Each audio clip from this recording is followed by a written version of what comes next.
A service of KIBMradio.com, the Internet's home for an all old-time radio.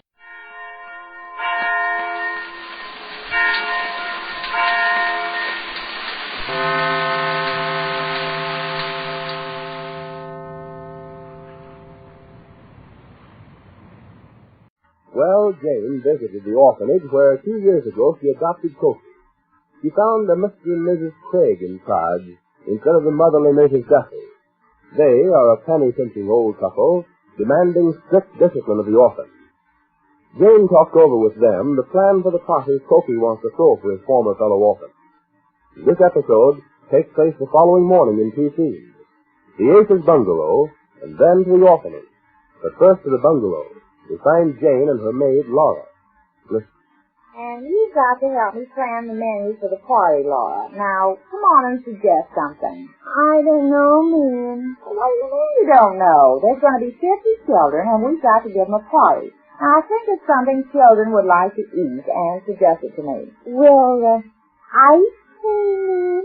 Ice cream? Oh, you're not very suggestive if that's the best you can think of. Well, you see, ma'am, I never worked with children. I'm all on cooking for grown-ups. Oh, you're going to be a big help, I can see that. I've got more things on my mind, and now I have to plan this whole thing myself. Where's Cokie? What time is it? It's 5 to 10, ma'am. You said 10 o'clock. I wish you'd hurry.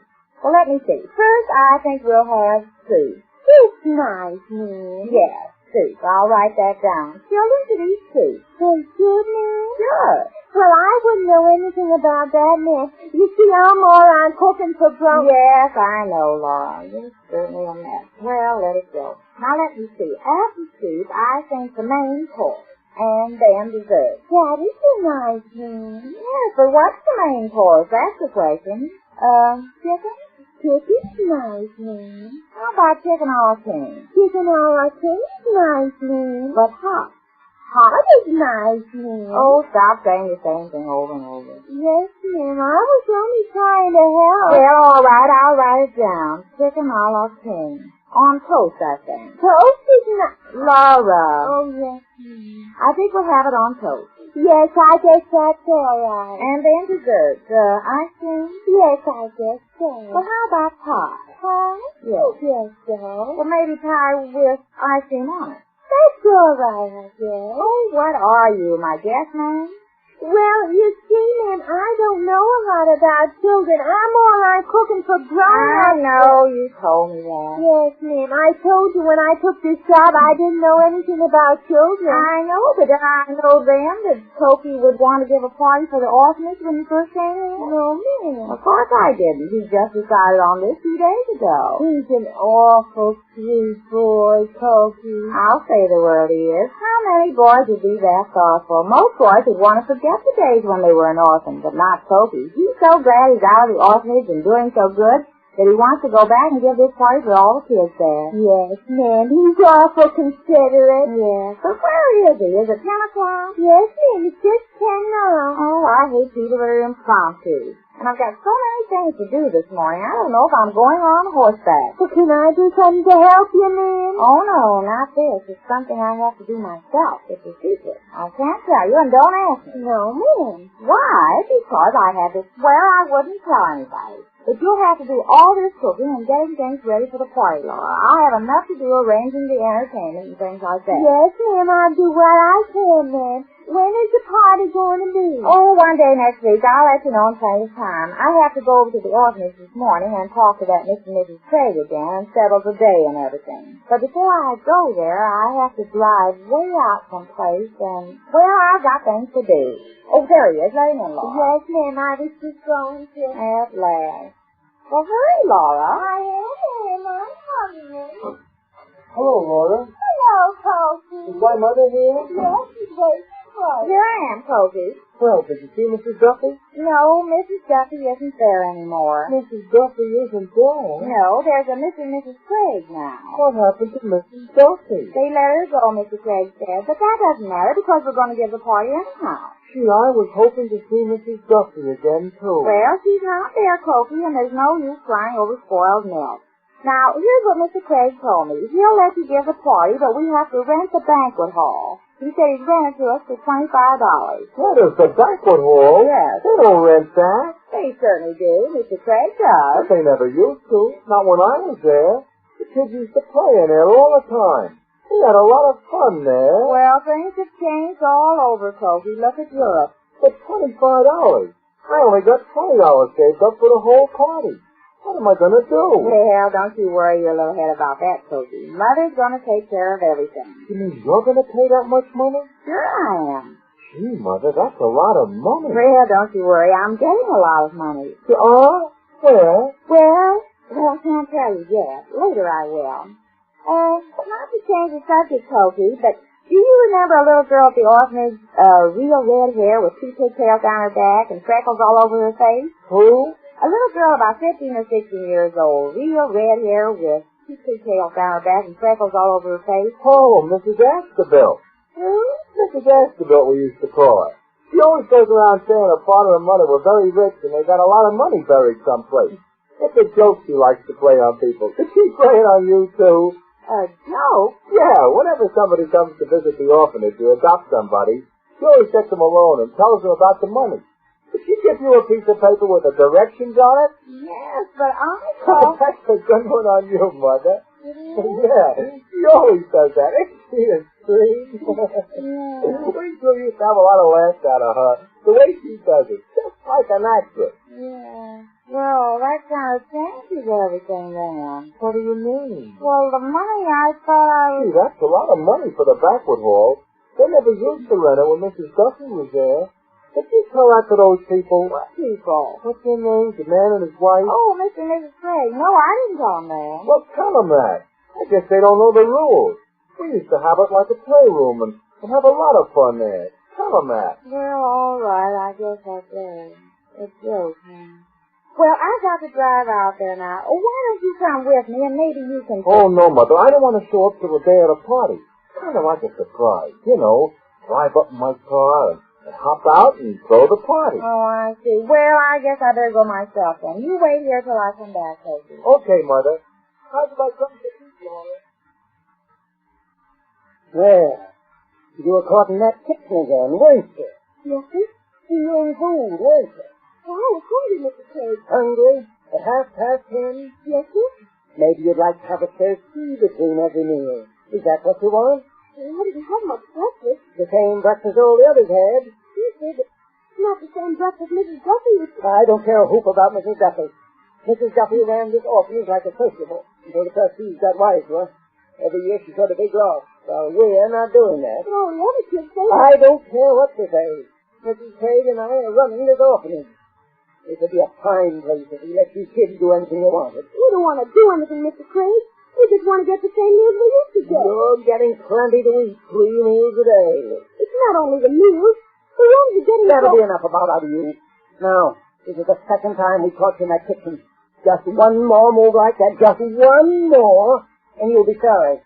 You understand? Yes, sir. Who is it? Go on. Yes. Come in, Mrs. A. Oh, good morning, Mr. excuse me. Well, hello, little boy. I guess you didn't see me. That's one of our bad ones. Have to watch him like a hawk. Well, Mrs. Ace, how about it? You going to rent our banquet hall? Well, that's what I came to talk to you about, Mr. Craig. I talked to Cokie about it, and he said... Cokie, you know... you weren't here when I adopted him. Mrs. Duffy used to be here. Oh, yeah. Well, he said that Mrs. Duffy never used to rent the banquet hall. They used to use it for playing and having fun. Yeah, and this place always showed a deficit at the end of the year when Mrs. Duffy ran it. But it doesn't show it now.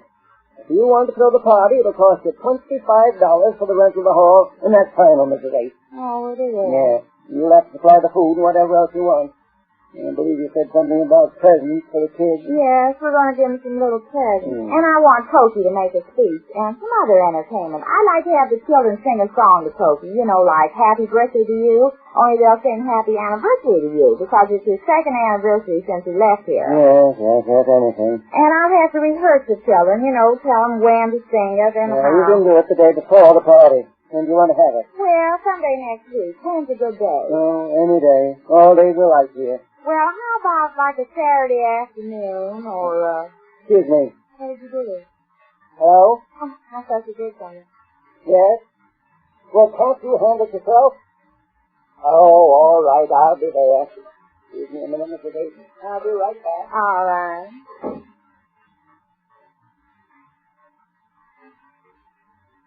Oh, P. Lady, will you take this letter and give it to Mayor? What? Oh, no, now, don't you start that again. Please, lady. Aren't you the little boy that was just in here before when I came Yes, in? I am. You've got to save us. Take this letter to somebody and have them do something about it. It's terrible here, the things they're doing. Take this letter, please, lady. Oh, no, they caught me on that yesterday. Please take it. Hurry. But I know all about it. I was here yesterday, and that little girl played the same. Take it and give it to somebody and have them do something, please. Oh, well, just to make you humorous, I'll take it. Thanks, lady. You're welcome. Isn't it cute? I gotta go now. They might find me here. Thanks, lady. Oh, you're welcome. Oh, these children and their jokes. Mrs. A, how about it? Are you ready to make the payment on the whole? Well, I haven't got the money with me, but I'll get it because Pokey's heart is set on the party, and if that's the best you'll do. That's the best we can do, and payment in advance. Well, I'll talk it over with my husband and get the money and come back in a day or so, Mr. Craig. Goodbye, then. Oh, here's the letter. Letter? What do I do with it? Oh, here it is. I dropped it. I'll pick it up. Is this it? Yes, I promised I'd take it. Did you forget to mail it? Oh, no, it's nothing to mail. That little boy, oh, well, it's just a joke, Mr. Craig. Well, goodbye, then. I'll see you. Well, Jane gave us a moment's fright there, but she did take the letter. We pick up the story and its complications when next we meet the Easy Aces. The Anchor Hawking Glass Corporation brings you Crime Photographer.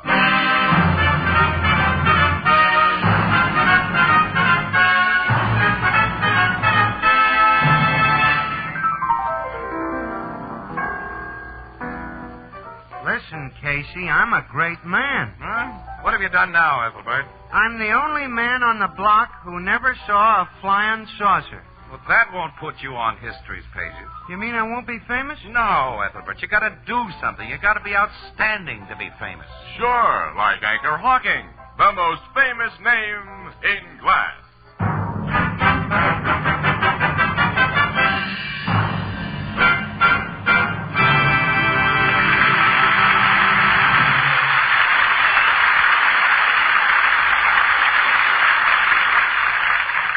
Good evening, ladies and gentlemen. This is Tony Marvin. Every week at this time, the Anchor Hawking Glass Corporation of Lancaster, Ohio, and its more than 10,000 employees bring you another adventure of Casey, crime photographer, ace cameraman who covers the crime news of a great city. Written by Alonzo Dean Cole.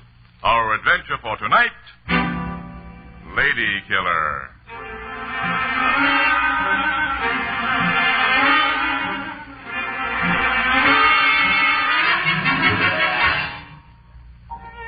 Mid-afternoon, the cocktail lounge of a luxurious resort hotel in Colorado. A man enters, surveys the place with casual approval, and saunters toward the bar. He's about 35, well-dressed and rather good-looking. But there's nothing distinctive about him. As he waits for one of the bartenders to serve him, he hums an old tune. What'd it be, sir? Martini, please. Extra dry. Yes, sir. Say, haven't I served you before, sir? Well, no, I just checked into the hotel an hour ago. This is my first visit to the bar. I don't mean here. Someplace else. Maybe L.A. I worked there last year. I've never been to Los Angeles. Denver or Frisco, then? No, I'm sure we've never met before. I've spent the last 10 years in Europe. Well, I've never been across the water. Yet. I guess you just remind me of somebody. Yes, I imagine that's it. Yeah. See how this martini strikes you. Uh-huh. Oh, it's exactly right. That's how I try to make everything. Call me when you want another. My name's Frank. Frank. Yeah? I shan't want another for a while, so I'll pay you now. You are? Keep the change. Say, thanks. Quite all right. Oh, by the way, that fine-looking woman at the corner table over there, you know her? The brunette with the big diamond ring? Uh-huh. Yeah, I know her. Her face is very familiar. I was just wondering if... You've probably seen her picture in the papers. There was a big story about her a couple of weeks ago when she got a Reno divorce from her husband, plus $1 million settlement. Oh. She's Madeline Chalmers. Oh, yes, of course. I used to wait on her back in Toledo, where she comes from. I worked there 2 years ago. She and another wealthy lady named Utley used to say I was the only bartender they'd ever met who could make a planter's punch exactly right. This, Mrs. Utley, she's a close friend of Mrs. Chalmers? Miss Utley. She was one of the bachelor girls then. Or since she's married a banker named Fisher. Yeah, she and Mrs. Chalmers were pals. Well, I'm acquainted with a banker named Fisher. I believe he married an Utley. Let's see now. His first name is... This one's first name is Douglas. He the one you know? Well, his wife's first name is... Irene. Irene Utley. Uh-huh, they're the people. I'm told they took a trip to Europe last year where you were. I guess you met him over there. Yes, London or Paris, I think. Mr. and Mrs. Fisher aren't here by any chance. Oh, no. Mrs. Chalmers tells me they're up in Maine this summer. Bar Harbor. Well, since Mrs. Chalmers is alone, I shouldn't be intruding if I introduce myself, I suppose, and inquired about my friends, the Fishers. No, I don't think so. I'll see you later, Frank. Thanks again, Mr. Thank you.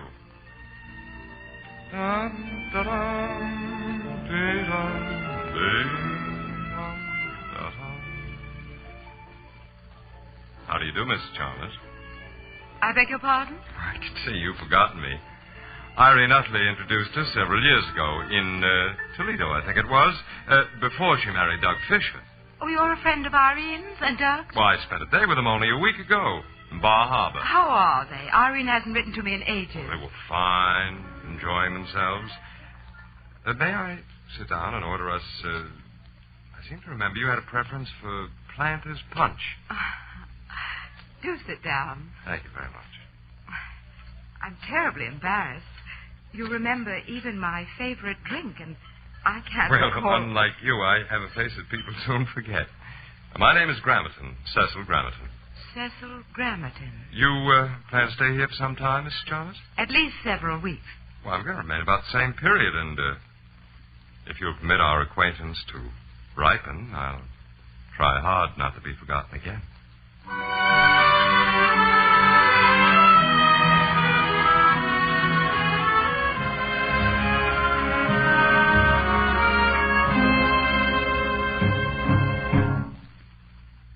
Come in, Cecil.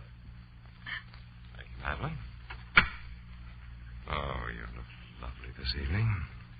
More so than usual. You like this gown? No, it isn't the gown or the perfection of your hair or those magnificent diamonds you're wearing. That's simply you. Cecil, you always say the right thing. I'm afraid you're what my dad used to call a lady killer. Lady killer? Or a wolf. Oh, well, now do I look like a wolf or a lady killer? No, which makes you doubly dangerous. A week ago, when you came to my table in that cocktail lounge, I thought what a mild, negative, innocuous man you were. And now? Now I'm in my suite alone with you. I sent my maid away tonight, as you requested. Which proves? I like you. Sit down. Mm-hmm. Hand me a cigarette, will you? Yes, of course. Here you are. Thanks. Light? Mm-hmm. You, only like me, Madeline? Last night I told you that I loved you. And I almost believed you. Didn't believe me? A rich divorcee should be careful, especially when she knows the man no better than I know you. You'll get better acquainted with me tonight.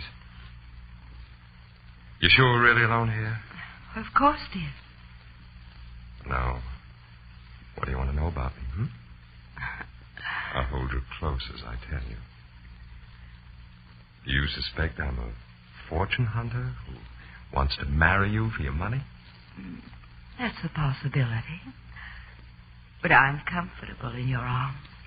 It's an impossibility. I wouldn't marry you for any amount of money. You wouldn't marry me? Or anyone like you. Cecil, let go of my throat. Take your hands away. I'll tell you what I am, Madeline. Cecil. I'm really a lady killer. Really a lady killer.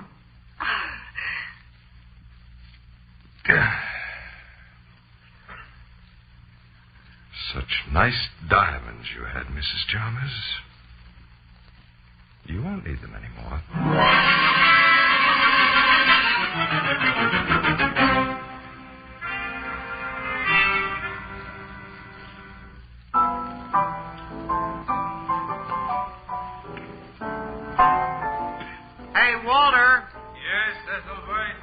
forget to stack some more paper napkins under the bar. I won't.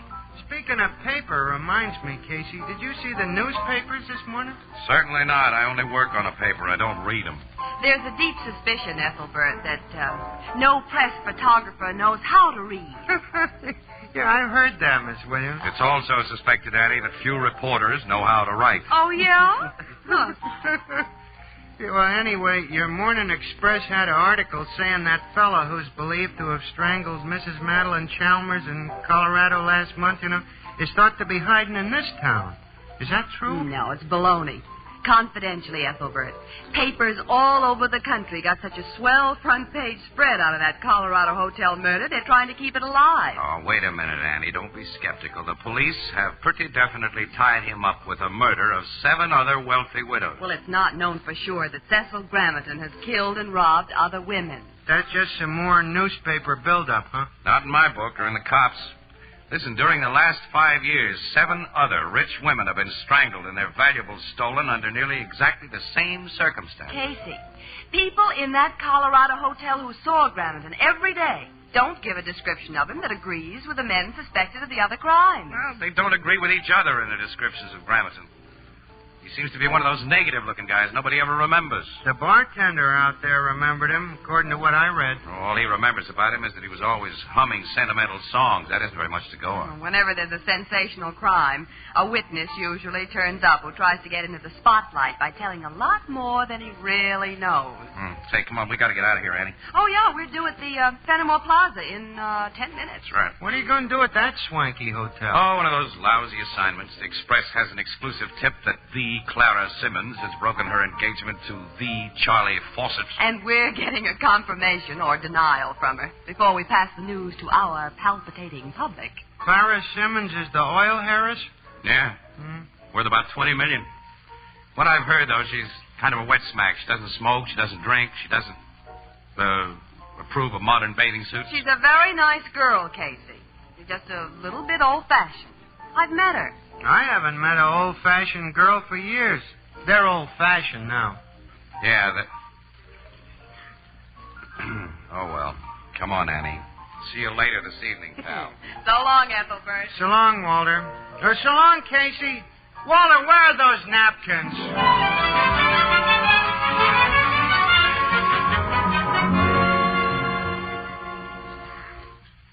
The report you heard is altogether correct, Miss Williams.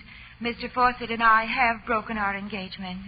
Do you care to give me the reason, Miss Simmons? I can only say that he and I agreed upon the termination and that we shall remain the best of friends. Now, if you'll excuse me, I'm expecting guests.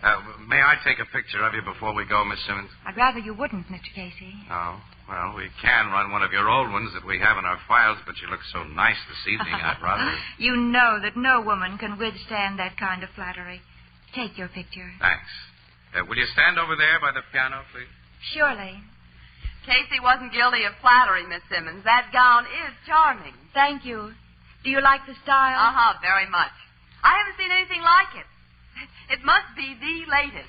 It was 20 years ago. My mother wore it then. Your mother? She wore it to a ball only a week before she died. I was just a child then, but I've never forgotten how pretty she looked. I kept it.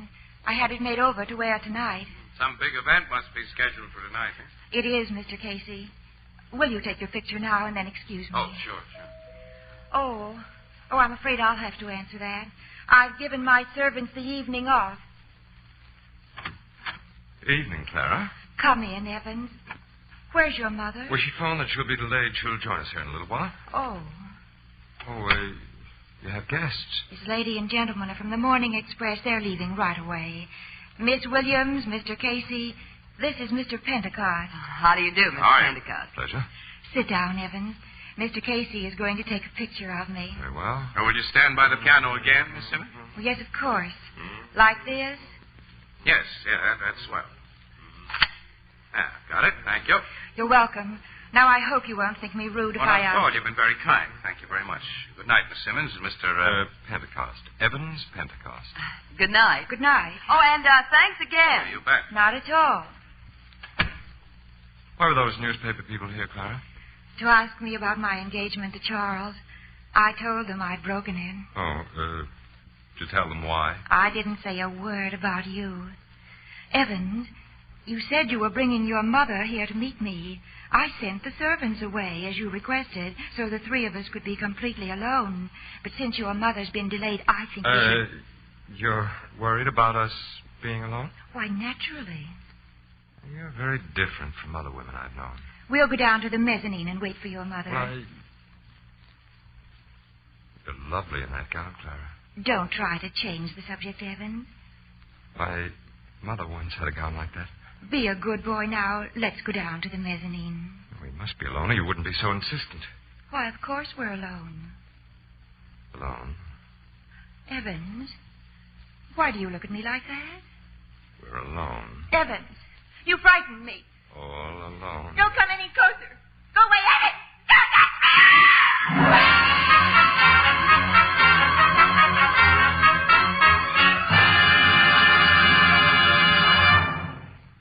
At the end of a long, hot summer day, listen for the tinkle of ice cubes on Frosty Crystal. Cool summer drinks are doubly inviting when served in the amazing new Sunburst Crystal. Now, this truly fine crystal has the radiance of a diamond. Its brilliance is like rare old hand-cut crystal. And now, thanks to a revolutionary new anchor-hocking manufacturing discovery, you can enjoy this magnificent crystal at unbelievably low prices. Imagine a sunburst crystal glass for fruit juice priced at only 5 cents. Imagine 10-ounce table tumblers, 2 for 15.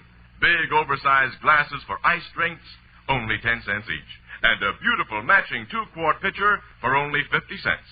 That's what you'll find tomorrow and Saturday in the windows and on the counters of the retail stores of America. Prices slightly higher in distant cities. Don't put it off. Enjoy Sunburst Crystal this weekend. Sunburst Crystal is a product of Anchor Hocking, the most famous name in glass.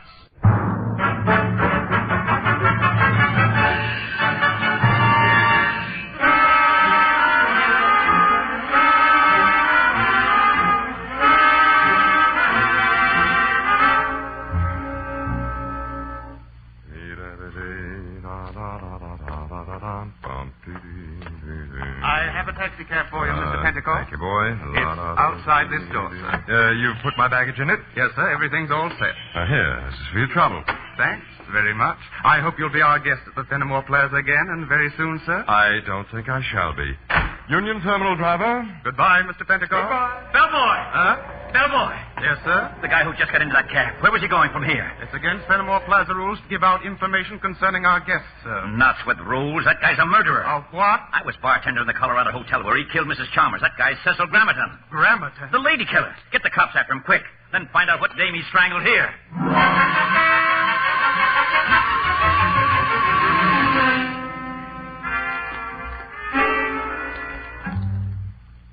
Grammerton got away, Captain Logan. Yeah, he did, Miss Williams. My men located the cab that took him from this hotel, but he'd gotten out of it with his baggage only a few blocks from here. He didn't go to Union Terminal where he told the driver to take him. Oh. Where he is now is anybody's guess, Casey. You said he didn't hurt Miss Simmons, Logan. That's right. She was hysterical when they found her, but otherwise she was okay. Well, she was hysterical because he tried to kill her. No, he didn't even lay a hand on her, Miss Williams. What? The thing's screwy the way she tells it. She says she suddenly got terribly afraid of the guy. He started to reach for her, and there was an insane look on his puss. Then all of a sudden he drops his hands, mumbles an apology, and walks out.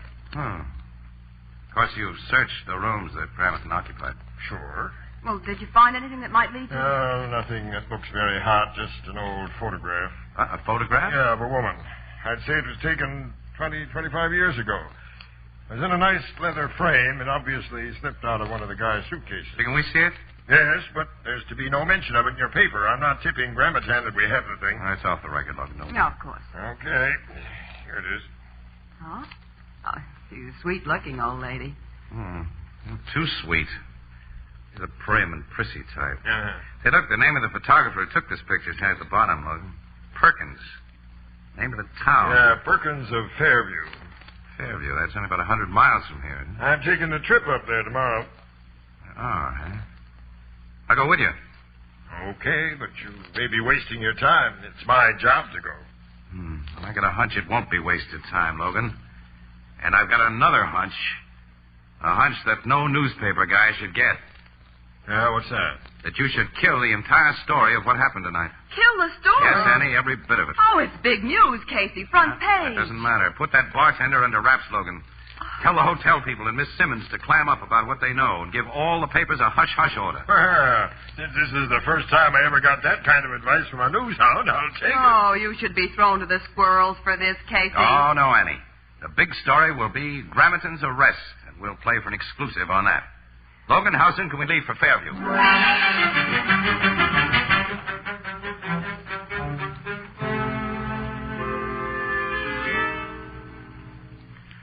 Well, yes, Captain Logan. I took this picture of the lady, 20 years ago, I'd say. It was shortly before her death.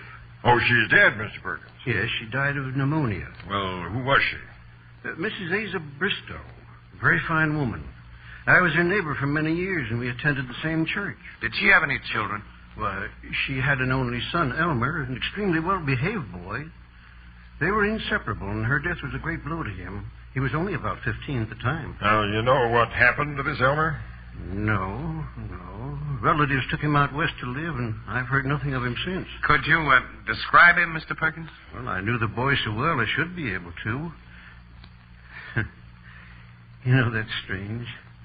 I can't just seem to remember what he looked like. You can't? Well, there was nothing about him. All that I can really recall is that he had a great attraction for girls and older women, although he seemed to care nothing for anybody but his mother. And he had a habit that was frequently irritating, a habit of humming sentimental old songs. I'm sorry I can't be of greater help to you. You've helped plenty, Mr. Perkins, and thanks a million. Let's go, Logan. Yeah. I'll probably get in touch with you later, Mr. Perkins. Well, I'll be at your service, Captain. Goodbye. Goodbye, gentlemen. Goodbye. He couldn't have given us a better description, pal. Yeah, but what does it get us? Apparently, the lady killer's real name is Elmer Bristow, and he had a doting mother. Now, wait a minute, Logan. I think he developed what the psychological docs call a mother complex. So what? So it finally made him go haywire and start killing gals like Madeline Chalmers. Listen, Logan, all of the 8 women strangled by this guy were direct opposites of his mother. They were unconventional babes who did all the things that Mama had taught her only son to despise. Casey, he did those murders for dough. Those thefts will send him to the chair instead of an asylum when he's caught, Logan. But his real motive, I believe, was hatred of a type. Well, he proved that last night when he didn't hurt Clara Simmons. Because I think she was the same type as his mother. In that old-fashioned dress she had on, he may have seen her all of a sudden as his mother. Yeah, you may be right. And from what you just suggested, maybe we can figure a way to make him walk right into our hands. Of course we can. And by using your dear old power of the press and Clara Simmons.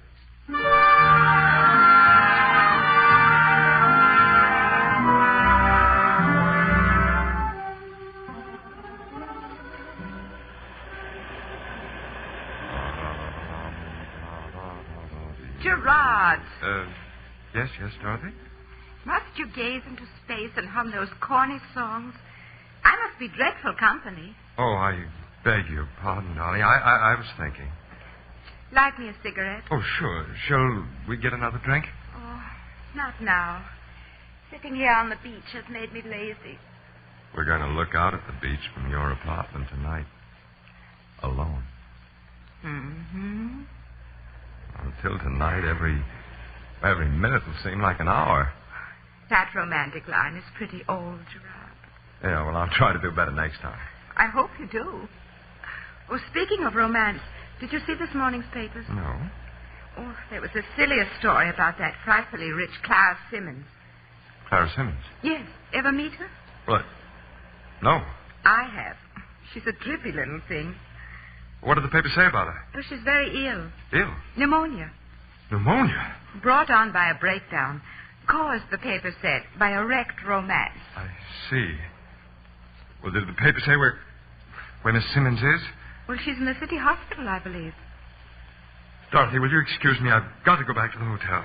Why? I've got to put through a long-distance call. Business. I may have to leave here on the very first train. Leave?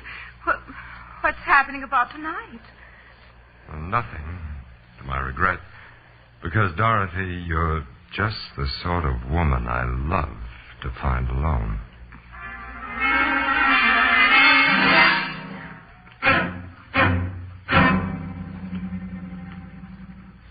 There he is, Captain Logan. The man getting out of that cab. Fine, Miss Simmons.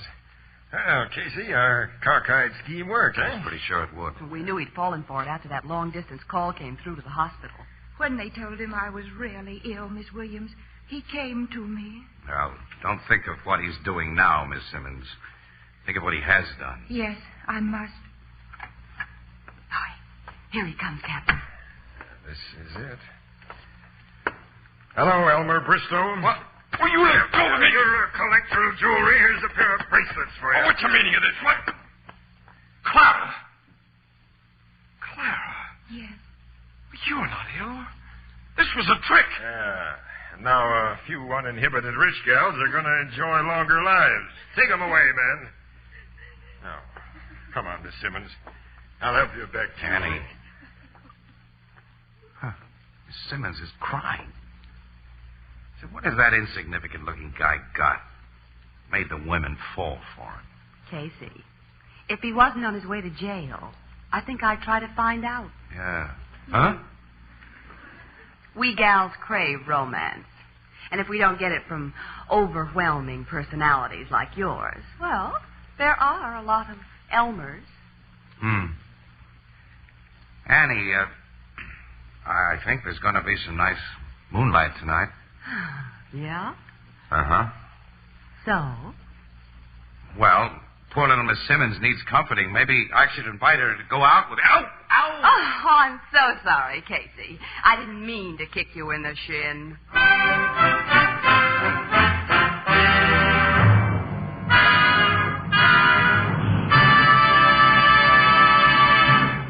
We'll join the crowd at the Blue Note in just a moment. You know, beer isn't the most important thing in the world, but it certainly is one of the pleasantest. And Anchor Hocking's revolutionary new one-way bottle makes beer and ale easy to enjoy. You know, it took a lot of research to develop this one-way bottle. It had to be light, compact, sturdy. It had to be so low in cost that no deposit, no return to the store is necessary. And that's what it is. A little wizard at fitting into packed refrigerators. Easy and safe to open. Easy and safe to drink from. No trouble about returns. When it's empty, just throw it away. And best of all, it's glass. Glass that can't affect the flavor and purity of beer and ale. Glass that keeps your beer brewery bright. You'll find 12-ounce, no-deposit bottles of your favorite brand at your local store. For beer at its best, ask for it in the new Anchor Glass one-way bottle, a product of Anchor Hocking. The most famous name in glass.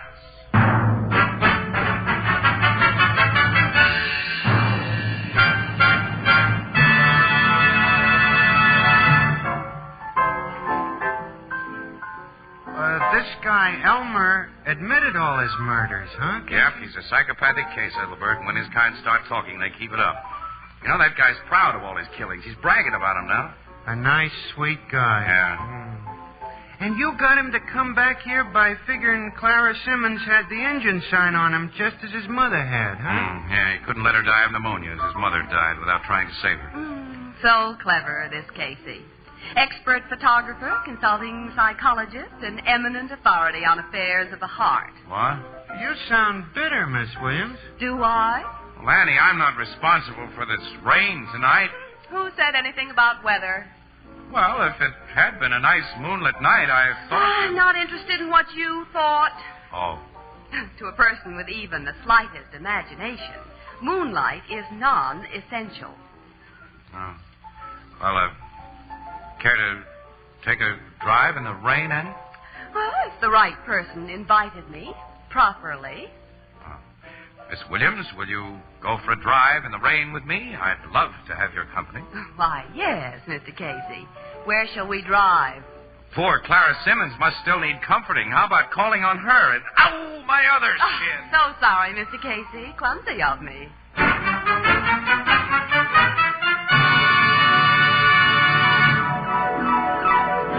Crime Photographer, starring starring Stotts Cotsworth as Casey, is brought to you each Thursday by the Anchor Hocking Glass Corporation, makers of Fire King Oven Glass, Anchor Glass Containers, Anchor Caps and Closures. All products of Anchor Hocking, the most famous name in glass.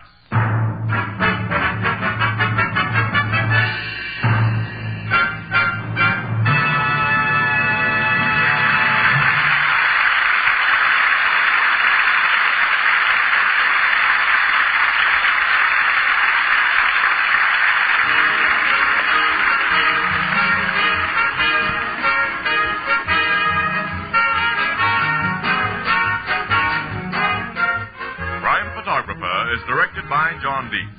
The original music is by Archie Blyer, and the program features Miss Jan Miner as Anne and John Gibson as Ethelbert. Herman Chittison is the Blue Note pianist. This is Tony Marvin saying goodnight for the Anchor Hocking Glass Corporation of Lancaster, Ohio, with offices in all principal cities of the United States and Canada. Thursday night on CBS is the biggest show in town, so stay tuned for exciting dramatizations on Reader's Digest Radio Edition, which follows immediately over most of these stations.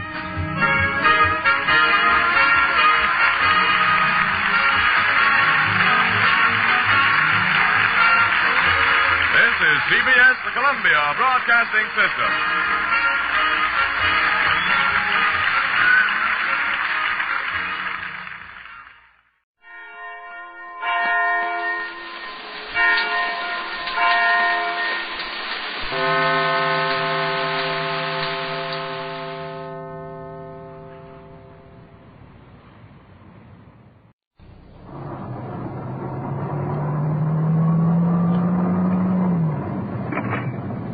6 to 1, starting mileage 10351, 10,351.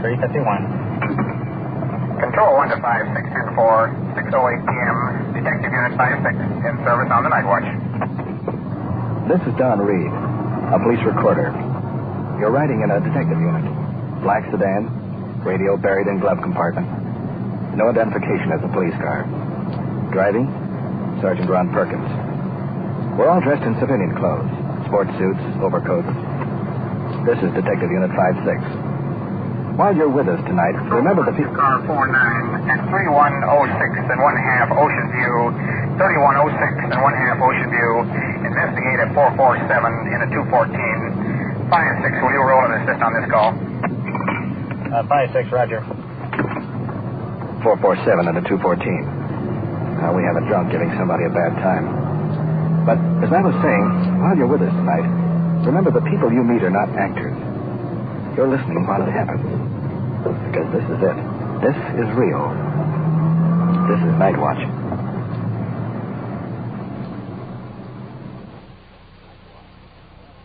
Night Watch. The actual on-the-scene report of your police force in action. Every voice, every sound is authentic. Wherever Detective Unit 56 is called, you follow as the official police recorder transcribes the investigations. Night Watch is presented with the cooperation of the Police Department of Culver City, California, W.N. Hildebrand, Chief. We transfer you now to Detective Unit 56, operating somewhere in the field, and to police recorder Don Reed.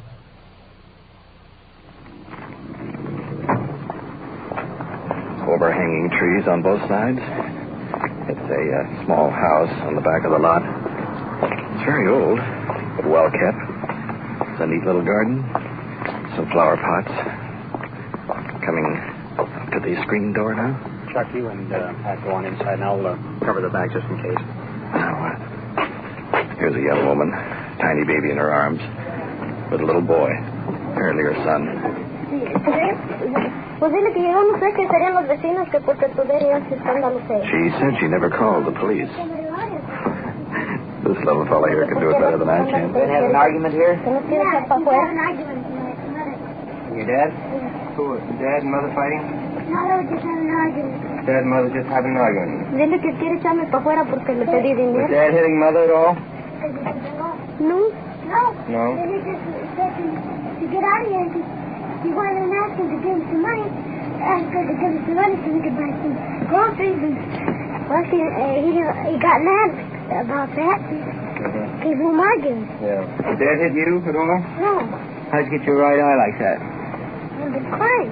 What have you been crying for? Because I said they were going to fight. Mm-hmm. Dad didn't touch you at all? No.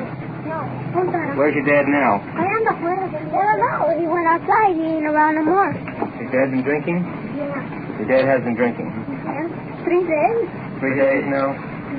No food from his food. Did your dad hit you or anybody else in the family? No. How many boys in this house? 5. 5 boys? Yeah. No, 4 boys and 1 girl. 4 boys and 1 girl, huh? How old is your youngest one? I think he's around 3. 3? How old is he? Mm-hmm. Yeah, he should be. How old is the little girl? 1. 1. Hello, honey. How are you? Down there? Yeah. Where are you? Come on, you come with us. You'll be all right.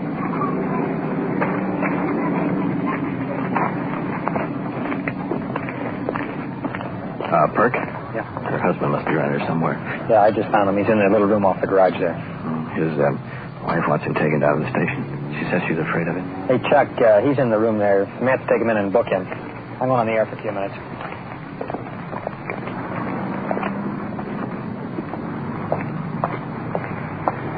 Let's go on in.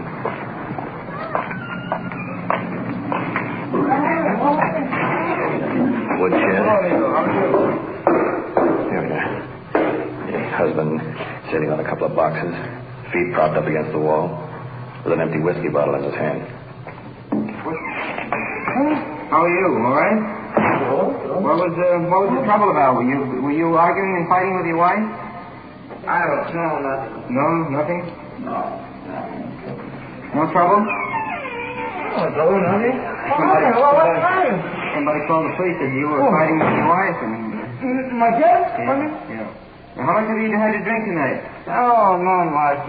What are you drinking? Wine? No. Beer? No, not beer. Whiskey? Whiskey. How much? You drink a whole pint or pour it? How much? Half what?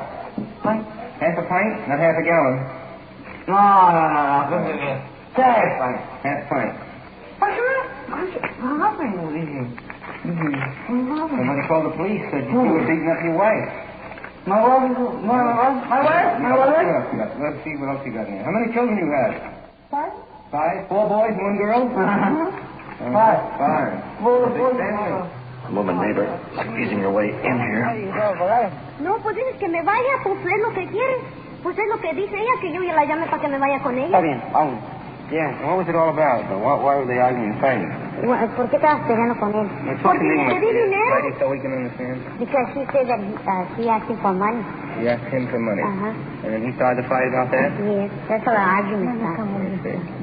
And he had been drinking. Well, do you know what he was drinking? And how much? No creo. He hasn't been home since last Thursday? What have you been doing since last Thursday? My business. Your business? Well, we're going to make it our business. Disturbing the peace around here and giving your wife and 4 children. Okay.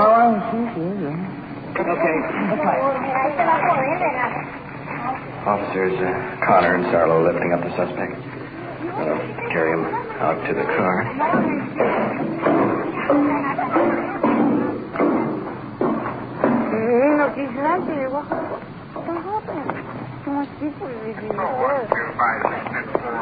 Check out that address and advise Control 1 on any further information. 5610-4, and I'll be in a few minutes. Don, I've got to run over and check out an address. Why don't you go on into the uniform car, and I'll meet you there in a few minutes. Okay. Let's get over to the uniform car. Prisoner is sitting in the back with an officer. We'll ride up front.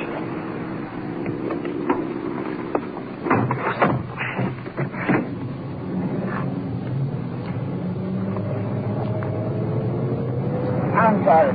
You're sorry? I'm sorry.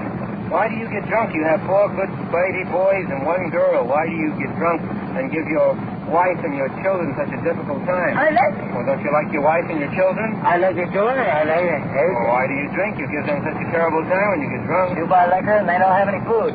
Food? No. It's all right. You spent all your money on liquor. I was wearing my shoes. Nice. Yes, your wife is so nice, so why do you drink? Oh, I like to drink. You like to drink? Sure. You drink too much, or? No much. Girl, you drink too much. Hey. Little bit, good, but too much, no good. I do, Clearing the runway for booking. Back open. Eat a banana and a comfy face. You gotta make a banana and a... Swinging into the station driveway. You go to... We got a hotel here now. Yeah. I'll stay there. Hold on.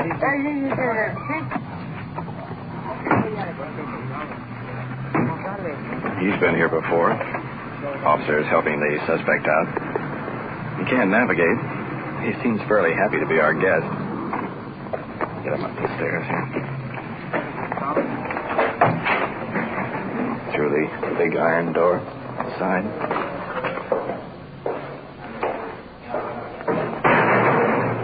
Up to the booking desk, where the sergeant will take care of his reservation. Leave your friend there. We gotta hurry up call.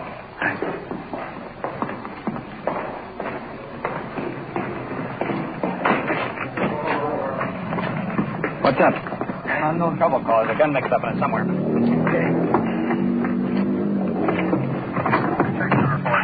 We have a detective unit rolling code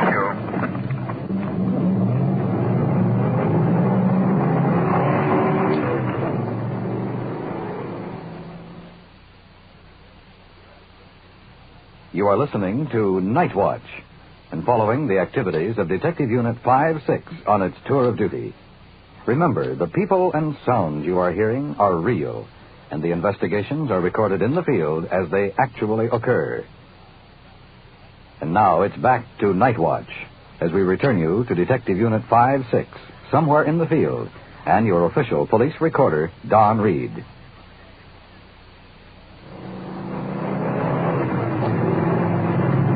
Just a few more blocks and we'll be at the scene of this unknown trouble call. Just where the gun cart fits into. On the unknown trouble call at 1612 View Park West. A shooting has just occurred at that location. Ambulance has been dispatched. 5-6, Roger. Well, that answers the question. A shooting. And it should be right here in the next block. Is that it? And right there. Yeah. Hold on. Radio unit already on the scene.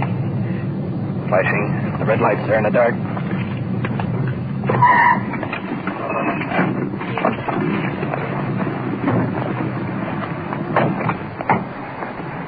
Two uniformed officers hustling to the rear. It's a large house, old-fashioned, rambling. On the porch, a young woman lying face up. Claret flowing from wound, white blouse. Young girl in doorway, hands or face hysterical. Captain LaRue. Officer Cameron over the victim. Let's move in.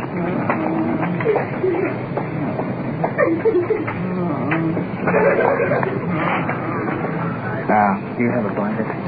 Yeah. Kathy, you get a blanket, please. I called the doctor, Archie. Looks like she's shot right in the shoulder there, doesn't it? She has a pretty good pulse, a good strong pulse. That's a good sign. You notice perspiration on her forehead and her eyes there, and she's clammy.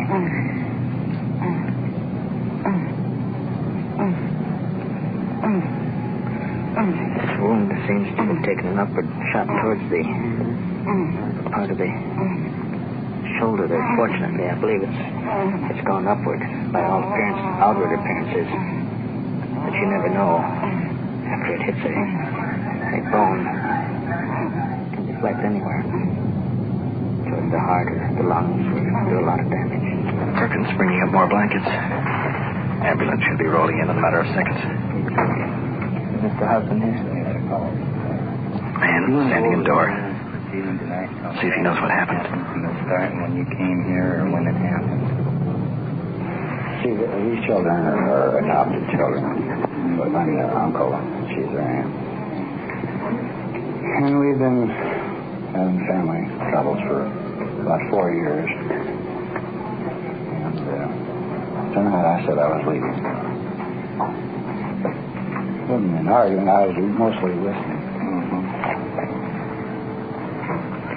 Has she been well? Well, she's been emotionally upset for about 5 or 6 years and threatened many times. And the last time was about 2 weeks ago on a Saturday when I took away another pistol from her and took it down to the police station because I couldn't break it open. Was there anyone else besides you that saw her shoot herself? I didn't see her myself. I was standing here talking with my adopted daughter in the kitchen when she did it. No, just the girl and I were in the house and the daughter was out in the room and sent him to bed after dinner. Captain Lugo, Cameron, moving off to a screened sun porch. Imagine that's what she was. What kind of weapon was your gun? It seems to be an automatic. It's possibly a .22 automatic. It's a very small caliber. Guns which, in a case like that, usually it will cause the bullets will deflect. Things don't add up too well at the moment. Ambulance attendants wheeling in stretcher. Rush victim to the hospital. Perkins on porch, assisting. Santa Bob Conlon, skipper of the Detective Bureau, in on the investigation. Taking the niece of the victim's side. Young, pigtails. Face streaked with tears. Did you see this happen tonight? Were you here at the time that this happened? I was in the house. You were in the house? What did you hear happen? My uncle. Ambulance taking off. Confusion out here. Come on.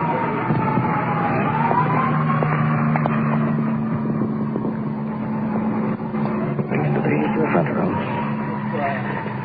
Giving the youngster a helping hand. I want to ask you one thing, young lady. Were you in the house when you heard the shot? Did you hear the shot? And was your uncle with you inside the house? Yes, he was. And then you went outside with your uncle? And what position did you find your aunt in when you went outside? Her head was on the pavement, and he made me go get a pillow. And he made me bring out a towel to wipe off the gun, because he said he didn't want anybody to think he did it. He said then? Who wiped off the gun? He did. How old are you? 15. 15. What you were saying is the truth now. He was with you inside the house when the gun went off. I'm just tired. Now, young lady, stop and think about this. When you heard the shot, what did you do? I ran. And where did you go? The front porch. What did he say? I said what happened. He said she shot herself. And he said, bring me a towel so I can wipe off the fingerprints and nobody will think I did it. So that's what he said. Did you hear her tonight say that she was going to kill herself? I heard her tell my uncle. When he came in and he told me that she wouldn't do it. And he offered to get her the other gun tonight. He said, you want me to get you the gun? And I answered, sure, go ahead and get it. Did he offer to get it for her? And did he get the gun for her? No. He didn't. And, in the meantime, she shot herself at the other one. In the meantime, do you think that do you know whether your aunt shot herself or did your uncle shoot her? I don't think my uncle would do that. Right now, the thought in everyone's mind. Why were the fingerprints wiped off that gun? Well, Bedroom door open. Sergeant Perkins on the phone. Yeah, well, I just talked to the hospital. They're going to need extra blood. They're going to need it in a hurry. I'll buy our order of Captain Lugo. Okay, have the LA unit meet me at Washington Adams, and I'll pick it up and run it to the hospital. Well, thanks a million. How's it going out there? All right. There's some doubt about how those prints got wiped off the gun. I'm going to meet that LA unit, pick up the extra blood, and I'll see you at the hospital. Okay. I'll come down with Lieutenant Conlon. Right. See you.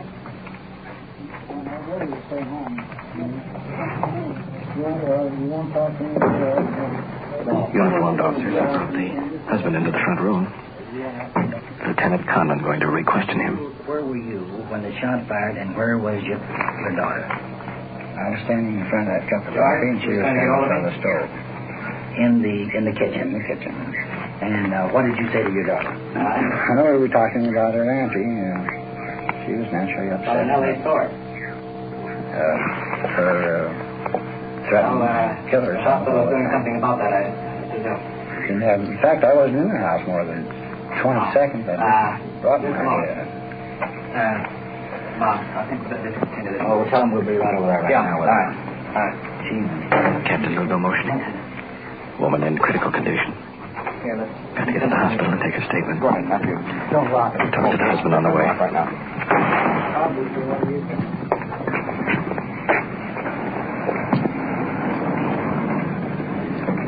Out to the radio car. Lieutenant Conlon will sit in back. And we'll ride up front with Captain Lugo. Now, let's start where we left off at the house, where we were the interruptions down there. Now, you stated that you were in the kitchen talking to your daughter. There was a cup of coffee there. And you heard the shot fired. It's so unreadable, boys. And when the shot was fired, what happened then? I was immediately off the front porch. I saw this pistol laying about 3 feet away.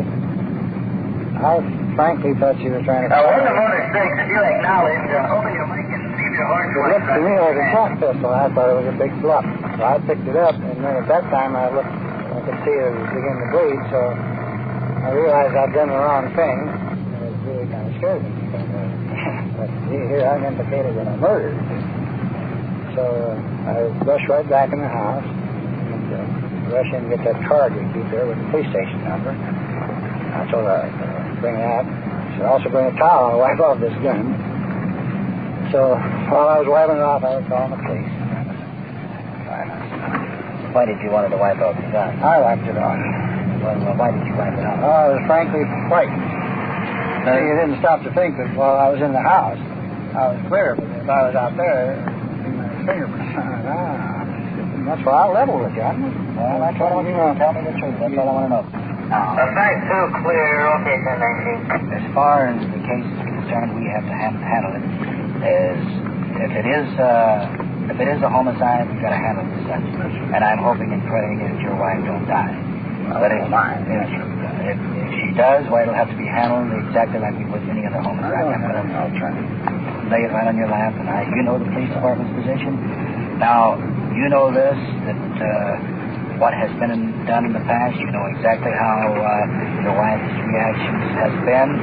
You know whether she's hysterical, you know whether that she had bought this gun, this first gun that you were talking about. Now, this gun in question now, we are trying to determine where that gun came from. I can't help it. You never saw this gun before until after this shot was fired tonight. That is exactly Didn't know it existed. Didn't know it existed. Do you know the caliber of that gun? Well, I presume it's a 22 because it sounded like a cap pistol.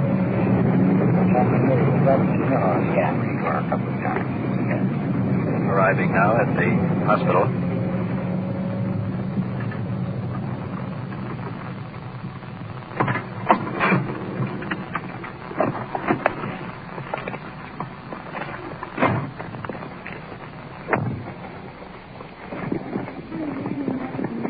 Newspaper reporter buttonholing the captain. I hear the sirens coming. That's the blood coming now.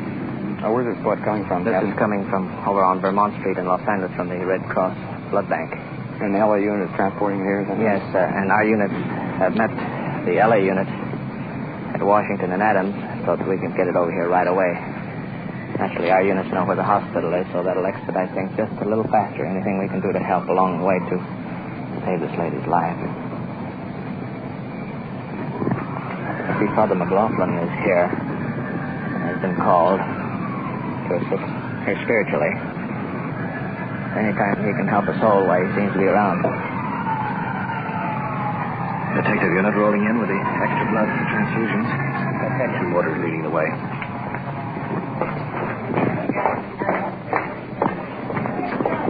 Hustling it into the operating room. Patient in the receiving room on the left. Priest just coming out.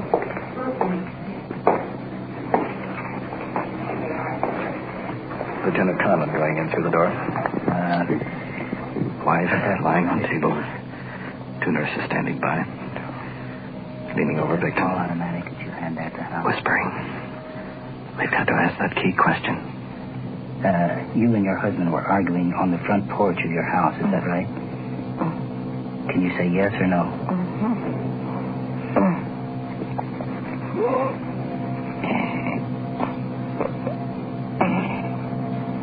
Did you shoot yourself or did your husband shoot you? You did? Yes? Thank you. Well, that clears up the police end of the case. From now on, someone else is in charge.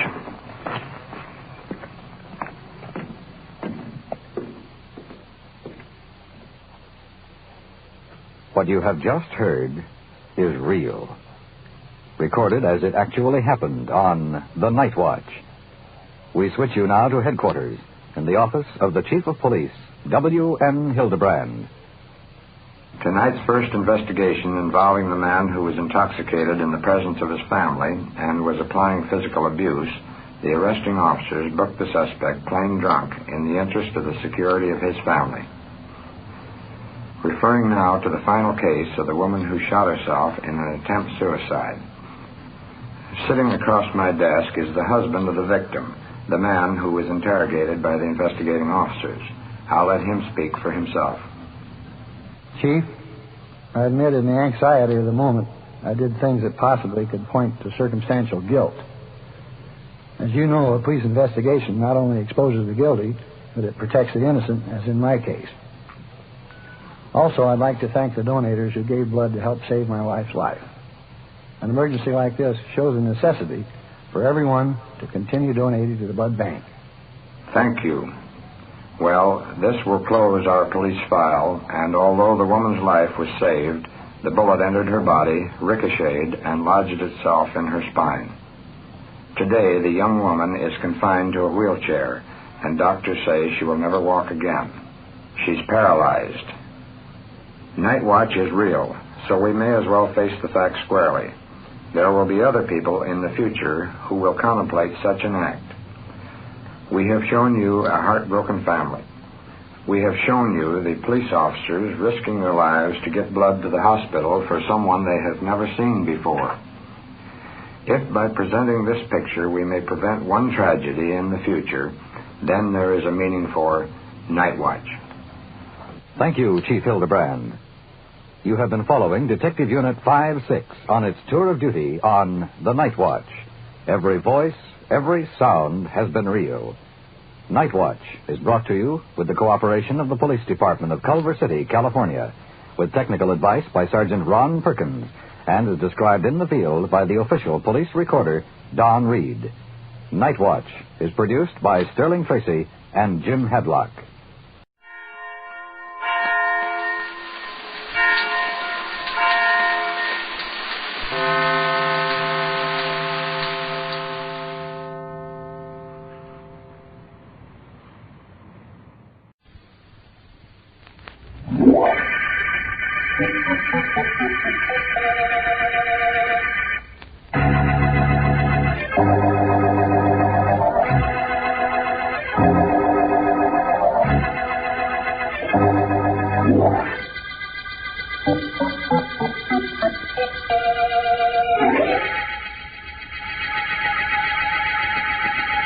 You know, I was just thinking, Colonel Tim. Yeah? If I get a few more little people to work with you in the act, it might be better entertainment. Whatever you say, Mr. Edwards. Say, I know someone who might do. A young lady. A lady, Midget?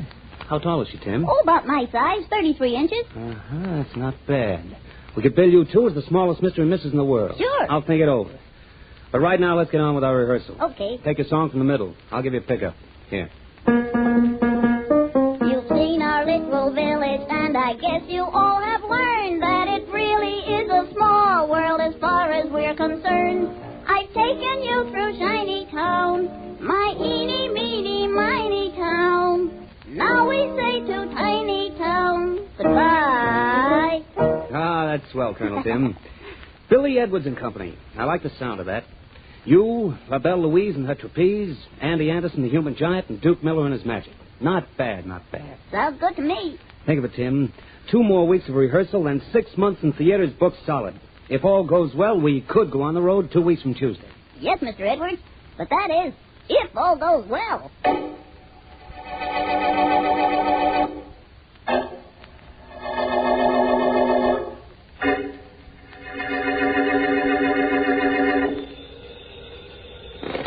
Homicide Department, Sergeant Heath speaking. Sergeant Heath, this is Jennings. I'm the janitor of the rehearsal building on Kearney Street. Hurry over, please, Sergeant. Please come right away. Okay, Jennings, take it easy. Tell me what happened. A man's been shot, and he's lying on the floor of one of the rooms. Hurry, Sergeant, hurry. Be right there. You know the man's name? Edwards. Billy Edwards. Hurry, please hurry. Don't touch anything and don't leave till I get there. Be up in 5 minutes.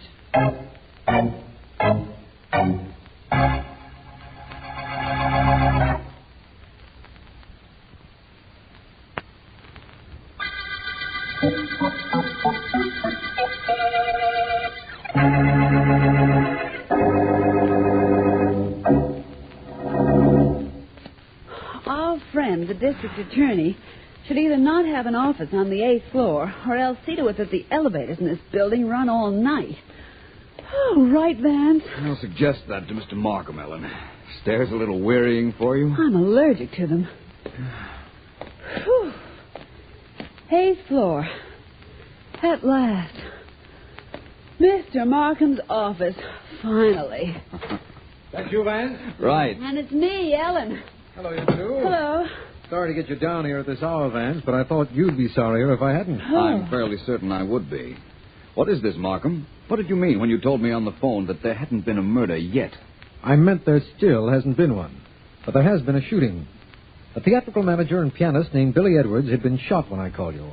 He's at the hospital, unconscious and in pretty bad shape. Just a shooting? I don't see why you called Vance. You'd never forgiven me if I hadn't, Ellen. Vance, Edwards was rehearsing a vaudeville act featuring a midget, Colonel Tim. Mm-hmm. And he was shot with a midget gun. We found the gun. It's no more than 2 inches long. Could a gun that size mortally wound a man? Very possibly, Ellen. That type of weapon was invented in France. It uses a tiny pellet quite capable of killing a man if fired at close range and into a vulnerable spot. I imagine if Edwards recovers, Markham, he'll be able to tell you who shot him. Unquestionably, if he recovers. I see what you mean. Who else was in the act Edwards was preparing? In addition to the midget, there was a trapeze performer named Louise, a giant named Anderson, and a magician named Miller. A modified circus troupe, eh, Markham? Yes. Well, it does sound different. What was found on Edwards? Anything interesting? The usual things, except for money. Edwards had more than $700 in cash in his pocket. Really? Markham, I want to thank you. For bringing you in on this case, Vance? Yes, of course. And I'd also like to thank you to see that no word of Mr. Edwards' condition gets into the newspapers. Still time to do that? Yes, Vance. You see, I'm beginning to understand how you work. I specifically asked Heath not to release any information. Thank you. Now, if you'll tell me where I can find the people who are supposed to be in Mr. Edwards' act, I'll replace our talking with some action.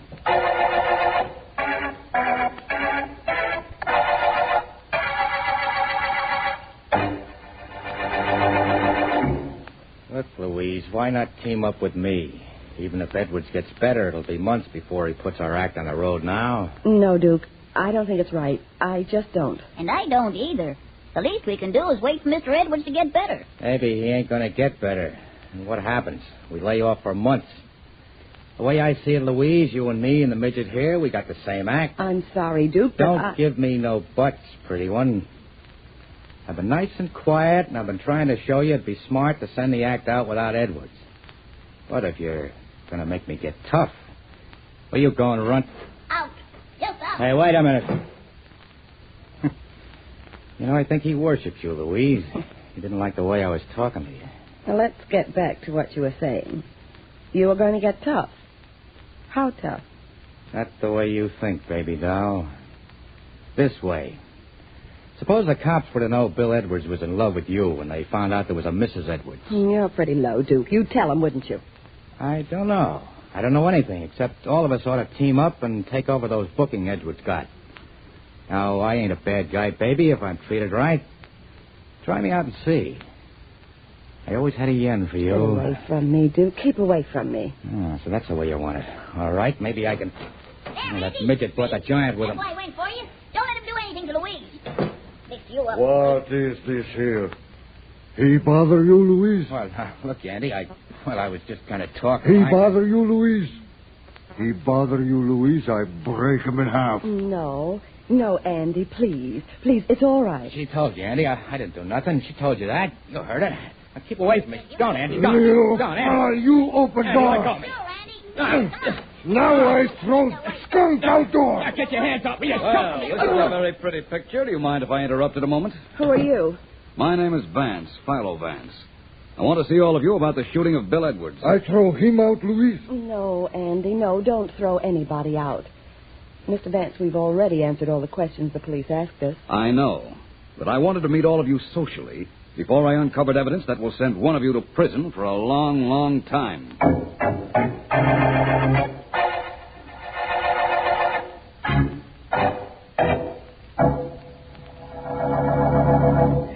Did you find anything, Mr. Markham? No, nothing, Heath.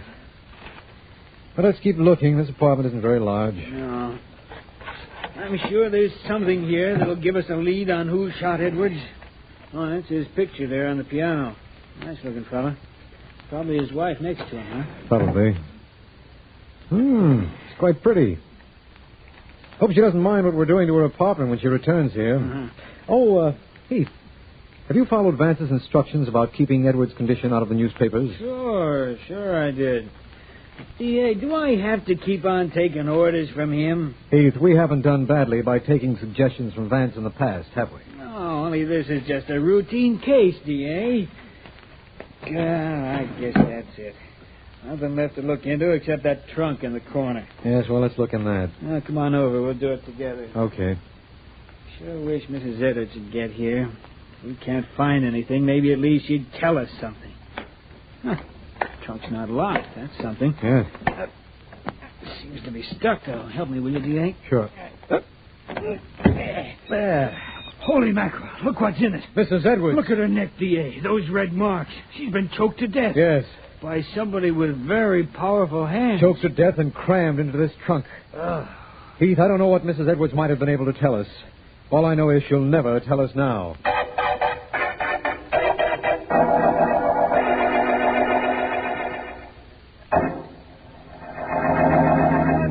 I'm sorry I can't connect you with Mr. Vance's private office. He gave me instructions that he wasn't to be disturbed. Well, I'll have him call you just as soon as he's free. Goodbye. Now, let's see.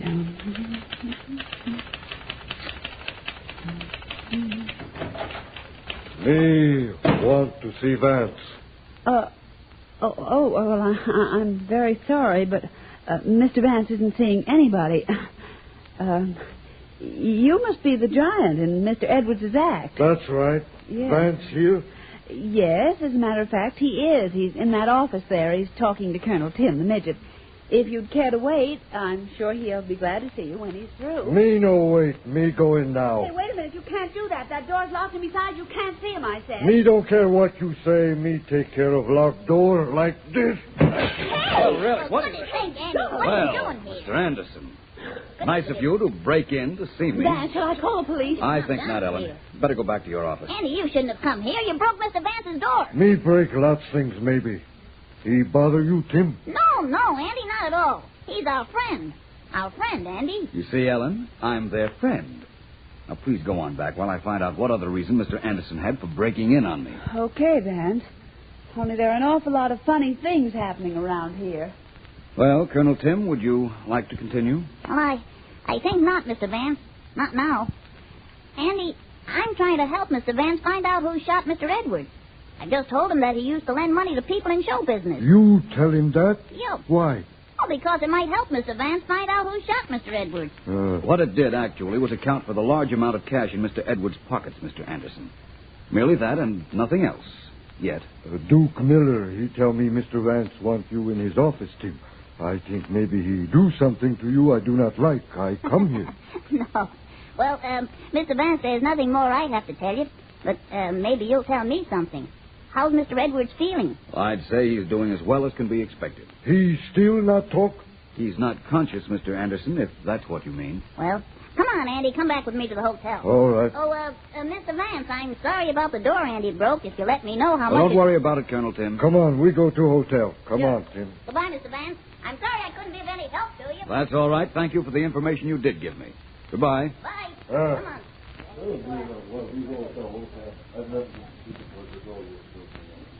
Ellen. Oh, coming, Vance. Well, that was quite a little party you had here. Oh, it was nothing, really. Quite an informal gathering, I assure you. They've gone? Very much so. Thank goodness. Did you find out anything? Well, I'll tell you this. I spoke to Duke Miller and Louise, the trapeze performer, at their hotel rooms. Yes? The giant and the little fellow here. And I've come to the conclusion that any one of the four could have shot Edwards. Well, you're certainly going out on a limb there, Vance. And so far as the weapon used is concerned, the midget pistol, it might have been fired by any of the four. Same limb, only a little further out this time. Hey, anybody at home in there? Markham, come on in. Well, what went on in here? Brawl? Who broke this glass, Vance? Hello, Markham. Well, not exactly a brawl. A giant came into my office without bothering to open the door. It was really the door's fault. It hit him first. Vance, I've got some news for you. Mrs. Edwards has been murdered. Really? Mrs. Edwards? How, by another midget gun? No, she was strangled to death. Heath and I found her an hour ago. Someone with a powerful pair of hands was responsible, we're certain. There should be very little question about that. Time of death, Markham. Yesterday afternoon, the medical examiner says. Well, then she was killed before her husband was shot. Well, that might mean something, Vance. Everything in this case might mean something if I only knew what. Markham, the midget gun used to shoot Edwards belonged to Colonel Tim. He just told me that. He said somebody stole it from him. He also said that Edwards used to lend money to performers at high interest rates. A show business Shylock. Well, now I've heard everything. So Mrs. Edwards was strangled. Well, I'll see you both soon. Where are you going, Vance? Out. Please excuse me, Markham. I'll only be about an hour if you care to wait. Vance, there are several things we ought to discuss. Later, Markham. I won't be too long. You see, I just thought of something. Goodbye. You think you go somewhere, Mr. Vance? Beg your pardon, but that's my neck. You have your arm around, Mr. Anderson. Vance, you keep away from us. You no bother me, Colonel Tim or Louise, or even Duke. Keep away, Vance. We no like you bother any of us. Understand?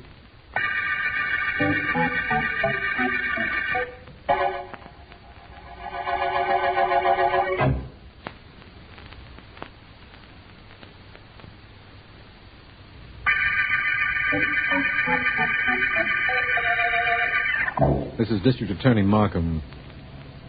When Billy Edwards, theatrical manager, was found shot by a midget pistol, Philo Vance uncovered 4 suspects: a midget, a giant, a trapeze performer, and a magician.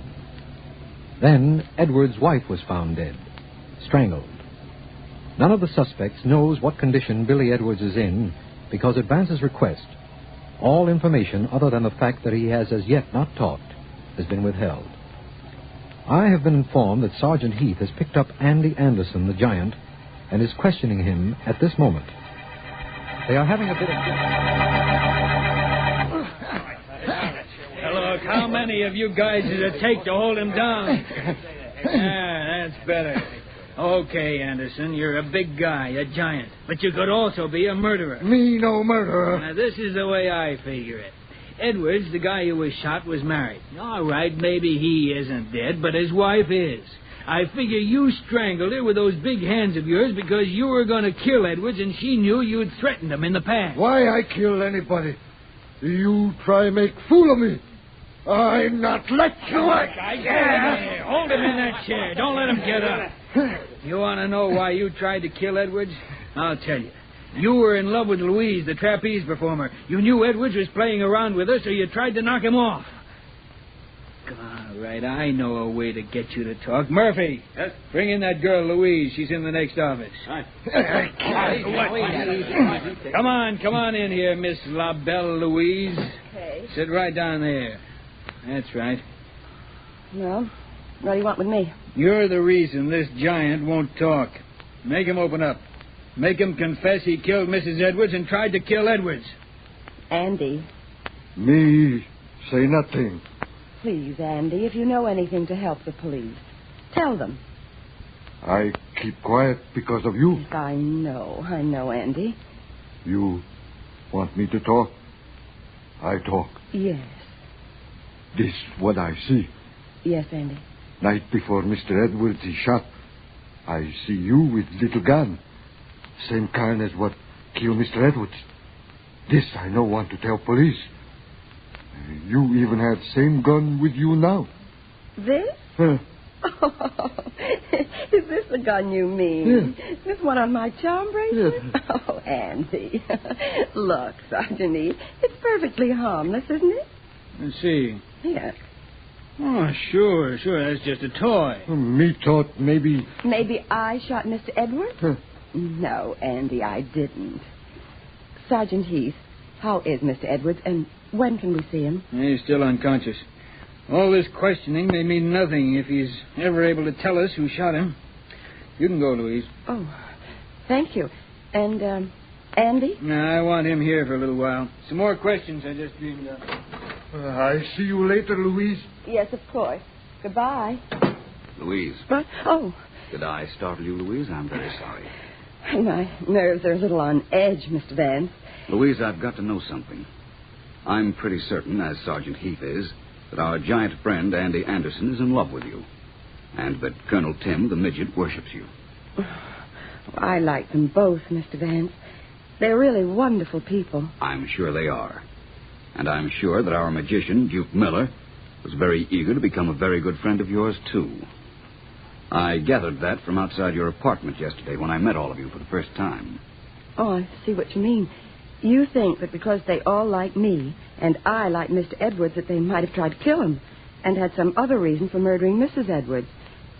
Is that right? Yes. All of them apparently wanted something from you. Your affection. Now, I want something too, Louise. I want your help in finding which one shot Edwards.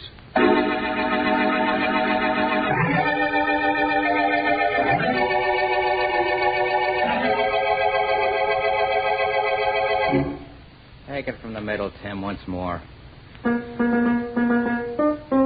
seen our little village, and I guess you all have learned that this really is a small world as far as we're concerned. I've taken you to Shiny Town, my eeny, meeny, miny town. Now we say to Tiny Town, goodbye. That's got nothing. You know that. Look, I play the same notes Edwards plays. Why don't you sell that song the way you did for him? I don't know. I just can't. Maybe I know a way. Tim, how much money did you borrow from Edwards? I didn't borrow from him. Don't give me that. I got to look at his notebook the last time I paid him some of the dough I owed. He kept track of all the dough he loaned guys. Your name was right above mine. I just don't remember the amount. How much was it? A few $100. I was going to pay him back when we started to work. You don't have to pay him back if he kicks off, do you? I don't want him to die. Then why did you shoot him? Me? I didn't. I never did. You can't go around saying things like that. Why, I'll... You what, Midge? Shoot me, too? You owed him money and you wanted Louise. You shot him. Yeah, you stole my little gun and you killed him. Who is it? Hello? Oh, Mr. Vance. What do you want here, Vance? Well, I just want to tell both of you that we just got rather good news from the Essex Hospital. Billy Edwards is doing rather well. He's expected to regain consciousness sometime tonight. I've already told Andy Anderson and Louise, so you don't have to bother. And you won't have to worry about any more questioning. Because when Edwards comes to, he'll tell us who shot him.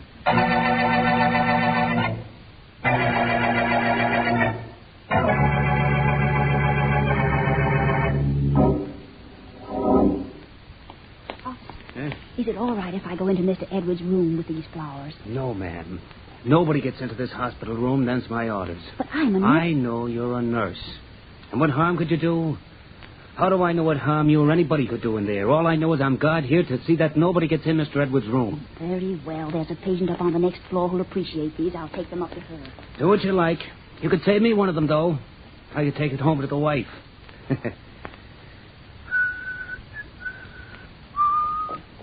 Officer, I'm a doctor here. Please come downstairs. Next floor, there's a patient of mine getting violent. I can't restrain him. Please come help me. I can't, Doc. I'm on duty here outside this door. I gotta stay here. But this man's violent, officer. I got him tied to the bed with the sheets. He's gonna break loose at any moment. Please come down with me.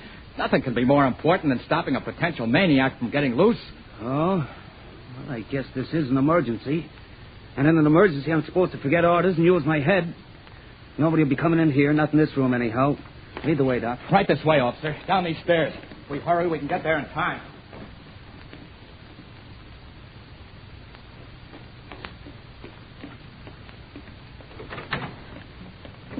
I mustn't put on the light. No, I mustn't. That figure on the bed, that must be Billy. He mustn't recover consciousness. This knife will make sure that he never does. All right, Heath, put that light switch on. Right. Oh. Hello, Louise.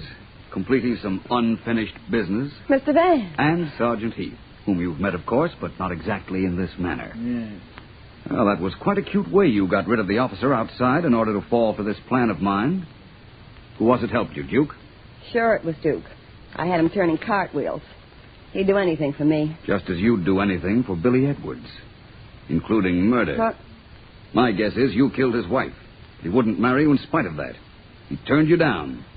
So you borrowed the little gun that Colonel Tim carried and used it on Edwards. You're too smart, Vance. You forget that I still have this knife. Now I'm going to use it on you. Oh, no, you don't. Yes, I am. Come on can't now. get away with Go away. something. All right, open it up, will you, Vance? Got a cop right outside. Oh, pleasure. Die, you she-devil. Get out that door, Wild. Get out. All right, boys, take her away. All right, I got it. Okay, Vance, we got her. You can shut that door in this case any time you like now.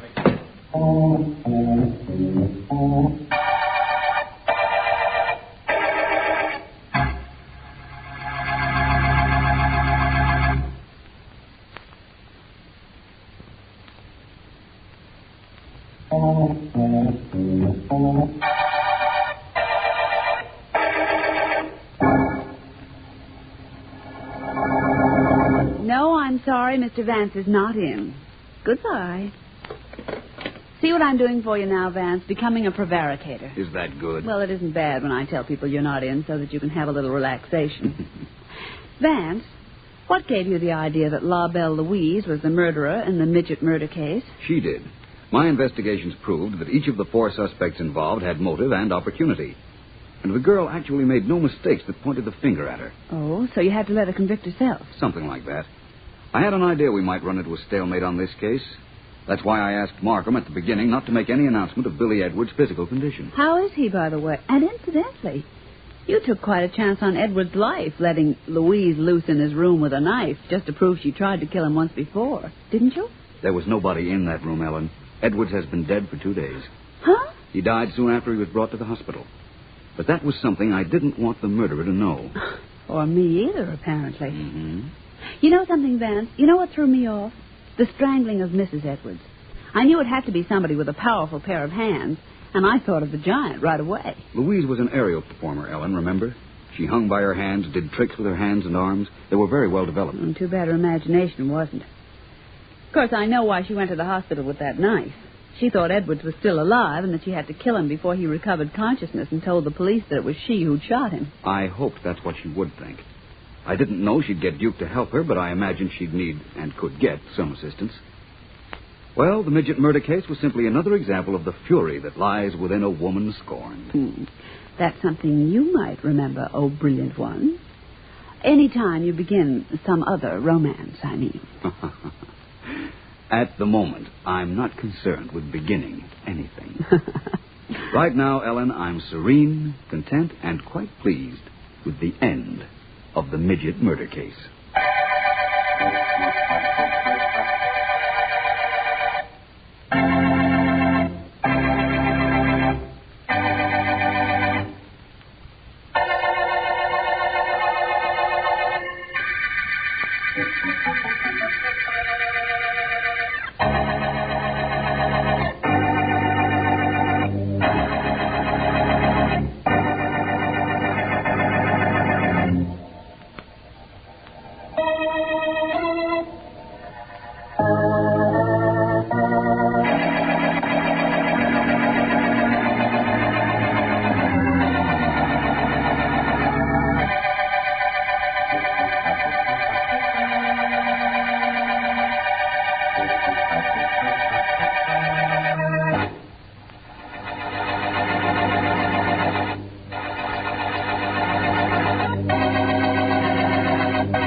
Calling all detectives.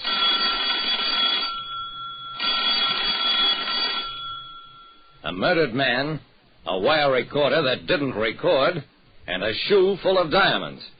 These are the exhibits on this page from my casebook. The casebook of Jerry Browning, private detective. You don't have to be a mind reader to be a private detective like me, Jerry Browning, but it certainly helps. The office of Chet Pearson, private detective, might have been my office. The same battered desk, a telephone, a big steel filing cabinet, a couple of straight-back chairs. There was only one difference. In this office, Chet Pearson lay slumped across the desk. He'd been shot 4 times through the heart. Lieutenant Dawson of Homicide walked over to me. I'm taking that filing cabinet over to headquarters, Jerry. Check through all of Pearson's cases for possible lead. I nodded. I suppose you have to. But I don't think you'll find anything, Dawson. The cabinet was unlocked. Nothing in it looks disturbed. Dawson seemed inclined to agree, but just the same. Couple of you men, pick up that file cabinet. Easy. It's heavy. 2 cops started walking the cabinet across the floor. As they did, something wedged between the cabinet and the wall fell clattering to the floor. Dawson pounced on it, then turned to me. A spool of wire. Know anything about this, Jerry? I took the spool, examined it. Chet was a radio amateur, had his own shortwave call letters, made a lot of his own equipment. I turned the spool over in my hand. Dawson, you suppose this could be from a wire recorder? Because if it is, there may be voices on it. Even the voice of Pearson's killer. In the office of a murdered private detective who was also a radio amateur, we found a spool of wire that looked as though it might be the kind of wire on which voices can be recorded. At the police laboratory, the lab technician took the wire spool, threaded it into the machine. I don't think the stuff is recording wire. Too thin. Well, try it anyway. I watched as the technician uncoiled the snapped wire from the machine. Pearson must have used this wire to wind coils. Certainly didn't record voice on it. And that was the end of a potential clue. I picked up the spool. Mind if I take this? Go ahead. It's worthless to us.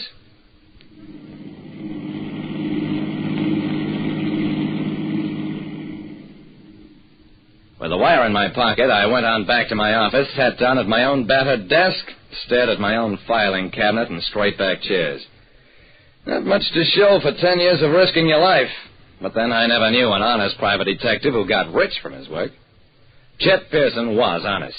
And at the end of the road, all he got was 4 slugs in his heart as payment in full.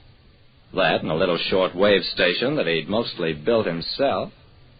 An idea stirred at the back of my head.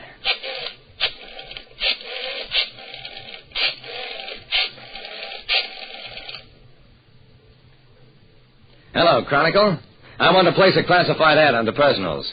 Well, I'll read it to you. Jerry Browning, private detective, announces that he has taken over the practice of Chet Pearson, deceased. Confidential investigations. Conversations recorded with latest electronic equipment as perfected by Pearson. Put on my name and address, substitute it for my regular ad until canceled.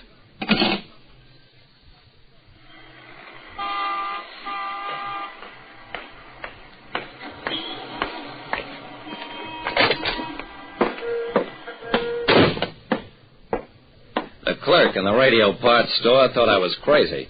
A portable recording set strapped around your body? Well, sure, it could be done, but with batteries that weigh over 50 pounds, and it looked like a radio set with shoes.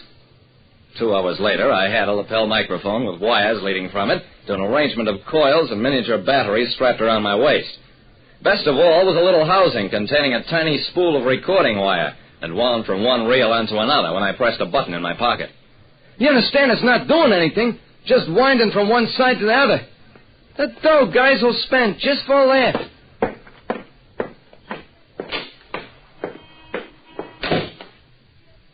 When I got back to my office, I had a conversation with Dawson and warned him about my ad.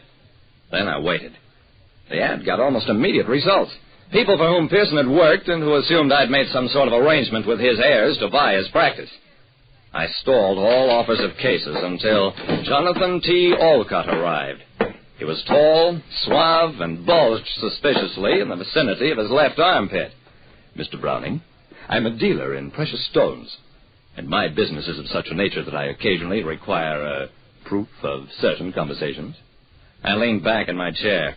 I know all about you, Mr. Olcott. Pearson left a spool with part of a conversation you had with him recorded on it. I eased my jacket open, let Olcott look at the apparatus. See that wire turning? It's recording our conversation through this lapel microphone, just like Pearson always did with his visitors. Olcott's hand slipped inside his jacket and came out with a revolver. I ignored it. In fact, I laughed right out loud. Wait a second, till I disconnect this thing and get it off. I removed the belt from around my waist, tossed it on my desk. That's better. I looked up at Olcott. Now, don't you think you'd better put that gun away? After all, the other spool isn't here. I've got that one in a vault. Olcott hesitated, lowered the gun. You're sure that thing is disconnected? I nodded, showed him that the wire wasn't turning anymore. You can talk freely now, but you'd better talk money. Olcott smiled with approval. I like a smart man. And you're what? If Pearson had been smart, he'd still be alive. He slipped the gun back into its holster. I won't make any offer for the wire, but you can work with me. I frowned. I need money fast. This stuff was expensive. You'll make 10 grand on the first job. The Mocamba Queen is docking tomorrow. 2 sailors are carrying 20 uncut diamonds in false linings of their shoes. They'll have shore leave about 10:30. We'll be waiting for them. I got up, sauntered around the desk. We sure will. 2 cops walked in, strode over to Olcott, yanked him to his feet, snapped handcuffs over his wrists. So he fell for the old jigsaw trick. A smart hijacker like that. I glanced at the junk on my desk. Just goes to prove that an old trick can always be given a new twist and brought up to date. Okay, take him away. The 2 sailors from the Mocamba Queen were met as they came ashore, not by hijackers, but a police squad that arrested them and confiscated their smuggled gems. At that, the men were lucky. They might have met Olcott and fared much worse. That's what Olcott was, a crook who preyed on other crooks, a hijacker of smuggled stones. Pearson had been investigating the murder of a seaman for a steamship line that was his client, and he ran across Olcott's trail. Olcott tried to buy him off, and when that failed, used simpler means to shut Pearson's mouth. Like I said, in this detective business, it isn't what you know that counts, but what the other fellow thinks you know. Listen next time to Calling All Detectives, mystery drama, mystery quiz, and a chance for you to match wits with yours truly, Jerry Browning, private detective.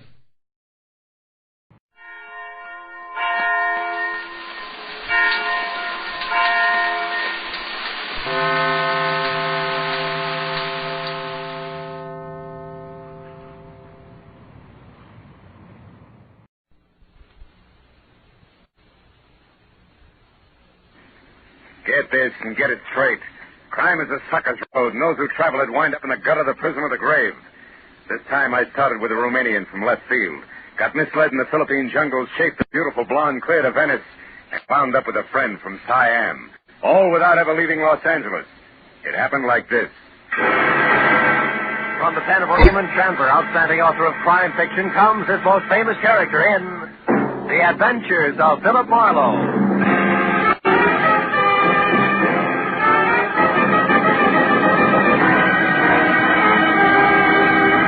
Now, with Gerald Moore starred as Philip Marlowe, we bring you tonight's exciting story, The Sword of Cebu.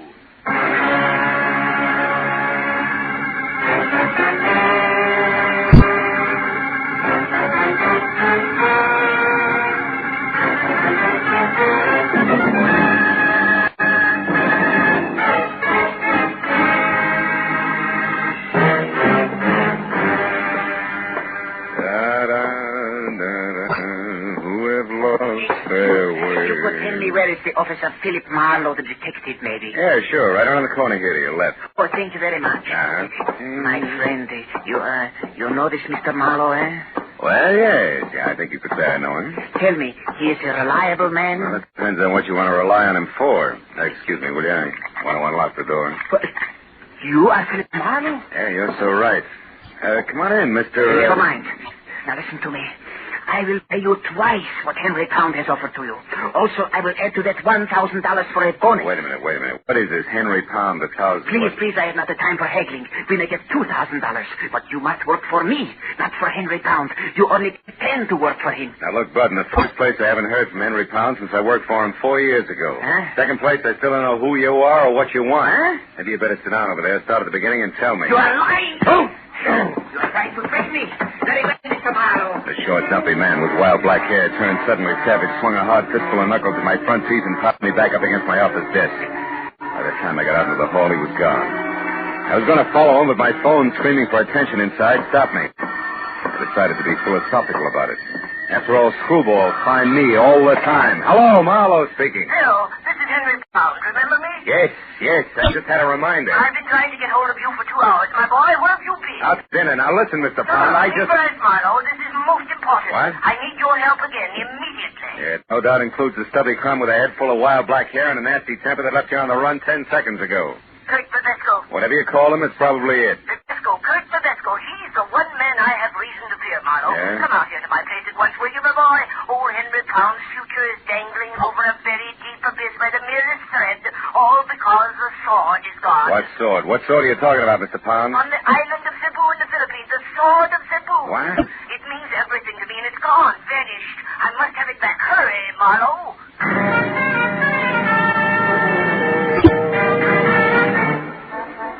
20 minutes later, I pulled up in front of the walled-in jungle Henry Pound called home and zigzagged in through an Okinawan anti-evil spirit gate. Waded past the grove of dripping elephant ears and ragged banana trees and finally made the front door.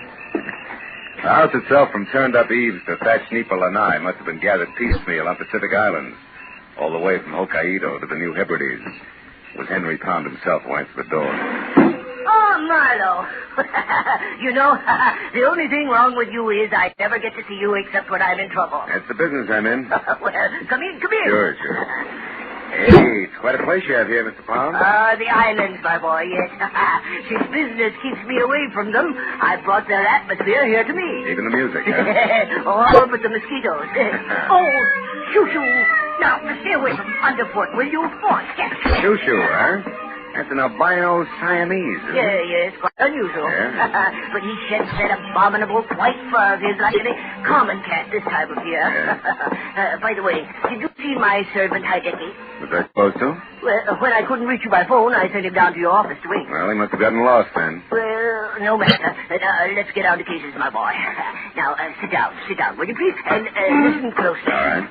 My major business, as you remember, is importing pearls from the Orient. I remember. And since you worked for me last, I acquired a partner, a fine fellow named Voss in Manila. With his contacts there and mine here in the States, we've been extremely successful. Was he the one who sent you that sword you mentioned? Yes, it arrived 2 days ago, but he sent over half the curios you see in this room. That's why I failed to realize that there was anything special about the sword of Cebu. Well, what is so special about it, Mr. Pound? Here, read this letter I got from him.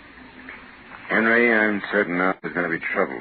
From one Kurt Babesco in particular. The man you told me that? Yeah, I see. However, I've taken every precaution. Rest assured, Henry, that if anything ever happens to me, I shall somehow get the complete list of my contacts here into your hands.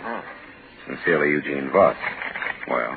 Eugene Voss was murdered 4 days ago in Manila. Murdered for that list of contacts. Do you think the sword ties in some way? Well, I'm positive of it. Well, what's it look like? Well, it's 3 feet long, Marlowe. The handle and the sheath are from the same gorgeous piece of white mahogany, and literally covered with intricate and exquisite carvings. Sounds wonderful. Oh, it is. When the sword is in the sheath, the 2 pieces form a complete pattern. I thought of it at once, of course, but when I came in to examine it again, it was gone, stolen. Naturally, I called you instead of the police. I've got to get it back, Marlowe, intact and without publicity. Why, that sword is worth... Well, what the... Hideki! Hey, he's hurt. Hideki, Mr. Pound, Hideki very sorry. He did not see Honorable Mr. Marlowe. Hideki was attacked outside the military. By a stocky guy with wild black hair? Oh, yes, that's him, yes. He found out where Hideki was going, then he hit Hideki. That all Hideki remember until a few minutes ago when he waked up again. Oh, well, do you need a doctor, Hideki? Oh, no, thank you. Just the same, Mr. Pound. Heidecke already feel much better. Well, if you're sure, well, now you better go lie down anyway. So, thank you. We'll wash head first and be ship-shape no time. Very sorry, Heidecke was fool, Mr. Fox. Excuse me, very sorry. Well, now, that explains how Bisco got to your office, my boy. He's our man, all right. Yeah, but I don't think Babesco has the sword. You see, he's looking for it. He offered $2,000 to me to double-cross you. Oh. I can't understand it. Babesco is the only one who might know the truth about the sword. If he didn't take it, then who... Oh, you stupid cat, get out there. Now! I knew it. Now see what you've done, broken my signing V. He was playing with a piece of paper over there. Wait a minute. Oh, yeah, here it is. Eh? It's a rent receipt made out of somebody named Saunders. Let me see it. Sure. Received $40. Rent 1 month in advance for 812 Front Street, Venice. Just dated yesterday. Marlowe, I've never heard of this Saunders person, yet this thing was dropped here in my house. Perhaps by our safe, Marlowe. Do you realize what a break this is? Dropped isn't the word. This was deposited. Oh, what do you mean? It's a plan complete with name, address, and date. It was left here by someone who wanted it to be found, because whoever has the sword of Cebu right now might also have it up for sale. I think you're right, my boy. Wait, what do you plan to do? The only thing I can do, go to Venice and strike a bargain in our favor, I hope. I'll call you, Mr. Pound. I pushed my way out through the jungle to my car, turned around at the dead end of the street, and went down the way I'd come. At the first intersection, leaning against a lamppost, was 6 feet of lantern-jawed redhead in a turtleneck sweater and seaman's jacket. Gave me a hard, steady once-over until I was out of sight. Later, halfway to Venice, I picked up a pair of very sticky headlights in my rearview mirror, but lost them again. I turned onto Front Street and finally found number 812 all by itself out at the far end. I parked a block away and walked back. It was a battered, rickety beach shack. I moved in gently and found a crack wide enough to look through. There was no furniture, just one big packing crate, a kerosene lamp, and a blonde. Ho, what a blonde. She belonged in that joint like an orchid in a blacksmith. In one hand, she held a cigarette, and the other a small automatic. I went quietly to the back of the house, found a tin can, threw it. And I plastered my back up beside the door and waited. She came out slowly, gun first, and when there was enough showing to get a hold of, I grabbed it. Drop the gun, sister. Come on, Jim. That's better. Now we can go in and talk, huh? You think you're so clever. I get by. Hey, cozy little spot you picked. You got here, so it serves its purpose. Who are you? Philip Marlowe, Henry Pound's private detective. Where's the sword? We've things to talk over. Your bargaining position is lousy, Miss Saunders. What's the offer? $0, baby. I'm getting it back for free. Now, where is it? Take your hands off me. The sword is here in the house, but the scabbard isn't.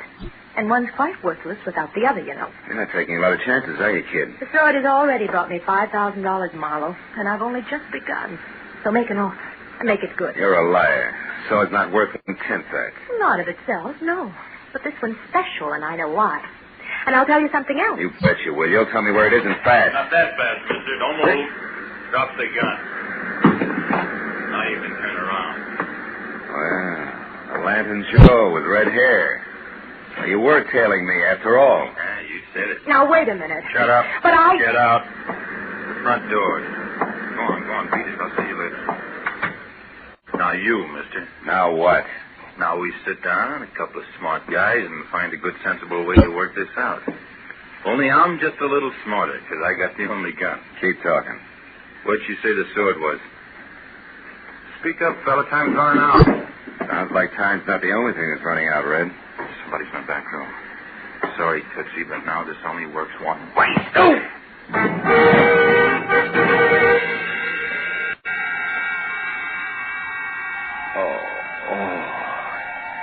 I couldn't tell how long I'd been out.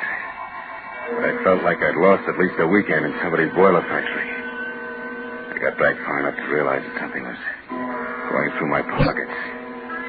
He was snaggle-toothed, had a week's growth of beard, and put the room in need of a healthy spring of sweet air. Yeah, that's a little better. I thought you was done in there for a minute. Yeah? Who are you? Oh, what happened anyway? Yeah, that's what I'd like to know. Call me Sid. Okay, Sid. Yes, thank you. I was walking along the beach out there like I always do, and all of a sudden I heard a scream. You know, like it was a wounded cat.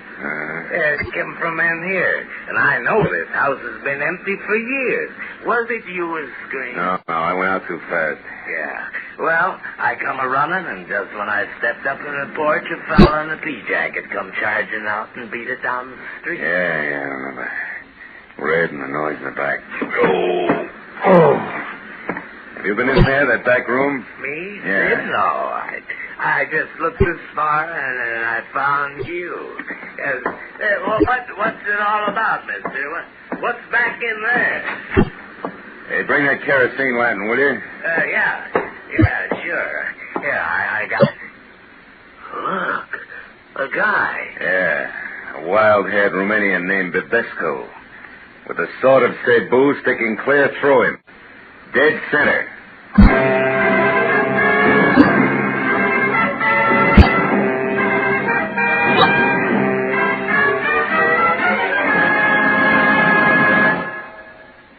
Now, with our star, Gerald Moore, we continue with the second act of Philip Marlowe in tonight's story, The Sword of Cebu.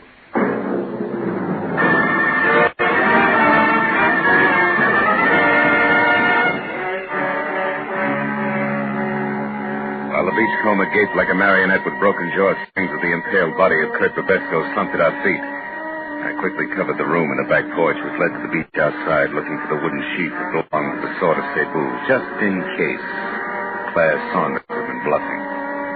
But 5 minutes of that got me nothing more than a little exercise and a lot of salt air. Well, what shall we ought to do now, mister? Call the cops? Yeah, I guess so. Sure would like to take that sword. So would I, Junior. But the homicide boys are kind of narrow-minded, you see.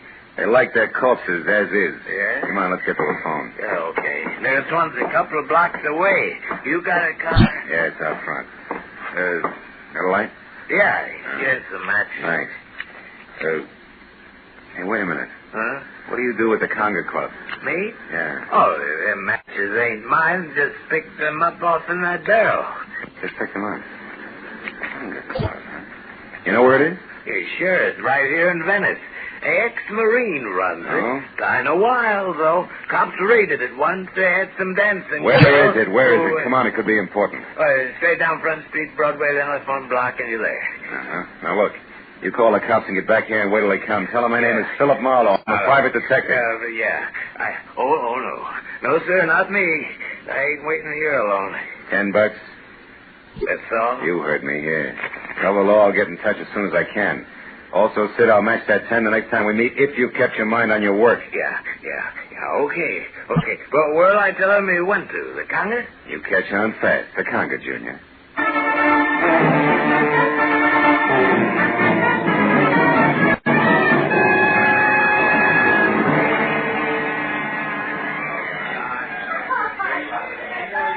What'll it be, Mac? Scotch and a little information. Girl named Claire Saunders, dressed in a white linen... I never heard of her, Mac. Oh. I see so many people, you know. Yeah, sure. Now, you get what I mean, don't you, Mac? Oh, of course. Well, you better make that a double Scotch. I'm through. He should have known better. Trusting a fast dame with every cent of his war bonus. Wait a minute. Huh? War bonus? Yeah. Who should have known better? Well, Yeah, I'll be with you in a minute, Charlie. Wait a minute. Look, who should have known better? My kid brother back in New York. He's a vet, Marines. He got his check from the state, and he turned it over to this Claire Saunders. They were going to get married. That's what she said. And that was the last he saw of her. Oh, well, it happens every day. He'll know better the next time. Wait a minute. I just happened to remember. I know the gal. You do? Yeah. Been around a couple of days now. It's pretty flush, all right. Know where she's staying? Yeah, sure I do. A ritzy motel about 4 blocks from here, the Pavilion. Pavilion, huh? Yeah. You got bungalow 10 there, Mac. I know because you were complaining about it being the N1 and too long a run for the bellhop and a crack ice kit there. Oh. You go get her, Mac. And when you do, tell the kid brother that another ex-Marine tipped you off. Yeah, you bet I will.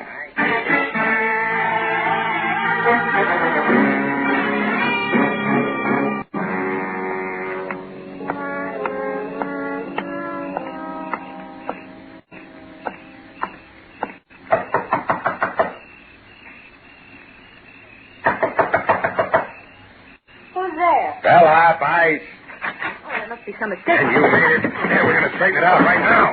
Your filthy hands. Quiet down, Duchess. Now, sit down, over there. Don't as much as bat a false eyelash. Well, you do what? Take inventory, baby. I know you're alone because I played Peeping Tom before I played bellhop. Chambermaids do a much-needed job on bedspreads. All right. So it's under the pillow. We've got the sheet. Now, what are you going to do with it? And without the sword? You kidding, Duchess. You don't think I missed that back room at the cottage, do you? You found the sword there? And Kurt Babesco was wearing the sword the hard way, through his insides. Somebody was killed with the sword. Oh, come on. It's a little late for that wide-eyed pitch, baby. It doesn't your carrot-top partner tell you every time he kills? Marlowe, you got everything wrong. Oh, sure I am. Yeah, sure. But just for laughs, let's pass it and you along to the cops, huh? No, please don't. I'll tell you everything, Marlowe. Turner isn't my partner. He hardly knows me. That's better. Now, just who's Turner? The man with the red hair. Oh, Marlowe, believe me. I can explain everything. Okay, let's try it. Did you steal the sword from my client Henry Pound, yes or no? Yes. Why? Marlowe, let me start at the beginning. A week ago in Manila, please. All right, let's have it. It was late in the afternoon, and I was shopping for a handbag, just looking in store windows. Suddenly, I noticed a man hurrying down the opposite side of the street. A man who turned out to be Eugene Voss, Henry Pound's partner, maybe? That's right. I could tell he was afraid of something, Marlowe. He darted into a curio shop nearby. A minute later, I saw Turner. You know him? Oh, just slightly. We'd met once. Obviously, he was following Voss. But he didn't go into the curio shop. Instead, he hid close by. And then when Voss came out, he shot him, Marlowe. Just like that, huh? He was gone before anyone knew what had happened. I ran over to Voss to see if there was anything I could do to help. But there wasn't. He was dying. Oh, it was frightful. Please, Marlowe, I'd like a drink. They're on the desk. When you're through, go on. What happens next? Well, he told me to take the money in his billfold, $5,000, to take it all for delivering a message. About the sword? Yes. I was to get in touch with Henry Pound here in Los Angeles and tell him that the sword which Voss had just purchased in the curio shop was on its way. He should pay special attention to it. And then he died. Well, you decided that $5,000 was an awful lot for playing messenger boy, huh? Yes. So you said nothing to the police, grabbed the first plane for L.A., got the Pound's place here, and swiped the sword, right? I figured if the delivering the message was worth $5,000, the sword itself would be worth a lot more. But you had no idea why. Oh, no. Maybe a code in the pattern of the design and the jewels in the handle. Probably not the sword itself. Yeah, you figured right, little schemer. Yeah, here's your drink. Thank you. The rest of the story I can fit together myself. You knew you had something, but you didn't know what, so you swiped the sword, you left an obvious clue to an empty cottage, that rent receipt, you counted on it to start the ball rolling, and it certainly did. Who would that be? I don't know. Find out. Who is it? Turner, I want to talk to you. Just a minute. You still sure you're not partners, baby? Yes. I told you the truth, Marlowe. All right, answer it. I'll wait here in the closet with the door open wide enough for the barrel of a .38, just in case you've never been to Manila. Go on. Open up, hurry. Close it quick. That keeper may be around. Who? The one I slugged over at the cottage. He wasn't there when I went back. Just some bum I scared away. Went back? Yeah, I went back. After you ran, there was some excitement, Sweets. First, I slugged the people because I heard some noise in the back. I thought it was you. Me? I never returned to the cottage. I know it. It was a louse named Babesco. I got him all right. With the very sword he was after. The little number right here in my hand. He was competition. So were you, Sweets, except that I doped your angle a long time ago. What do you mean? Well, Voss told you something before he died in Manila. I stopped after I ran, doll. I even came back. I saw you go for his billfold. Mumble something. When I ran into you again here in L.A., I knew you were swinging in the dark. It was a nice try, Sweets. But you missed. Now give me the sheet. These two belong together. Come on, hand it over. You don't want me to be rough to you, doll. No. Here it is. Well, that's better. Like I said, they belong together. Huh. That's funny. It should fit them. What are you laughing at? The answer's sweet. It's a slip of paper with a list of people on it. I think it's crumpled in the bottom of this sheet here, and that's why the sword won't go all the way home.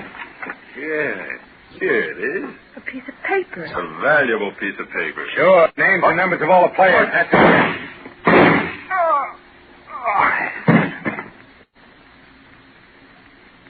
Marlowe.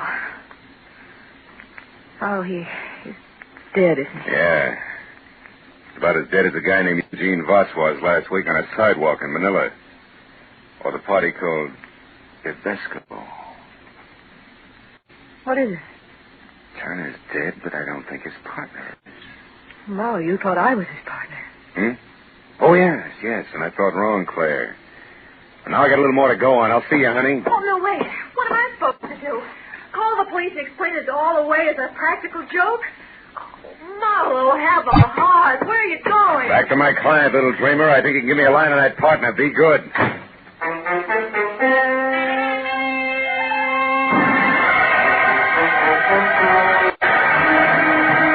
I was an hour plus driving slowly back to the transplanted world on Crestline Drive, and all the way I kept adding and subtracting all the screwball figures I'd run into, hoping that someplace I'd find a mistake. But when I was there through the junior jungle and standing at the front door, I knew that my hunch was right. Marlowe, you got the sword? The sword and sheath alike, Mr. Pound, are in my car. Also, I got news. Tedesco's dead. I'm not sorry. So is Turner. I don't know any Turner, but why haven't you brought the sword and sheath in with you? Because they don't count, Mr. Pound. There wasn't any code in the pattern on either one. The answer was a slip of paper jammed down in the sheath. Here. Is that what we're after? Let me see. Yes, Marlowe, this is it. Oh, I knew he wouldn't fail me. I knew Boss was loyal. I knew it. Oh, better than that, Mr. Pound. You counted on it. And don't move a finger, Happy. It's a great night for killing. Now go on. Into the study. We're going to use the phone. But, Marlowe, you're insane. Sure I am. So much so that I let the hairs from an affectionate Siamese cat change my mind. About everything. Keep moving. The cat? What do you mean? I mean the Turner who shot Eugene Voss in Manila, who murdered Babesco out at the beach, who I just killed before he could kill me, had white hairs from a molting white Siamese cat all over his suit. The same kind of white hairs I got on mine when Shoo-Shoo rubbed against me. Now go on, open that door. In other words, Pound Turner was a friend here, not foe, and from there on in, it all figures. Or do you still think I'm insane? Yes, No, Marlowe, you're right. You bet I'm right. Turner was in this with me. A partner, you might say. You see, I knew that Eugene Voss was worried about competitors. Like Babesco, go on. Well, I knew that Voss would see I got his clients' list, the pearl dealers, if his life was really in danger. That gave you a brilliant idea. Put his life in danger. So you sent Turner to Manila to kill Voss once the list was on its way. Oh, how neat. But tell me, clean cut, why didn't you let Turner know about the sword at once? Because he was tricked. Voss planted a fake list at his hotel, hoping that Turner would find it and go his merry way, which Turner did. He didn't know it was fake until he arrived here this morning. Which, of course, didn't affect the scheduled murder. Nice and thorough, aren't you? Or have you left out some little detail I should know, like why you bothered having Turner get mixed up in this at all tonight? I would have brought the sword and sheath back for you without him. I know you would, Marlowe. That's why I hurried you. But I also knew that there was a good chance that in finding the sword, you would also find that I deal in opium, not pearl. Oh, fine. And Turner was right behind me all the way, ready to kill me if I found that out from say, Babesco, huh? Precisely. Turner was right behind you, Marlowe, even as Heidecky is right behind you now in the dark. You fool. Why do you think I kept talking here, kept confessing? Speak up, Heidecky. Heidecky, talk! He can't, Mr. Pound. What? Heidecky is very unconscious. He's what? I hit him with a face. A Filipino face. No, you're lying! Heidecky! Hold it, Pound! Oh, my leg! Oh. Marlowe, you've got him. Marlowe! What's the matter? Behind the curtain. There's nothing there, honey. Nothing more than a friendly cat named Shoo-Shoo.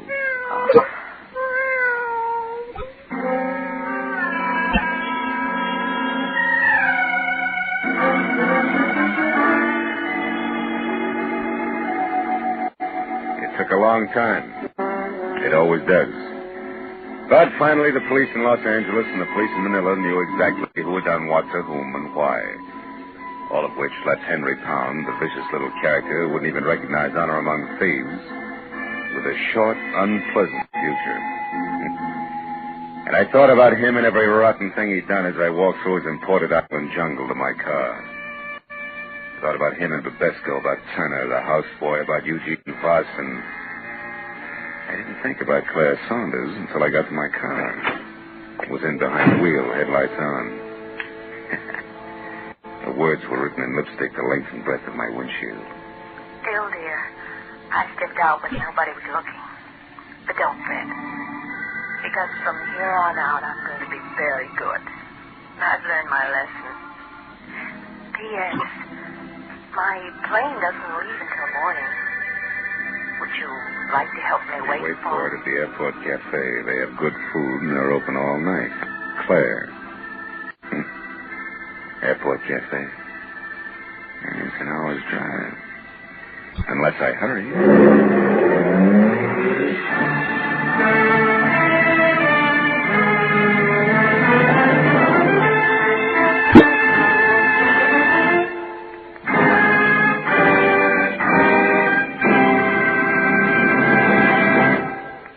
Adventures of Philip Marlowe, bringing you Raymond Chandler's most famous character, star Gerald Moore, are produced and directed by Norman MacDonald and are written for radio by Robert Mitchell and Gene Levitt.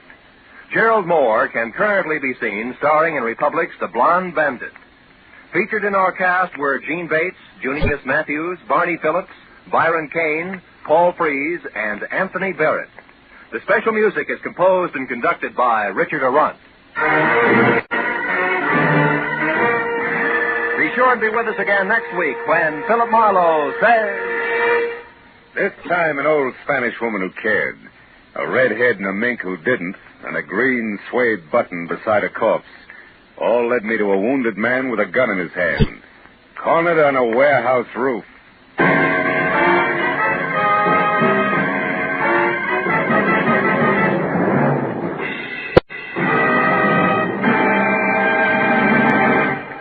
Now, stay tuned for Pursuit, which follows immediately on most of these same CBS stations.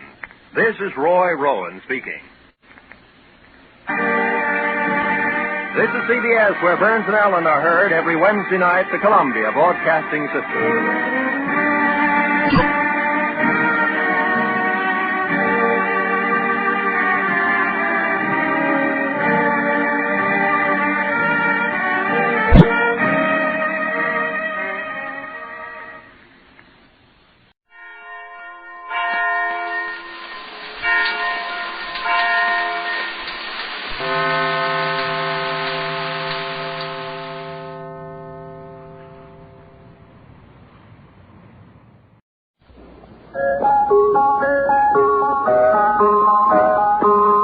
Cola, P-E-P-S-I. That's your smartest cola buy. Pepsi-Cola presents Counterspy.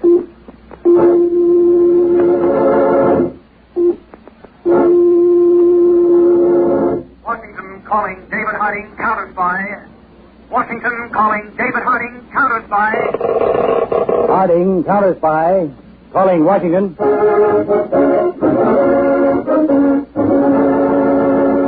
United States Counterspies, especially appointed to investigate and combat the enemies of our country, both at home and abroad.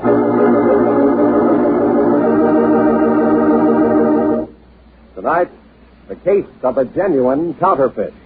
Another Counterspy report to the American people. Brought to you each Tuesday and Thursday by Pepsi-Cola. Pepsi-Cola, it's the spot. 2 full glasses, that's a lot. That's right, you heard what they said. 2 full glasses of sparkling Pepsi from one big 12-ounce bottle. You're getting an extra glassful. And what a delicious glassful. The most refreshing, delightful cola that ever tickled your taste. You can't top Pepsi's tangy flavor. And that big, big bottle saves you money, goes twice as far. Pepsi's America's big, big favorite. And America's biggest cola value. So why take less when Pepsi is best? Whenever you reach for refreshment, remember, why take less when Pepsi's best? And now to Counterspy.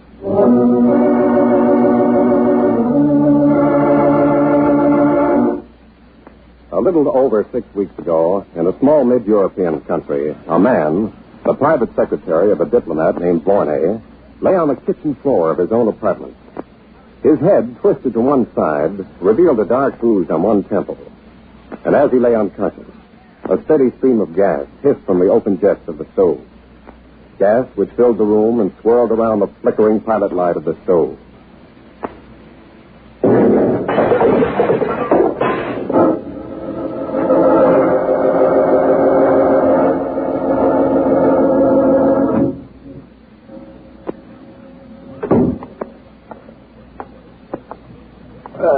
Rudolph, my friend, what are you doing here? Waiting to see you, Mr. Borney. It's a pleasant surprise. Oh, come into the apartment. Thank you. I returned home from the funeral of poor Carlo. You heard of his horrible death in the gas explosion, did you not? Yes, Mr. Borney, I heard. Oh, tragic. And right before I am to leave for America. Oh, come. But let us not speak of that. Tell me, my friend, why are you here? This paper will explain. Huh? You see, I am to replace Carlos as your secretary. You? Giving up your position in the government? But why, my friend? Because I am your friend. And I realize your danger. Danger? To me? Mr. Borney, I don't believe the death of your secretary was the accident it seems to be. Rudolph, you think the gas explosion was... It may have been an attempt to get at you. But why? I'm a poor old man, unimportant. Would your country send you on an important mission like this if they thought that? But that is why they sent me. Since our ambassador in the United States is ill, I sail to America. Arrange for the engraving of bonds for our government and bring them back personally. Oh, merely an honor to an old man. $3 million, merely an honor? The engraving of the bonds on which the future of our nation depends? Well, perhaps the fact that I avoid publicity and am not known outside our country was an added reason. A drink? Drink, sir. I warn you, Mr. Borney. Don't underestimate your own importance or your danger. Your drink, Rudolph. Thank you. The death of your secretary, the sudden illness of the ambassador in Washington, I feel it may all be a part of a dangerous plot. Good heavens. Oh, very well, it's all right. I'd better ask the government for an armed guard on my trip.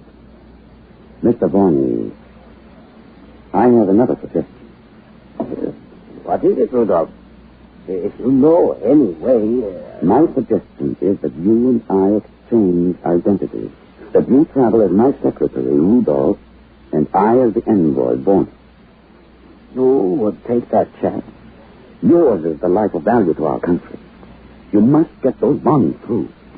Very well. You feel that strongly about it, Rudolph. Very well. You shall be the special envoy, Borney. I shall be your secretary, Rudolph, on our voyage to the United States.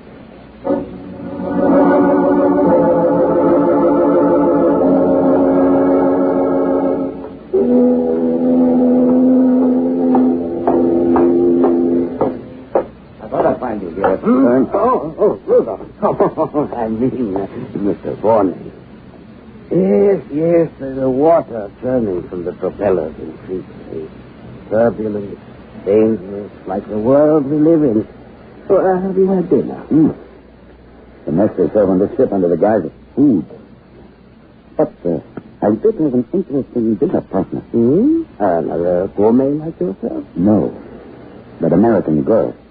The one we watched come aboard with the invalid in the wheelchair. Ah, yes. The pretty redhead. Her name's Myra Stevens, and the man in the wheelchair is her uncle. She's bringing him back to the United States for treatment. Well, you seem to have learned a great deal about her. Well, if I were 20 years younger, I'd be giving you competition myself. Well, shall we go to our cabin and finish packing? We dock early tomorrow. Very well. By the way, we are to be officially met when the ship docks. Officially met? A radiogram to me this morning from Mr. David Harding of the American Counterspy. Counterspy? Yes, he's to meet us personally. His agency may take over the job of guarding me, and you won't have to worry anymore. Please. Oh, Mr. Borney. Miss Stevens, what's wrong? My uncle. He's fallen from his wheelchair, and I can't lift him back. Would you and your secretary be willing to help me?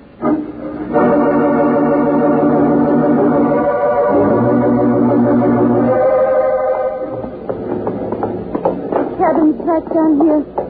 He's trying to reach his medicine when he steps. But here, this is that here. All right. Now, if Miss Stevens, Uncle's not on the floor. He's there on the bed. I thought that... Good work, Mara.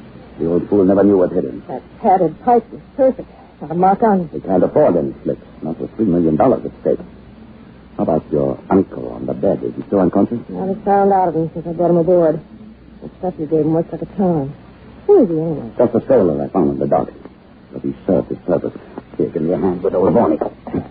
We'll put him in the wheelchair. Why don't we get rid of him? What are we saving him for? I have many uses in mind for old Bonnie.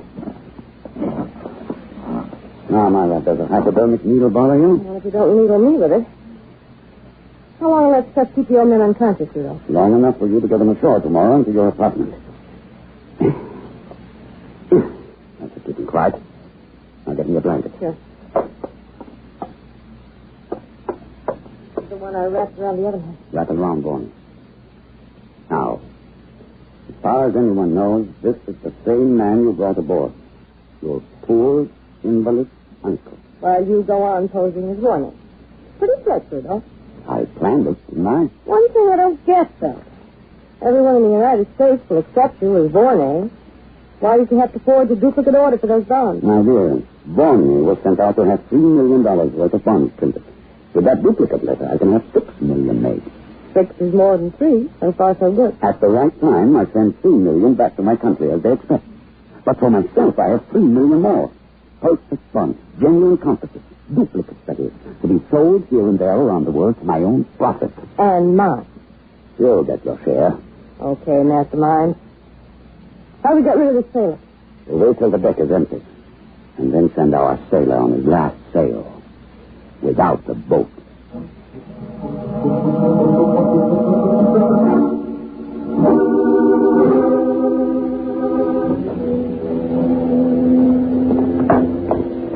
Up to the rail, Myra. Hurry up. Now you understand what you're to do. After we toss him over, I call man overboard. Then I tell the captain I saw my secretary, Rudolph, fall over the side of the ship. And I back you up so nobody can doubt your story. Okay, let's get it over with. All right. 1, 2, 3.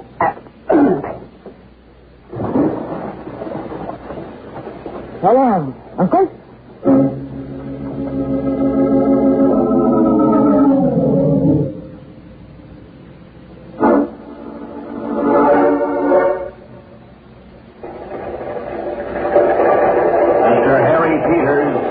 Mr. Harry Peters in Counterspy Statistical Department. Please report to Mr. Harding's office at once. Report to Mr. Harding.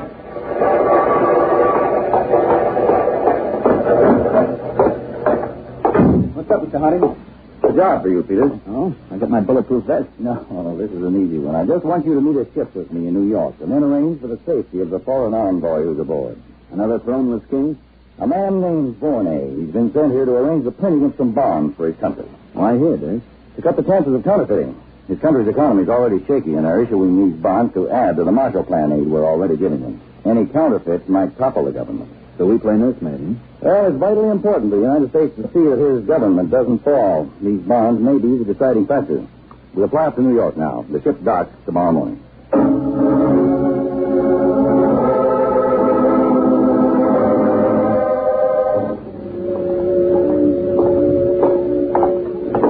Coming, Peters? The person said Mr. Vornay went into this restaurant. What? Oh, sorry, Dave.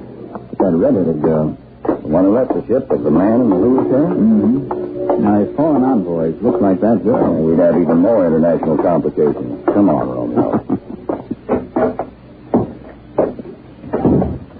Mister said Mr. Vornay was wearing a white suit. Over there, Dave. Corner table. Looks rather young, doesn't it? Judging from what I've heard of Vornay. Get the diamond stick there inside, Mr. Vornay? Ah, you must be Mr. David Hart. Well, I'm sorry we missed you when you came down the gangplank. This is my assistant, Harry Peters. Vornay, I'm very pleased to meet you both. Won't you join me? You probably think it odd of me to eat as soon as I land. But you see, I consider myself a gourmet. Food on the boat. I understand. I hope the voyage was good otherwise, though. On the contrary, Mr. Harding. It was tragic. Oh? My secretary, Rudolph, was lost at sea. Lost? He fell overboard. Evidently an attack of dizziness. Poor Rudolph. Strange we hadn't heard of it, Mr. Harding. Well, death on the high seas, ship of foreign registry. I suppose, Mr. Peters, they wouldn't have troubled your counterspies with such a minor, though tragic accident. Oh, is everyone sure it was an accident? It was seen both by myself and another passenger, but there was no question. It was definitely an accident. Was he a close friend, Mr. Boney? Very.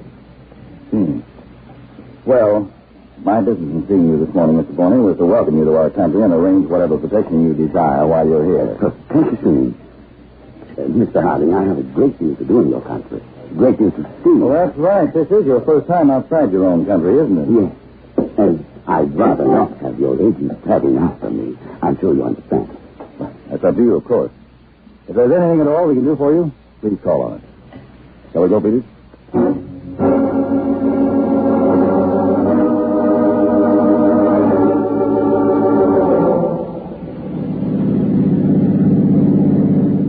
Why the frown, Dave? Peters, did you notice the way Vorney was eating? He takes his food seriously. No, I mean the way he handled his silverware. He held a fork in his right hand eating, but when he wanted to cut, he changed the fork to his left. Well, don't we both do the same thing? Of course, we all do in this country. But in the one Vorney comes from, a country he's never supposed to have left before. They do it in the opposite way, keeping the fork in the left hand all the time. No, but Dave... Well, I'll admit it's a small thing, Peters, but there are others, too. Considering the importance of his mission, we can't take any chances. So what could be wrong? I don't know yet, but I will. Peters, we're going to have to be awfully careful because of his diplomatic standing. But we're going to do a bit of checking on Mr. Vorney.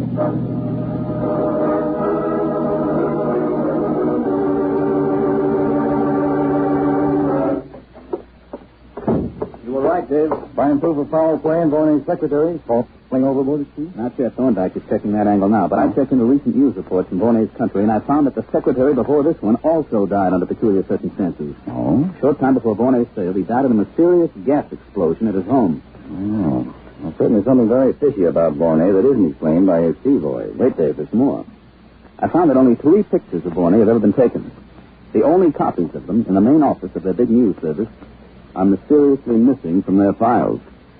Peters, this is another proof that we ought to have a better, quicker means of getting photographs of people we're interested in. If we only had some sort of miniature camera that could be issued as standard equipment for every counterspy. Well, it would certainly simplify our work, Dave. That's the question. A camera small enough to fit in the hand with a simplified foolproof mechanism. As simple as the old-style box cameras that a kid could operate. Well, why not send instructions through to Washington tonight? Photo Lab could begin work on it now. I'm going to do it. If we had a camera like that on this case, well, we haven't. We'll do the best we can. Now, first of all, Peters, keep on with this investigation of the high mortality rate in Vorney's secretary. Right. Also, I want a tail put on Vorney. Our best man, Peters. This man's clever. Plant some men at his hotel, too. I'll see to it, Dave. And I want all our field officers alerted to try to locate somebody, a relative, a friend, who can identify Vorney. Dave, the captain of the ship identified him. At least he's the same man who came aboard. We can't pass up any chances. And I also want to know whether Vorney has ordered those bombs for his government. If so, I want delivery to him stalled until we complete our investigation. I'll handle that myself. No, assign J4 to it. I've got another job for you, Peters. A special job.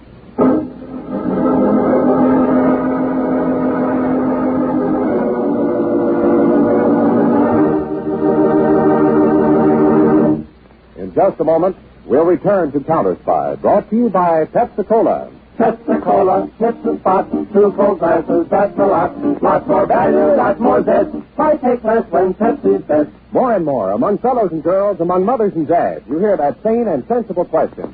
Why take less when Pepsi is best? No budget, no allowance ever had a better friend than tangy, sparkling Pepsi-Cola. Because one big 12-ounce Pepsi bottle gives you 2 delicious drinks. That's twice as much tangy taste, twice as much delicious Pepsi to go just twice as far. That's why more and more families say, why take less when Pepsi is best? Yes, families like yours and mine, families all over America, they're all saying, why take less when Pepsi is best. Pepsi-Cola, hits the spot, tastes terrific when you're hot, more and better than the rest. Why take less when Pepsi's best? Today, tomorrow, always. Get America's biggest cola value. Take home a carton of 6 big Pepsi bottles. Insist on Pepsi at the store. And say Pepsi at the fountain. Say Pepsi at the stand. Say Pepsi. Whenever you reach for refreshment, remember, why take less when Pepsi's best? And now, back to Counterspy.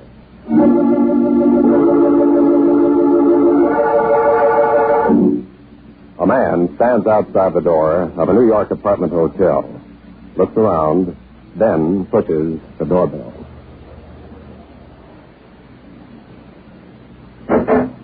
Rudolph, come in. What's wrong? You're frozen. Has anything odd happened to you, Myra? Odd? Any repairmen trying to get in? People with the wrong apartment number, noise on the telephone? No, nothing. Think somebody's on you? Think Harding and his counterspies are suspicious. I told you about my lunch. Harding didn't say. He watched me very closely, and now I've been followed every time I leave my hotel. Huh? And you came here? Don't worry, I shook them off. But we must move fast. You run away? Give up $3 million in a year's work? No. I've already ordered the bonds. We just need a little more time. You don't suppose they dope out you're not born. Myra, darling, suppose I prove that I am. Is Bonnie still safe in the next room? Sure. Let's go see. Tried to wake up about an hour ago. I had to give him another hypo. All right, but from now on, only half a shot. Yeah, look how peaceful he is. If we cut down on the dose, he might wake up and make a lot of noise. And keep him tied and gagged. But I'm even conscious enough to sign some papers. Now, where's that gold cigarette case? Here in the drawer. I was keeping it. You mean you were going to steal it? I give you a chance at pot of $3 million and you waste time on small change. Myra, you're still just a nightclub girl at heart. Hey, now. Hold his arm when I get his fingerprints all over the cigarette case. What good will that do? Your prints will be on it, too. Oh, no. I coated my own fingers with collodion. I can't leave any prints. Then what? I read in the paper that David Harding is again in New York. I'm going to drop in and see him and just happen to leave my case. Warner's will be the only prints they'll find on. It's pretty slick, Rudolph, even to you. Isn't it? I just hope it's slick enough to fool the counterspy.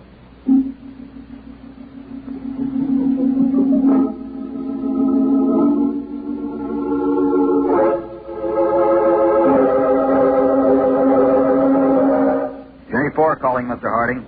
A checkup of bond engraving companies reveals that 2 separate orders have been placed by Bournet.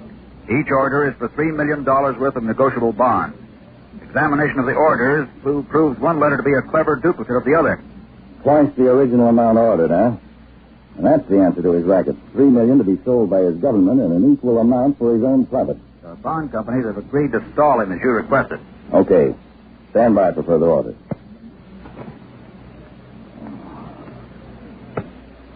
All right, Miss Ferguson, you can send Mr. Bournet in now.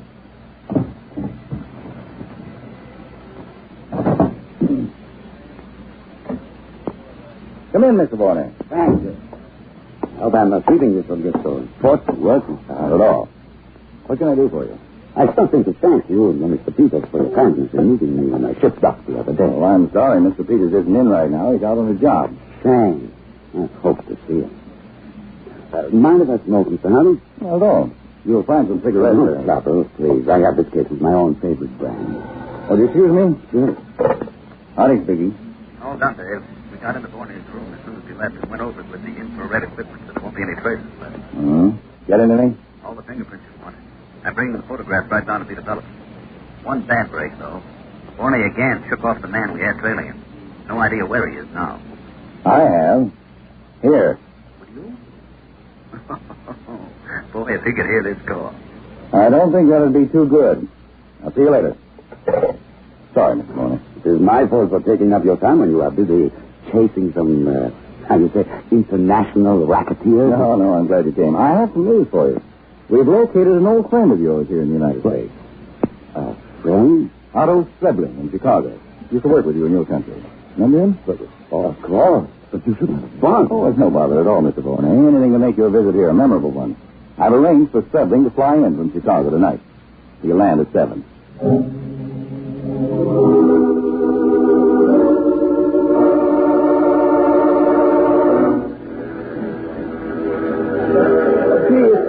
Could someone please tell me where I can get a cab? Could any? For goodness sake, well, no one happened. Mr. Otto Stebbins? Yes, I'm Otto. Darling, how good to see you. But Stay along with me. My name is Myra Stevens. I'm a counterspy. A counterspy? For goodness sake. I'll sake. explain. I value your life as I said it. Darling, just you come along with me. My car is right outside.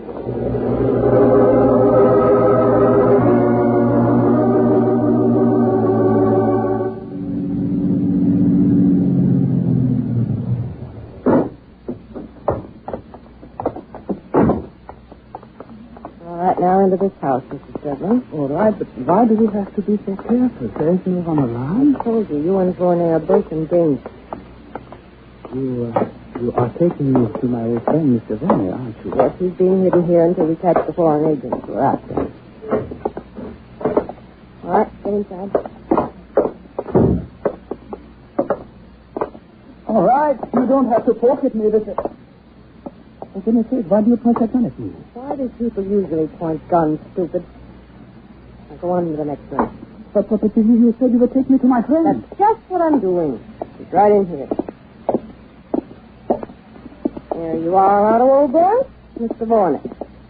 Well, for goodness sake, he's all tied up in his feet. We tried to convince him he should sign some papers. Maybe now when he sees you, he'll behave. You are not with the counterfeit. Stay where you are. I may wear a search bob, but I can shoot pretty good at close range. You lied to me. Not entirely. In a way, I am with the counterspy. At least my boss, Rudolph, is. Yeah, at this very minute, he's having dinner with David Harding, head of the counterspy. Setting up a perfect alibi for himself.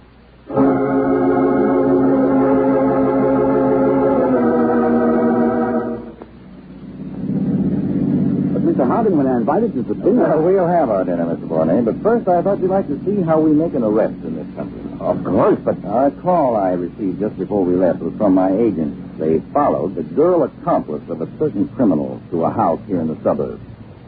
This house, as a matter of fact. Yes? Come on, Mr. Vorney. I'm sure you'll be interested.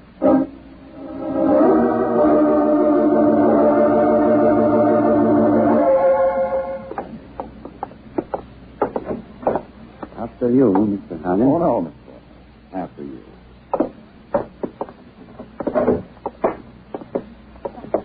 Vorney, wake up. Rudolph. Mr. Harding, Harding? What kind of thing is it? I take up out of here, like you said. You fool. That is not Otto. That's Harry Peters, one of Harding's men. A counterspy. I'll take that gun. No, you don't. All right, Peters, you can untie Mr. Vorney now. And as for you, Mr. Rudolph, you're under arrest. On what charge, Mr. Harding? The kidnapping of Mr. Vorney, forging official documents, and... But, Mr. Harding, I'm not responsible for what this woman did. You double-crossed jerk. You're not passing the buck to me on this. Listen, Harding, this guy's already killed 2 men, and before I'm done talking... All right, you'll get your chance to talk. We already have all the proof we need. You see, Rudolph, your clever trick with the cigarette case didn't work. We'd already gotten your fingerprints in your apartment. You simply gave away the fact that the real envoy was here, too. And you thought you were so slick, Master Miles. He was, but not clever enough. He fell for the story that an old friend of Vorney's was coming and led my men here just as we expected. All right, Mr. Harding. Let's get it over with.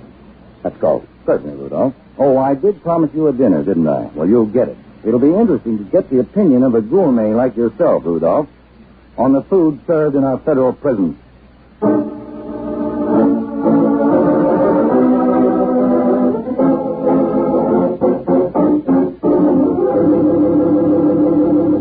When your friends drop in, be generous, but be thrifty, too. Serve plenty of delicious Pepsi-Cola. Pepsi's big 12-ounce bottle gives you not just one sparkling glass full, but 2. Get a carton of 6 and serve 12 delicious drinks. Yes, Pepsi is America's biggest cola value. You get twice the tangy taste, twice the refreshment, twice the Pepsi. So why take less when Pepsi is best? Whenever you reach for refreshment, remember... Pepsi-Cola, it's the spot, two full glasses, that's a lot. Lots more value, lot more zest. Why take less when Pepsi's best? Tune in every Tuesday and Thursday, same time, same station, to Counterspy. Listen next Tuesday for the exciting Counterspy case of the Society Swindler. Time, said the master criminal, had to be treated just right, and time meant two things, money and death. Yet in the end, it was time that trapped him, for time is not the exclusive weapon of crime, but used, too, by your counterspies to catch the man I call the Society Swindler. Case of the Society Swindler on Counterspy.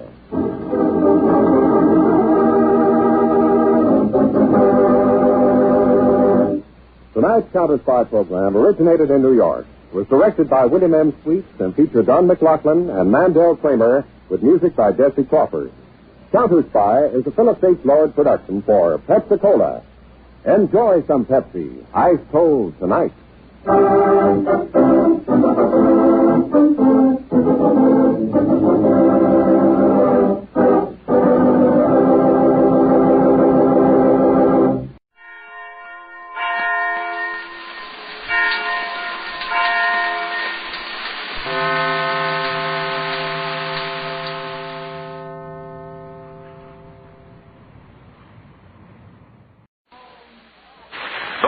Show starring Nick Carter, Master Detective, presented by the three great Linux Home Brighteners.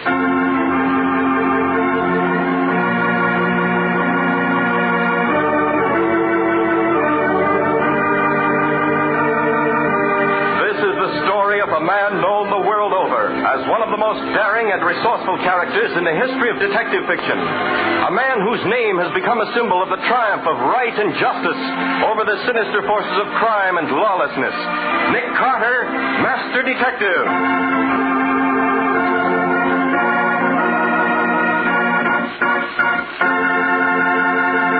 Today's exciting case, the Howling Horse, in which Nick Carter goes hunting in a forest of death and tracks down a fabulous four-legged killer.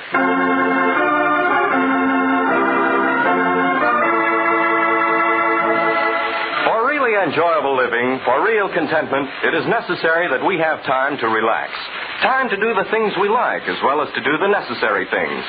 And these days, American homemakers everywhere are learning that one important way to enjoy leisure time is to depend on the three great Linux Home Brighteners, those magic new shortcuts to beauty for woodwork, furniture, and floors. You, too, can save drudgery each day with those three great Linux Home Brighteners.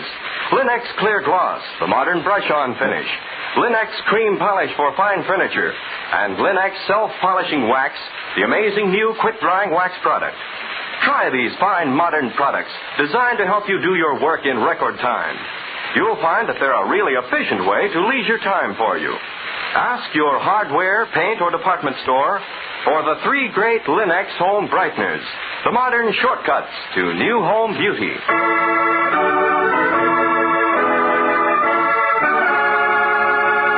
And now for today's exciting case from the life of Nick Carter. The lights are out in the old brownstone mansion at the corner of 5th and 4th. In the darkened laboratory, the strange whine of electricity sounds, and under the pale, purple aura of ultraviolet light, Nick Carter and Patsy play a strange jigsaw puzzle game with crime. Wait a minute, Patsy. Mm-hmm. This letter A matches the A and bequeath. Just a moment. Yes, an exact duplicate. Make a note of that. Right. Oh, making progress. The word here on this slip. Exactly duplicates the here and hereby bequeath. You got that? I've got it. Better and better. See that word will in last will and testament? Uh-huh. A precise duplicate of the written will from this thank you note. Who's that? Hiya, folks. It's the demon reporter himself in person. Why, it's Scubby. Oh, hello, Scubby. Final interruption, masterminds. The housekeeper let me in. Well, what's cooking? Good looking. Nick's testing the validity of a will, Scubby. We're matching samples of the dead man's writing with the writing in the will. Oh, very interesting. Do they match? Precisely. Well, then the will is genuine, eh? On the contrary, the will's a forgery. Huh? Now turn off the ultraviolet, Patsy. Put on the lights. Hey, I don't get it, Nick. If the writing in the will dovetails with other letters, doesn't that prove the same guy wrote both? No, Scubby. The fact that words and individual letters from old correspondence match words and letters in the will proves someone forged the will by tracing the dead man's handwriting. Very clever. Very clever indeed. It'll make a nice feature article when I finish with my story on the Howling Horse. Did you say Howling Horse, Scubby? Yes, beautiful. I'm on my way upstate to cover one of the craziest stories that ever hit the desk. I thought Nick might be interested. What is it, Scubby? Well, it seems there's a guy upstate named Lucas who has... C.B. Lucas? 3 degrees in medicine, archaeology, and natural philosophy. Explored the Gobi Desert in 36. Yeah, the very same. Oh, this Lucas must be pretty wealthy. He's got a big estate, about 700 acres of forest and lakes. But what about that Howling Horse you mentioned? Well, there's a story that Lucas brought back a couple of horses with him from one of his explorations, and they howl. Nonsense. They also kill cattle. Ridiculous. These horses of Dr. Lucas also have murdered a man. Oh, no. Well, that's the story I'm going to check. Are you interested, Nick? In horses that murder men? Certainly am. I'll use my car. We should reach the Lucas estate by nightfall. Let's go.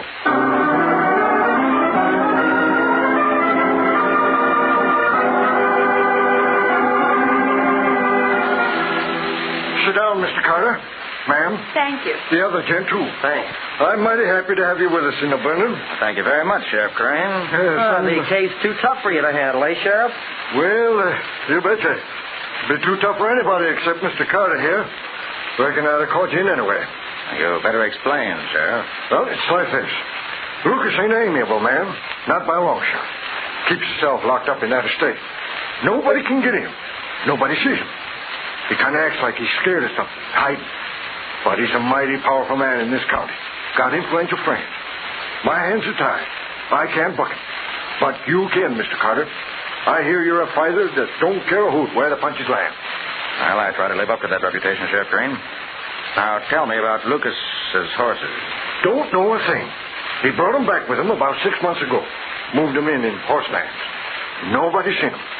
Well, pretty soon people start talking about them horses howling. They're sure about them howling? Yep. Then, 1 or 2 folks seen one of them running around Lucas's estate. A big black critter. Seen him at night. Mean and ornery. But pretty soon they started killing cattle. Rip them apart with their teeth. Folks sued Lucas. He just laughed. Told them they was crazy. Swore he didn't own no horses. I see. Last week, Jed Storm was killed. On the road that passes Lucas's estate. Head was near torn off. Body all ripped to pieces. I figured maybe the law better step in. I had to pull every string I could to even get into Lucas's estate. Searched the place from top to bottom. House, barns, everything. Well, sir, Lucas was telling the truth.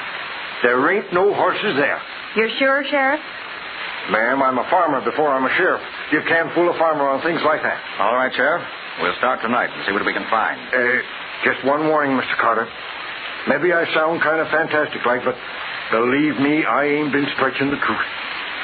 You go slow, and you go careful. That Lucas is mean. Them horses is deadly. Thanks for the warning, Sheriff, but I've met deadly killers before. And Nick is still here, which is more than you can say for most of the killers he's met.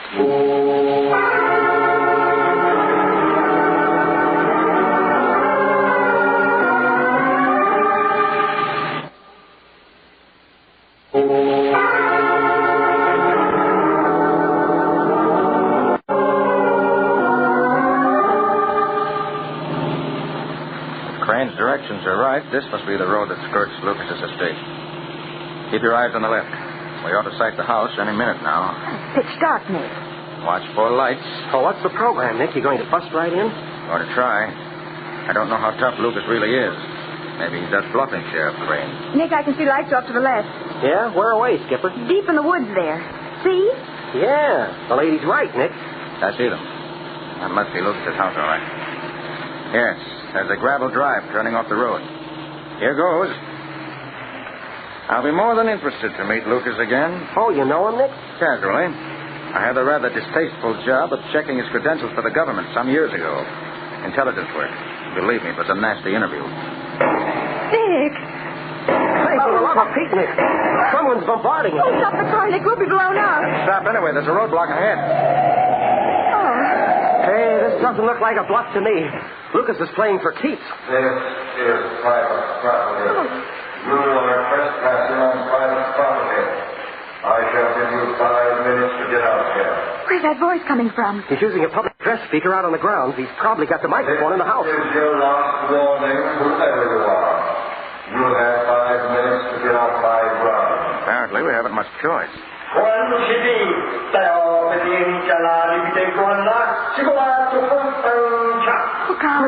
Was that Chinese? It was, and raises a very curious question in a fantastic case. Let's back out to the road and start finding the answer to it.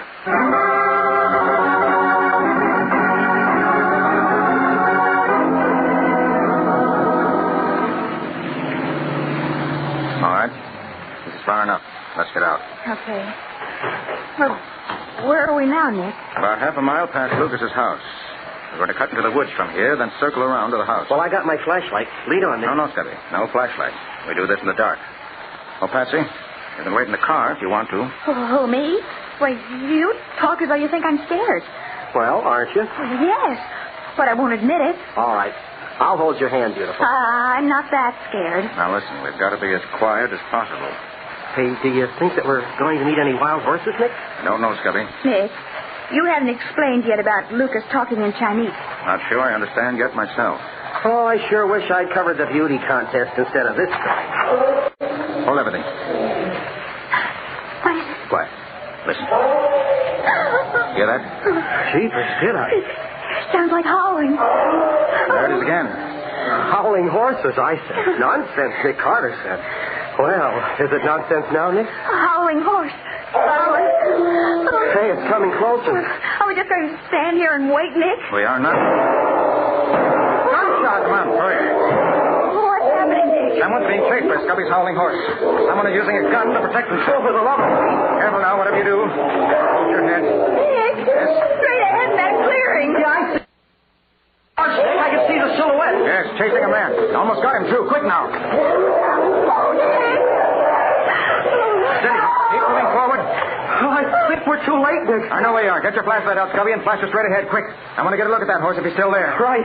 Here you are. There isn't anything. There's nothing at all. Nothing but a body of a man sprawled there in the grass. A body without a head.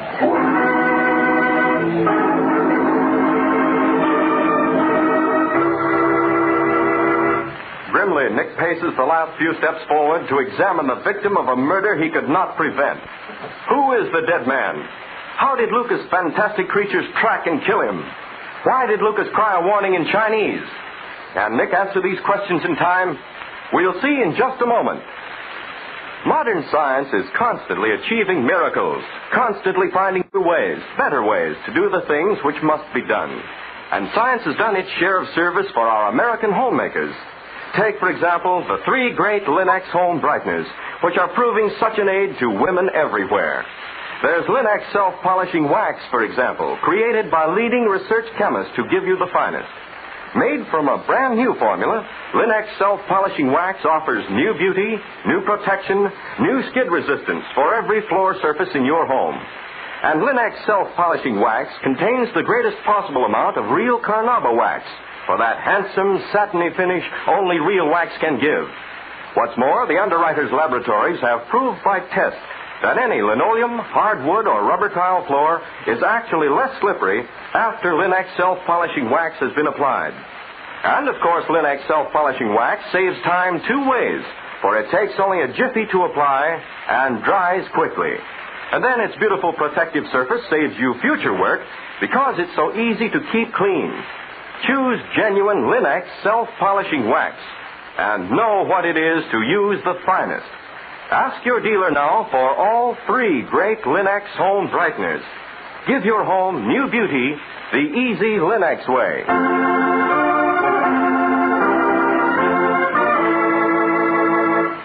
And now back to our story.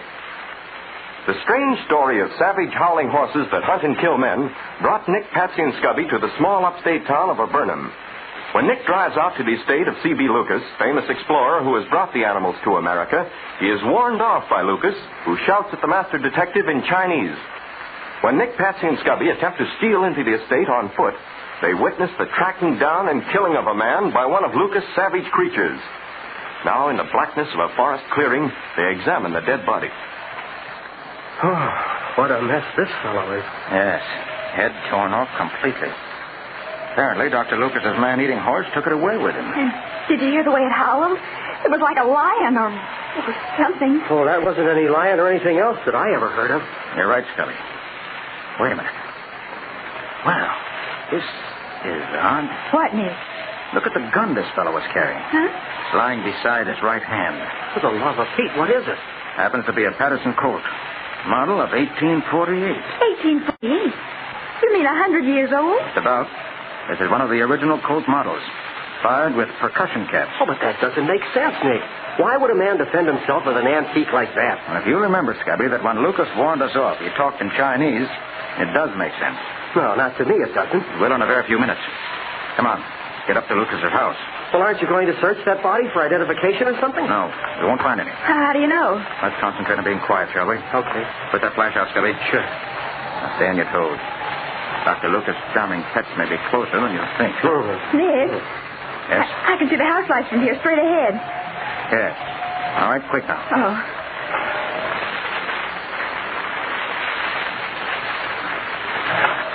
Oh, I sure wish there was a moon. You're not getting romantic, are you, Scubby? Heck no. I'm just scared of the dark. Wait a minute. Listen. It's a funny sound. Like machinery or something. It's not machinery. Hurry, let's get to the house. Take this path here. Nick, that sound is awfully familiar. I just can't place it. Familiar to you, Scubby? Well, yeah. Coming over the PA Lucas has on the ground. Over the PA? Right. All right, quick, into the house. Those French windows at the side look open. Open? They're smashed. Like a truck went through them. So they are. Careful of broken glass. Oh, Nick, look at this room. Yeah, looks as if the truck drove through here, too. Yeah. Where is Dr. Lucas? I have a hunch that something's happened to Dr. Lucas, Patsy. Something that accounts for the funny noise you hear over the PA. Come on. I don't like this. Crane's advising. Oh, for the love. Yes, I rather expected this. It's a body sprawled alongside that phonograph. And it's a needle running in the last groove in the record that's making that strange sound, Patsy. I'm afraid Dr. Lucas has played this phonograph for the last time.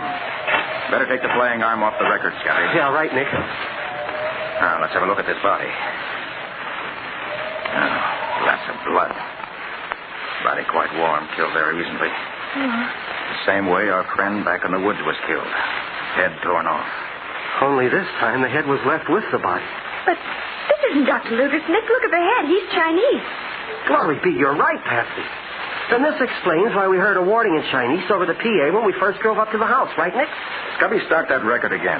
This man couldn't talk English, so he had an English-speaking record made to warn people off the ground, Play it, right? Scubby, play it quick. Okay. Turn off the PA first. We'll hear it direct. Right, Nick. This is private property. You are trespassing on private property. I will give you 5 minutes to get out of here. What'd I tell you, Nick? That's the voice we heard. This is your last warning, whoever you are. 5 minutes to get off my ground. Please, turn off machine. Please, turn off machine. For the love of... A couple of hatchet men. Please, to the move. Associate and highly expert in use of lethal firearms. Kindly raise arms to extreme vertical position. Remain with backs against wall. Thank you. Oh, now listen, wise guy. Please, to remain silent. So, we have made a long journey for most prosperous meeting, Mr. Lucas. Lucas? Well, this Quiet, Patsy. Was extremely injudicious to take away Gochujang, Mr. Lucas. Rash action put miserable selves to extreme expense of body and purse for long journey. Yes? Now necessary to locate Gochujang at once. If ever the number 2 associate as yet unsuccessful in task, remains for self and miserable number 1 associate. Hey, what in blazes is... Mr. Lucas, you will please inform this person of locality of Gochujang. May miserable Fang Pai remind Honorable Mr. Lucas, this person highly barbaric species, lack refining benefits of civilized education, much prepared to obtain required information with cruel methods of contemptible savagery. Golly, Nick. Oh, who is this Gochujang character you birds are after? He's the guy I think you mean. He's dead. Be quiet, Scubby. Ah, this news highly interesting. It's true, Mr. Lucas, that Gochujang departed to join all of our ancestors. What if it is? Then task of this person reduced to minimum. Only necessary to ensure demise of you and friends and then return to home. Our demise? But we... This is Highman King Fu enough. This is the payoff. Look out now, Scubby. Here goes the photograph. This way, Patsy. Scubby, get moving. All right. Through this door. Move fast. Okay. Oh, you blocked them off with that photograph like a fullback. You can't block bullets as easily. They'll be recovering up any minute now to start shooting. This must be the kitchen. Straight ahead and out the back door. Do you think we can shake them, Nick? We move fast enough we can. All right, I'll get the door. Through, Patsy, quick. Come on, Scubby. Right with you. Now what? Quiet and keep running. Come on. We'll stand a 50-50 chance of shaking them in the dark out here. Why didn't you tell them you weren't Lucas? You think they'd believe me? Hey, this looks like a garage ahead. In then. Hurry. Careful. There's a car here. Don't bang into it. All right, now what, Nick? Oh, we can just hold out long enough. Sheriff Crane will rescue us. Huh? What do you mean, Patsy? Well, when you were examining the body, I called the sheriff and notified him about the two deaths. What? He said he was coming right up as soon as he could get his posse together. Oh, good work, Patsy. That's my little darling every time. That's about the worst news I've ever had. But, Nick, I understand, Patsy. It's too late to explain now. All right, here's what we do. Yeah, we're listening, Nick. Get into this car. Drive out of the garage like 60 and get past those two killers. Get in. Okay. I'll take the wheel. You two hold on now. All right, here goes. I'm cutting straight across the lawns and fields. Let's hope the tires hold. Oh, they've got us. They don't get us now, we're safe. I think we made it. You all right back there? I guess so. Watch out. We're going straight through the fields to that patch of woods where we found the first victim of Gochujang. Oh, for Pete's sake, why? I'm going to perform the nastiest piece of business I've ever been forced to do. I'm going to run a human drag line.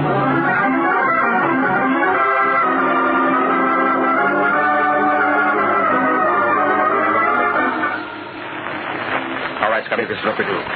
We're going to take the body of the unfortunate fellow and drag it. Oh, it's both Right across Lucas's land, away from the house. Quick, give me a hand with the body. Okay, Nick. Why? Set a drag line for Gochujang. All right, now start moving, shall we? Okay.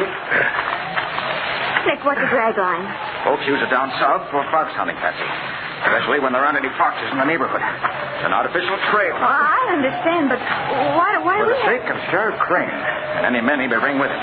Don't forget, Gochujang is around the house and grounds. And the killer. We've got to turn ourselves into bait to save their lives. Good old Howling Horse. Why didn't Lucas leave him where he found him? Nick, did Lucas discover Gochujang? No, Patsy. A gentleman by the name of Marco Polo discovered him. Marco Polo? Yes. On just the other side of that tree, Scubby. All right, Nick. Gochujang was discovered many centuries ago. But he's unknown in the Western world. He was, that is, until Lucas brought him here. I warn you, sooner or later he'll pick up the scent of this trail we're making and come after us. And believe me, it'll be a tremendous shock. Nothing could shock me anymore. You've never seen anything like Gochujang, Scubby. Golly. Got the creep. Fortunately, there's a brisk wind blowing. If he doesn't pick up this blood trail, maybe he'll pick up ours. And he... Wait. Hear that? Yeah, I hear it. We're in luck. We've been scented.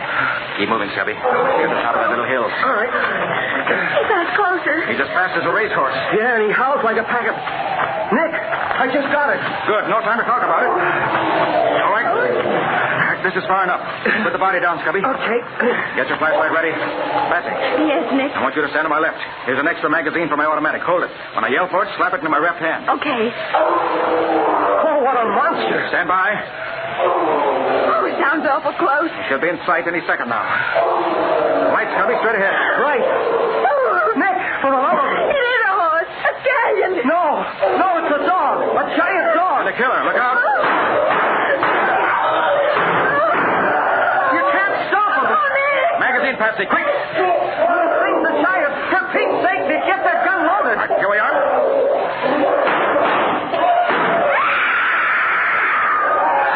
Patsy, it's all right. We've stopped him. Steady. Oh, golly, Nick. Oh, golly. It's so big, fantastic, blooming up into Scubby's flashlight. It's all right.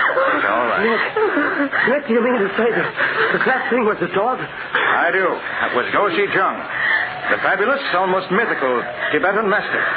This is the first and probably the last time we'll ever see this breed.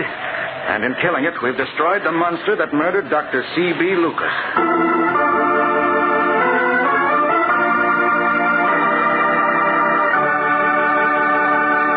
In just a few minutes, Nick will be back to give you the final details of today's story and describe the strange creature thought to be the Howling Horse. When your furniture was new, of course you were proud of its handsome, gleaming appearance. Since then, it may be that finger marks, dust smudges, the cloudy look of inferior polish have made your furniture look dull and unattractive. But with Linex Cream Polish to help you out, you can restore its appearance in double quick time. For Linex Cream Polish cleans as it polishes, cutting the job in half. Yes, one quick application of Linex Cream Polish removes all the cloudy dullness from your furniture, leaves it gleaming and beautiful. And because it dries hard, leaving no oily film on the surface to attract more dust, it saves you future work as well. No wonder so many thousands of modern American women are coming to depend on Linex Cream Polish, the up-to-date beauty treatment for fine furniture. Get Linex Cream Polish now. You'll find all three great Linex home brighteners, Linex Cream Polish, Linex Self-Polishing Wax, and Linex Clear Gloss, the longer-lasting brush-on finish, at hardware, paint, and department stores everywhere. And remember that your dealer is headquarters also for Chemtone, the miracle wall finish that brings quick new sparkle to walls and ceilings. Chemtone covers in one coat, dries in 1 hour.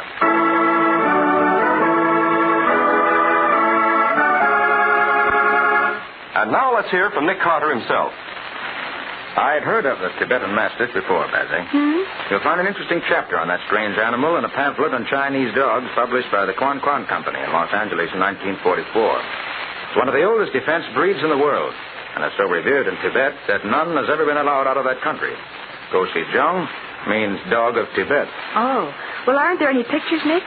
No, the Tibetans do not permit pictures to be taken, Bessie. Oh. All we have are the descriptions of various explorers from Marco Polo down. All describe the giant dog as being the size of a horse. Well, it sure was, Nick. There have been attempts to steal one of the Mastiffs and bring them out of the country, but in each case, the dog has either been stolen back or killed. So Dr. Lucas managed to steal Gochujang. Right. And brought it to his estate and then lived in constant fear, knowing the Tibetans would never let him keep the dog. He knew that sooner or later they'd send men to kill it. And they did. And that's why he kept himself locked up? Precisely. Lucas made that recorded warning to play over his PA system whenever strangers drove up. It was undoubtedly warned by some sort of mechanical device that was set off by our entrance to the grounds. He also repeated it in Chinese to warn off any Chinese gunmen who might have trailed him here. Then it really was Lucas we heard. Yes. You see, Patsy, the dog apparently turned savage and broke loose from the chains with which it was confined. Lucas could not recapture it, so it roamed the estate, killing everything it met. Oh. In fact, right before our eyes, we saw it kill a man. That was Mr. Fang's number 2 assistant, prowling around the grounds.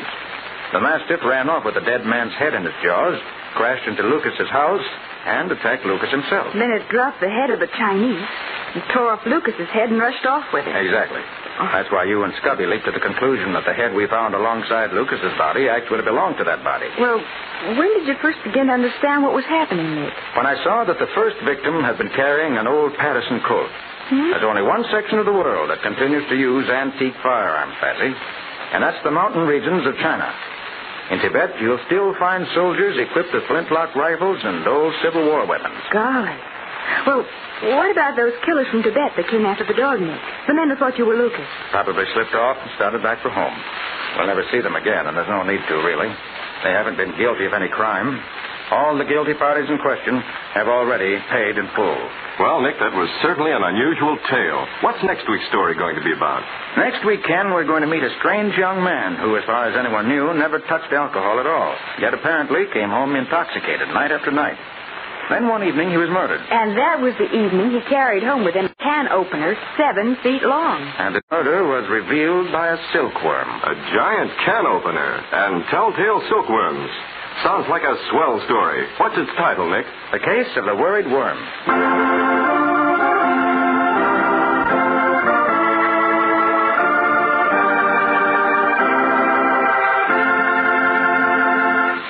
Nick Carter, Master Detective, produced and directed by Jock McGregor, is copyrighted by Street and Smith Publications, Incorporated. Lon Clark is starred as Nick. Charlotte Manson plays Patsy. Original music is played by George Wright. Script is by Alfred Bester. The programs are fictional, and any resemblance therein to actual persons, living or dead, is purely coincidental.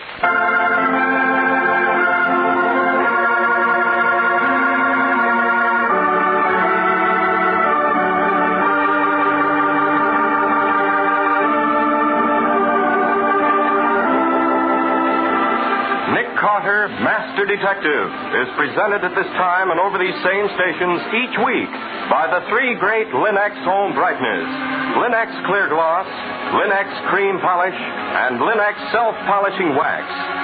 This is Ken Powell speaking for the thousands of Linex dealers all over America and saying so long until next week.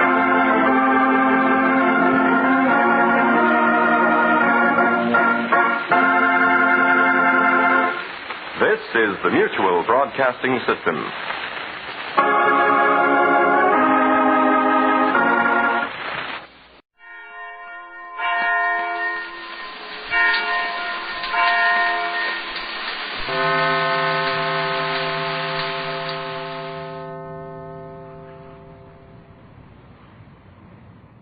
Wheaties presents Night Beat.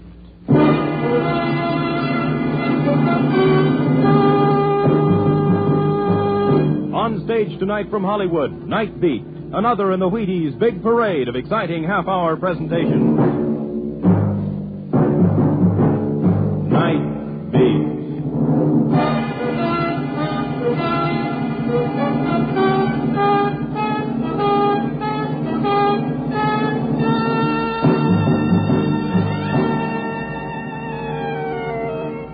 Hi, this is Randy Stone. I cover the Night Beat for the Chicago Star. Stories start in many ways. That night, my story began with the innocent ringing of my telephone. I didn't know that on the other end of the line was death. Night Beat, starring Frank Lovejoy as Randy Stone.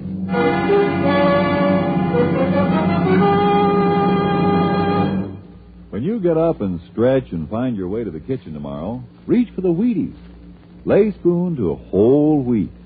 Whole wheat that can help make a difference all morning long. Start a good breakfast with Wheaties for the roll-up-your-sleeves kind of energy that can make the morning go smoother. There's a whole kernel of wheat in every Wheaties flake. You got it? A whole kernel of wheat in every Wheaties flake. That's why Wheaties can do so much. That's why Wheaties at 7 can really help at 11. Tumble out those golden flakes, pour on the milk, put on the fruit, pick up the spoon, and smile. You're getting nourishment to help send you through the morning on high. You do it. Help yourself to Breakfast of Champions. And see how Wheaties at 7 can help at 11.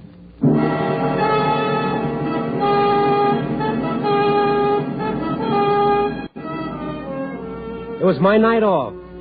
I locked the door, pulled down the window shades of my $6-a-week ivory tower, and took the cork from a bottle of, Mother Jones' soothing stomach syrup, and reached for, you should pardon the expression, a book. Oh, what the heck, a lot of people read books. School children, for instance. Tonight, some other poor sucker was walking the Night Beat, and as far as I was concerned, the whole world could take a walk.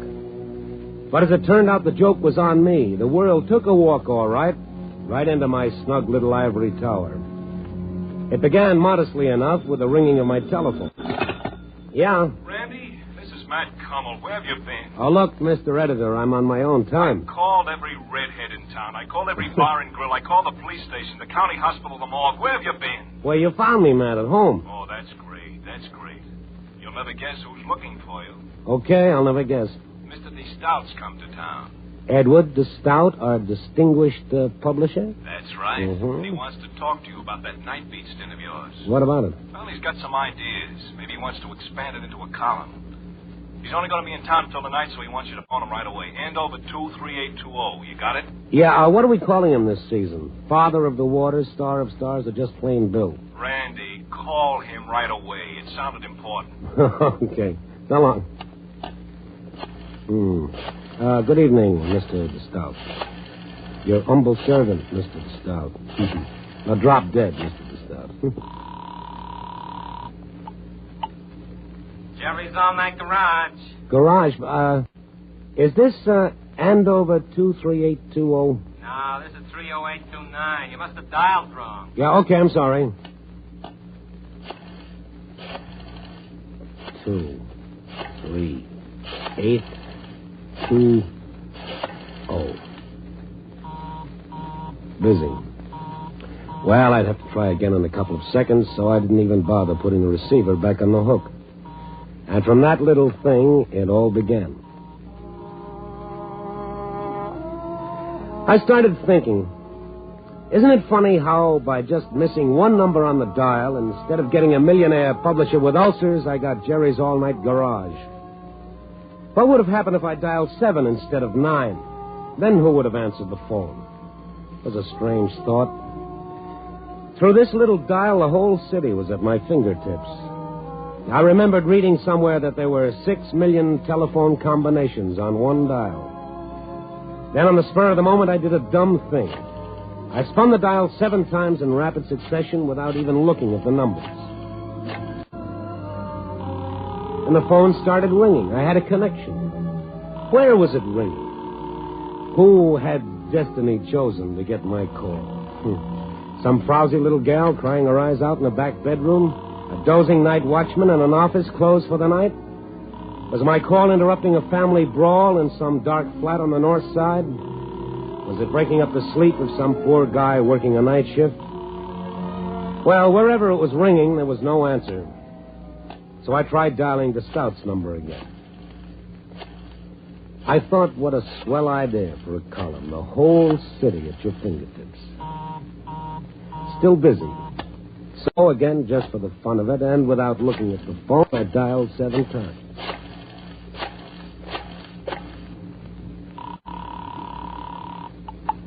Fred, listen, darling, don't hang up again. Let me talk to you. Please, please, darling. Hey, what is this? What? Oh, I thought... What do you want? Oh, nothing. I must have dialed the wrong number. I'm sorry. Wait a minute. Don't hang up. Maybe you can help me. Help you? What is it? My life's in danger. Come again? I've got to have a doctor right away. Well, I'll call one for you. But I can't have any doctor. I've got to call one who would understand. One who wouldn't betray Fred. Then why don't you call Fred's doctor? I've called Dr. Bechtel. Bechtel? Yes, Russell Bechtel. He's Fred's doctor. But his nurse says he's out on a call and she doesn't know where to reach him. I couldn't tell her the trouble I'm in. She wouldn't understand. She'd only tell me to call the police. The police? Yes. Fred's had one of his attacks. He's threatened to kill me again. And this time he's gone for a gun. Oh, well then, sister, you better call the police. No. They put Fred away for good, and I couldn't stand that. I'd rather be dead. I get it. You don't believe me. Oh, you catch on fast. Who put you up to it, honey? Sounds like the boys on the police beat. Listen, you've got to believe. Does it say so in the Constitution? Look, I'm pretty busy. Please, you've got to. You've just got to. You've got to. Wait a minute. How could this be a gag? You didn't call me. I called you. I swear I'm telling you the truth. You've just got to believe me. It's my only chance. Keep talking. Look, I don't know who you are or how you happen to call this number, but if you don't help me, I'm finished. All Fred needs is a doctor, one we can depend on. Fred's been sick for a long time. When he gets these spells, he temporarily goes out of his mind. And Dr. Bechtel can always snap him out of it. Well, we'll call him. But I told you I can't reach Dr. Bechtel. Well... Oh, you must believe me. And you've got to promise not to call the police. What are you talking about? If your life's really in danger, of course I'll call the police. All right, then just forget the whole thing. Goodbye. Wait a minute. Don't hang up. Just give me a chance to catch my breath, will you?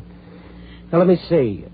Yes? Well, okay, you sound like a good kid. Maybe I can get you to a doctor. My doctor, Lawrence Blair. Will he do as I say? Yeah, but I better be able to tell him a few things about this, or he'll just tell me to go to bed with an ice bag and a couple of aspirins. Now, just who is this guy, Fred? He's my husband, Fred Schwery. He threatened to kill you? Yes, as soon as he returns. Why don't you get out of the house before he returns? I'm not in my house. Oh? We were out driving when he got this spell. Oh, it was terrible. Terrible. All right. Now, try to relax. Now, tell me about it. We started accusing me of not loving him anymore. And he threatened me like a madman. Yeah? And then he drove me to the studio and locked me in. Said he was going for a gun. to kill me. Where is this studio? I'm not sure. I didn't watch closely. I was pleading with him all that time. Oh, fine. That makes it dandy. I never knew about the studio. He's a commercial artist. I guess he came here to work. See, we've only been married for 3 months. Well, aren't there any windows you can break through and get out? No, it's on the 8th floor. Well, what about the fire escape? It's at the end of the building. I've pounded on the door and tried to get help, but no one's come. We haven't lived in this city very long. I've called a few friends we know, but no one's home. I don't know what to do. Now, look, there's no time for that. I'm going to get my doctor over to you. I got to know where you are. Now, you go and look out the window for any identifying landmarks that would help us find you. All right. But please don't hang No, up. I won't hang up. Now, go on. Step on it. While I waited for her to return, I opened my collar and I loosened my tie. What had I gotten into? Me? Nothing. But what about that poor kid? Why wasn't she back on that phone? Where was she? Come on, lady. Where was she? And then she was back. Hello? Yeah. Oh, I was so afraid you'd hung up. Well, now do you have any idea where you are? Well, there's a big warehouse directly across from this building. Yeah. And about a block east of here, I can see a radio tower. But I can't quite make out the name on it. A radio tower. What else? Well, there's just the usual apartment buildings along the street. But on the corner, there's a large supermarket. A supermarket? Anything else? Yes, there's a park a few blocks away. Looks like Lincoln Park. And the building you're in now, can you tell me anything about it? It's white brick. And there are 2 more floors above this one. All right, okay, we'll be able to find you. I'll call my doctor right away. He knows the city better than the guys who built it. He'll find you. And I'm going to stay right here at this phone. If anything goes wrong, I want you to call me right away. You understand? Yes, I will. My number is Butterfield 13003. Have you got that? Butterfield 13003. That's right. But remember now, I'm depending on you not to call the police. Yeah. Mm-hmm. Because if you do, I'll deny everything. Maybe that sounds crazy, but you don't know how much I love Fred. How wonderful he is to me when he's well. Yeah, well, kid, nothing sounds crazy to me anymore. I'm even ready for that thing about the storks. Now, don't forget to call me right back if you need me. I'll call my doctor right away. All right.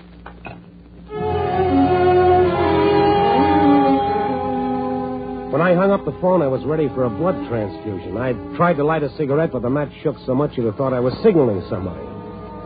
But then as I reached for the phone book to call my doctor, I started thinking again. I said, oh, Randy, it's too pat to be true. I couldn't help imagining that someplace a room full of practical jokers were doubled up in laughter over the way the girl had taken me in. But how could that be when I called her? Well, just the same, I'd better check. She said her doctor was Russell Bechtel. Before I called my doc, I'd call this fellow Bechtel just to make sure. I found his number in the book.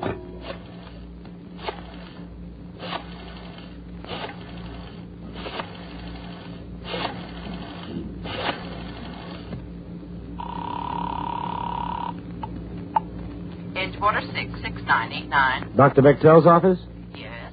Who's calling, please? I'm a newspaper man on the store. I'd like to talk to the doctor. Oh, I'm sorry. He's not in now. He's out on a call. Can I help you? Well, maybe. Does the doctor have a patient named Fred Schwery? Well, these things are confidential. Yes, look, man, there's no time for that. A few moments ago, I spoke to Fred Schwery's wife. Well? She told me that Schwery had gone into a violent fit of some kind. He's had another attack? Yes, he's got her locked in his studio, and he's gone for a gun to kill her. Then you'd better call the police right away. You mean she was telling me the truth? I mean, Fred Schwery's a dangerous paranoiac. He's had 3 attacks in the last 2 months. Why wasn't he put away?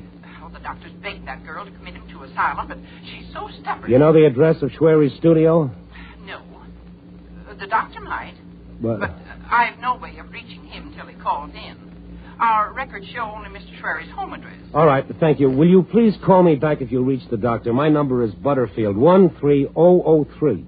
Yes, of course, but what are you going to do? Well, I don't know. She wants me to get my own doctor out there. She gave me enough landmarks to find the place. Then you'd better hurry, because if Schwery's had another one of his attacks, and he gets to that girl with a gun, you'll never find her alive. Yes, I know. Goodbye, thank you.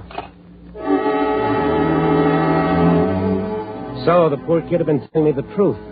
I know I ought to call the police, but I remembered her saying that if I did, she'd deny ever talking to me.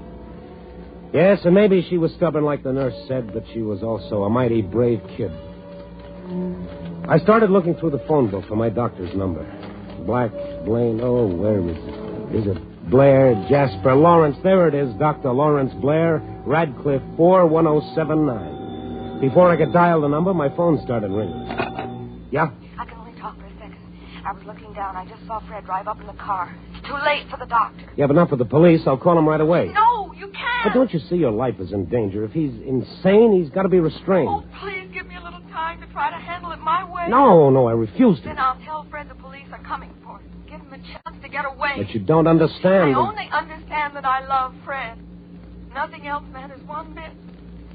I've talked him out of these attacks before, and I'm going to try to do it again. All right. How much time do you want? Give me half an hour. No, 15 minutes. If you don't call back in 15 minutes, I'll know you're in trouble, and I'll have the police out there at once. 15 minutes. All right, now I've got to hang up. He's unlocking the door. Now remember, 15 minutes. Yes, I've got to hang up now.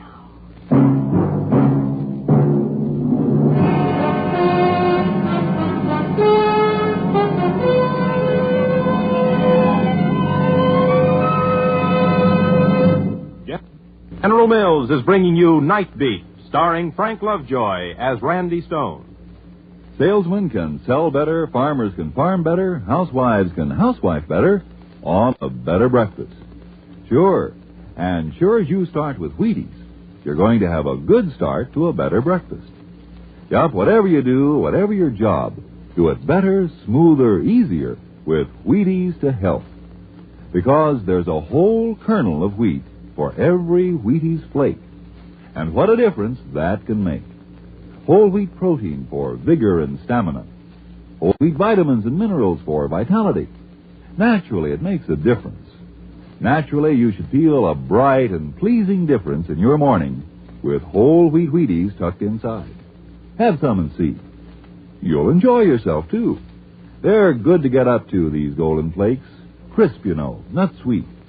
Fill those breakfast bowls with Wheaties, pour on the milk, put on the fruit, and eat happy. Yes, eat happy and work happy.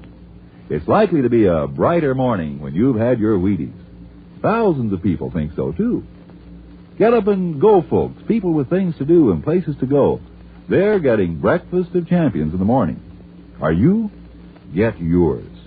Starting tomorrow, see how Wheaties at 7 can help at 11. Wheaties, breakfast of champions.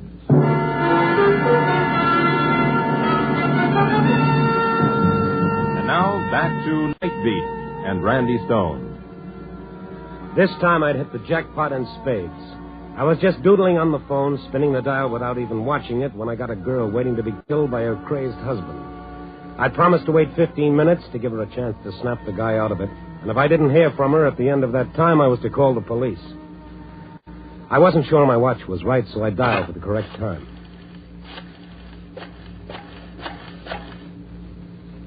At the tone, the time will be 6:05. My watch was a couple of minutes slow. I reset it exactly. 6:05. Okay, if I didn't hear from her by 6:20, I'd call the police. Her husband was with her now. I could close my eyes and see that madman threatening her life in that studio. I felt my stomach cramp up like a troop of Boy Scouts were practicing their nuts. Why had I promised to wait? Maybe this was her. I felt tiny chills race up and down my fingers as I reached for the phone. Yeah? I want to speak to Margie. Huh? Tell her it's Hal.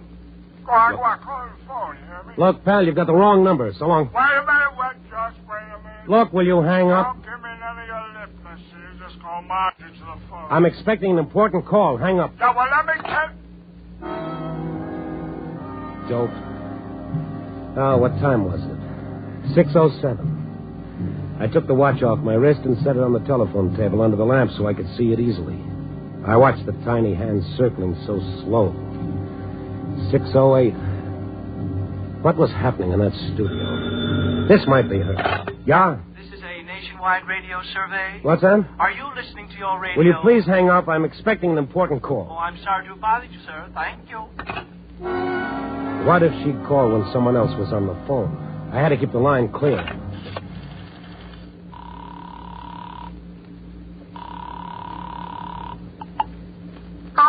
Operator, I'm expecting a very important call during the next 10 minutes, and I don't want to receive any other calls. Can you help me?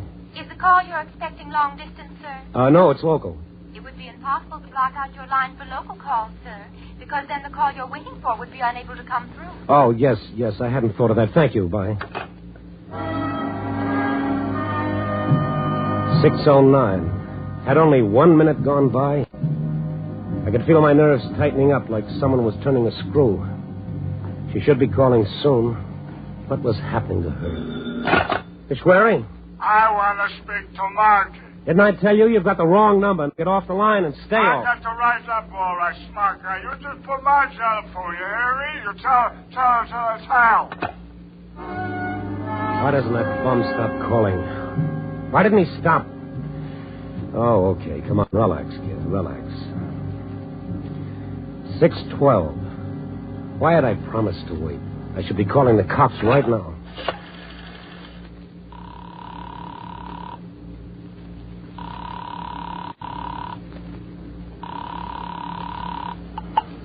Operator? What do I dial for the police department? You dialed 211, sir.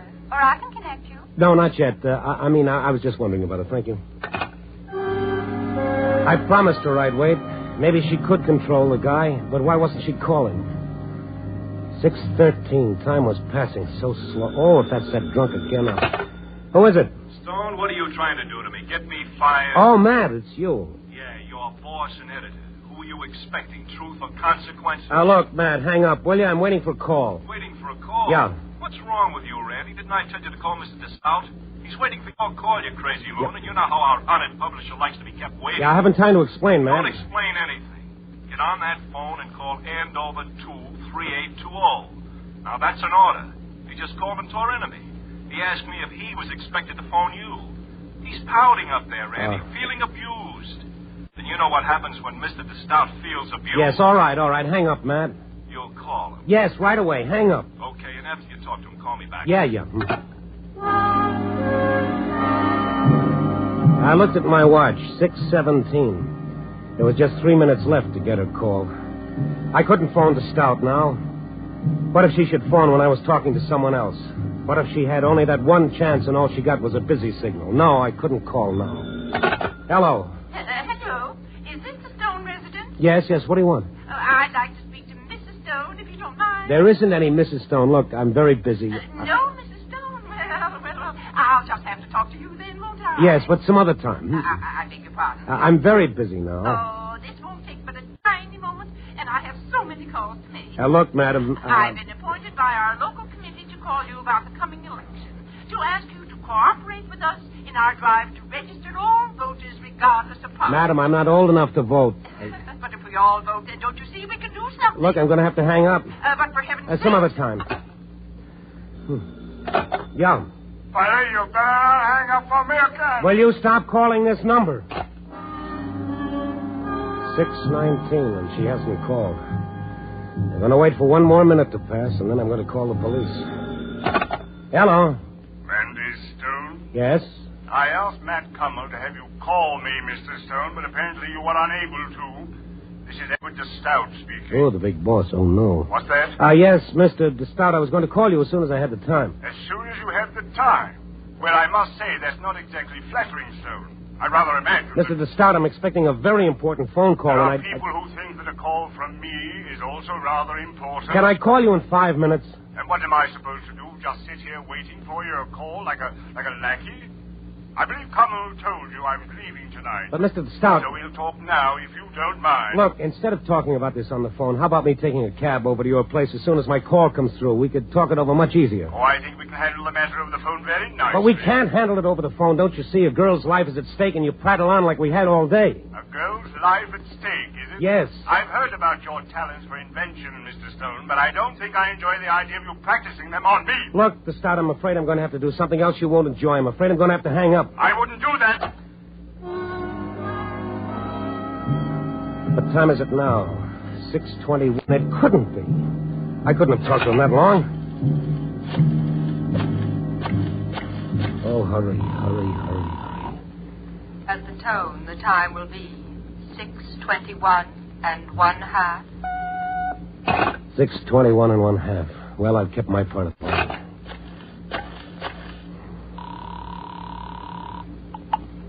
Police Department, Sergeant Harris speaking. Oh, Harris, this is Randy Stone. Listen to me closely. We don't have any time to lose. What's up, kid? You better send out an all-points alarm on this. It's got to be fast. Hey, slow down.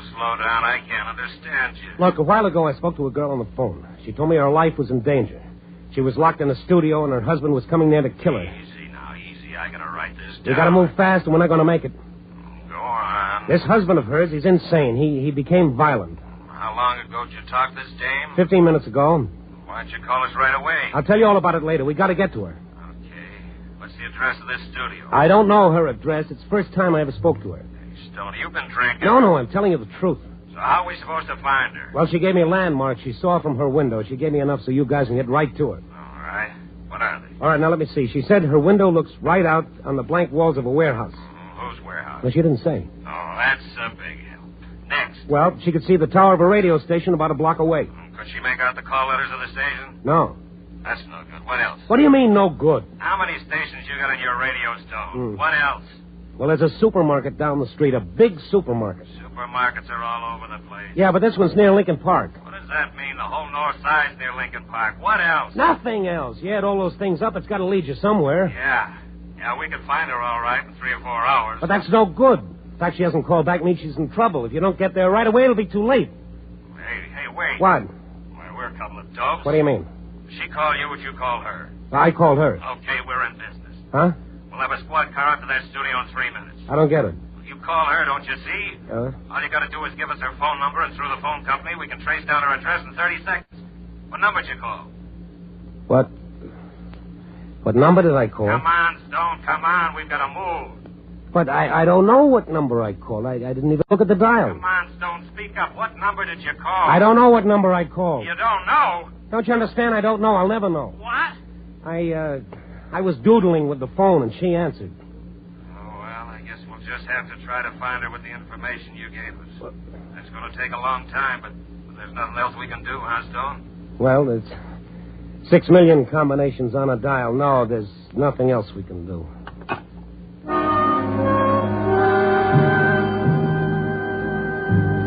I hung up the phone and just sat there. I wanted to die quick and easy. What was I going to do now? How was I going to be able to go on living as though nothing had happened? I was just as much of a murderer as that crazy husband. How could I be so stupid? Why didn't I ask for a number? Why didn't I? Yeah? Mr. Stone? Yes? This is Dr. Bechtel's nurse, Mr. Stone. Yes. Oh, I'm so glad I got you. It's all right. What's all right? I was able to locate Dr. Bechtel just after you called. You what? He knew the address of the studio all right, and he got there in plenty of time. We're sending Swarry to a sanitarium for treatment. And the girl? Oh, she's fine. Had to give her a sedative, though. That's why she didn't call herself. But all's well that ends well, like they say. Oh, you know what I've been doing the last 15 minutes waiting for her call? I'm half nuts myself. I'm ready for a straitjacket. But, Mr. Stone... Why didn't you call me right away? But, Mr. Stone, I've been trying. Your line's been busy.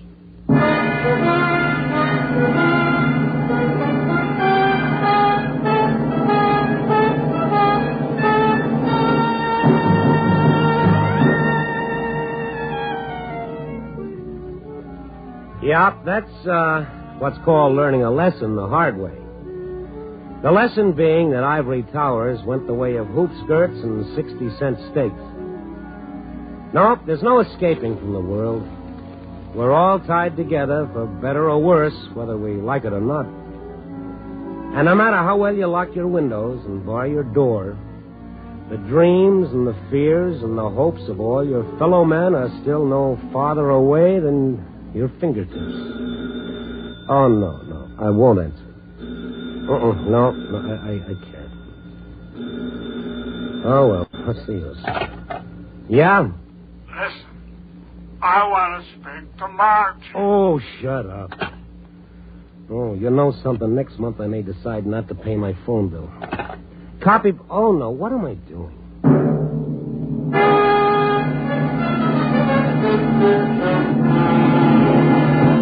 You're listening to Night Beat on the Wheaties Big Parade. Oh, Frank Lovejoy. Yeah. How do you like that slogan we've got for Wheaties? Oh, you mean that one about 7 and 11? Yeah, you know. See how Wheaties at 7 can help at 11. Well, I think it's swell. How'd you happen to think of it? Well, can you keep a secret? Oh, Silent Frank, they call me. Shoot. Well, the other morning I missed my Wheaties. Imagine. And I tell you, Frank, by 11 o'clock I felt like I'd been put through the ringer. I was worn to a frazzle. Well, it just goes to show you. You know it.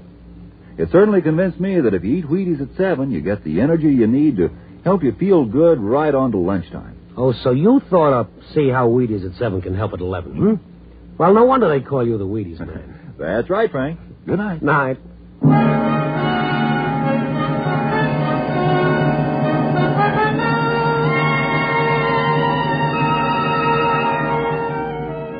Night Beat, starring Frank Lovejoy, is produced and directed by Warren Lewis and written by Larry Marcus with music by Frank Worth. The part of the girl was played by Lorene Tuttle.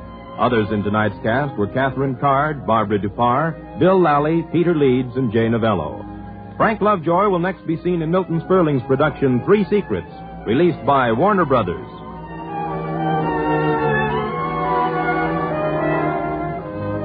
Listen next week and every week as Randy Stone searches through the city for the strange stories waiting for him in the darkness. And this is the Wheaties man, Frank Martin, inviting you to listen also Tuesday, that's tomorrow night, to the Penny Singleton Show on the Wheaties Big Parade. See you then.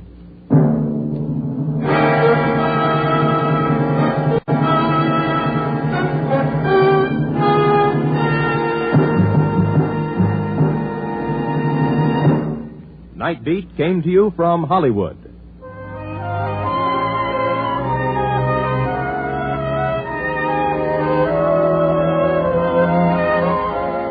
Now you can hear the first piano quartet on NBC.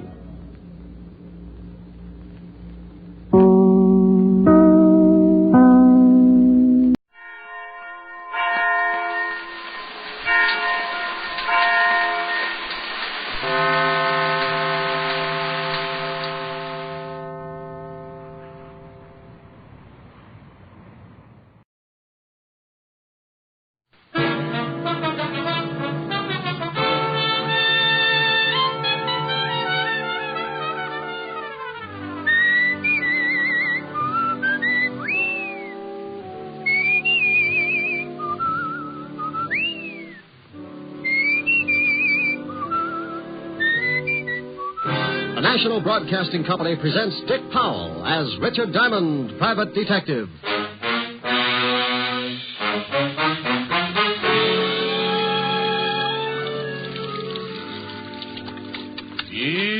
E-A-O-E.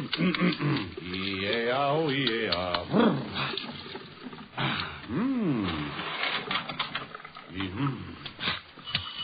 Oh, swell. Hold everything. I'll be right there.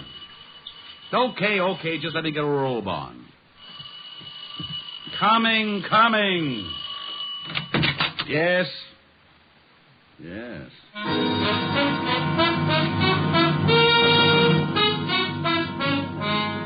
Yes, there's nothing like stepping out of a nice warm shower into a nice hot murder.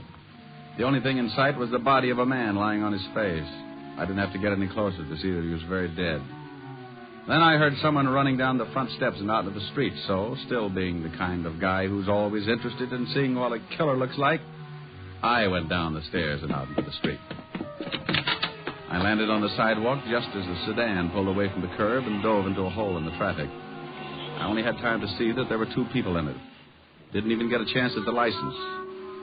Well, a white terry cloth robe can be a little conspicuous at 11 o'clock in the morning on East 51st Street, right off Madison. So I shuffled back up the stairs, put in a call for Lieutenant Walter Levinson, 5th Precinct, homicide. But it seems as if I was a little late. A neighbor on the way down the hall had stumbled on the dead one in front of my doorway.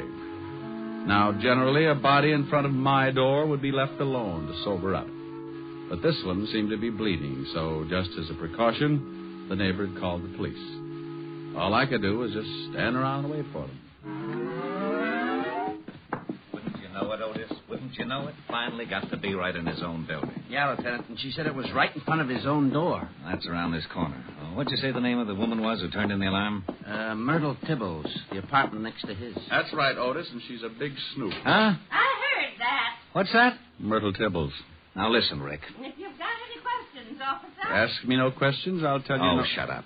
Otis, go question her. Me? Yes, you. Go ahead. I know plenty I can tell you about that Mr. Diamond there. Lady, I know everything you're going to say, and a lot more. Oh?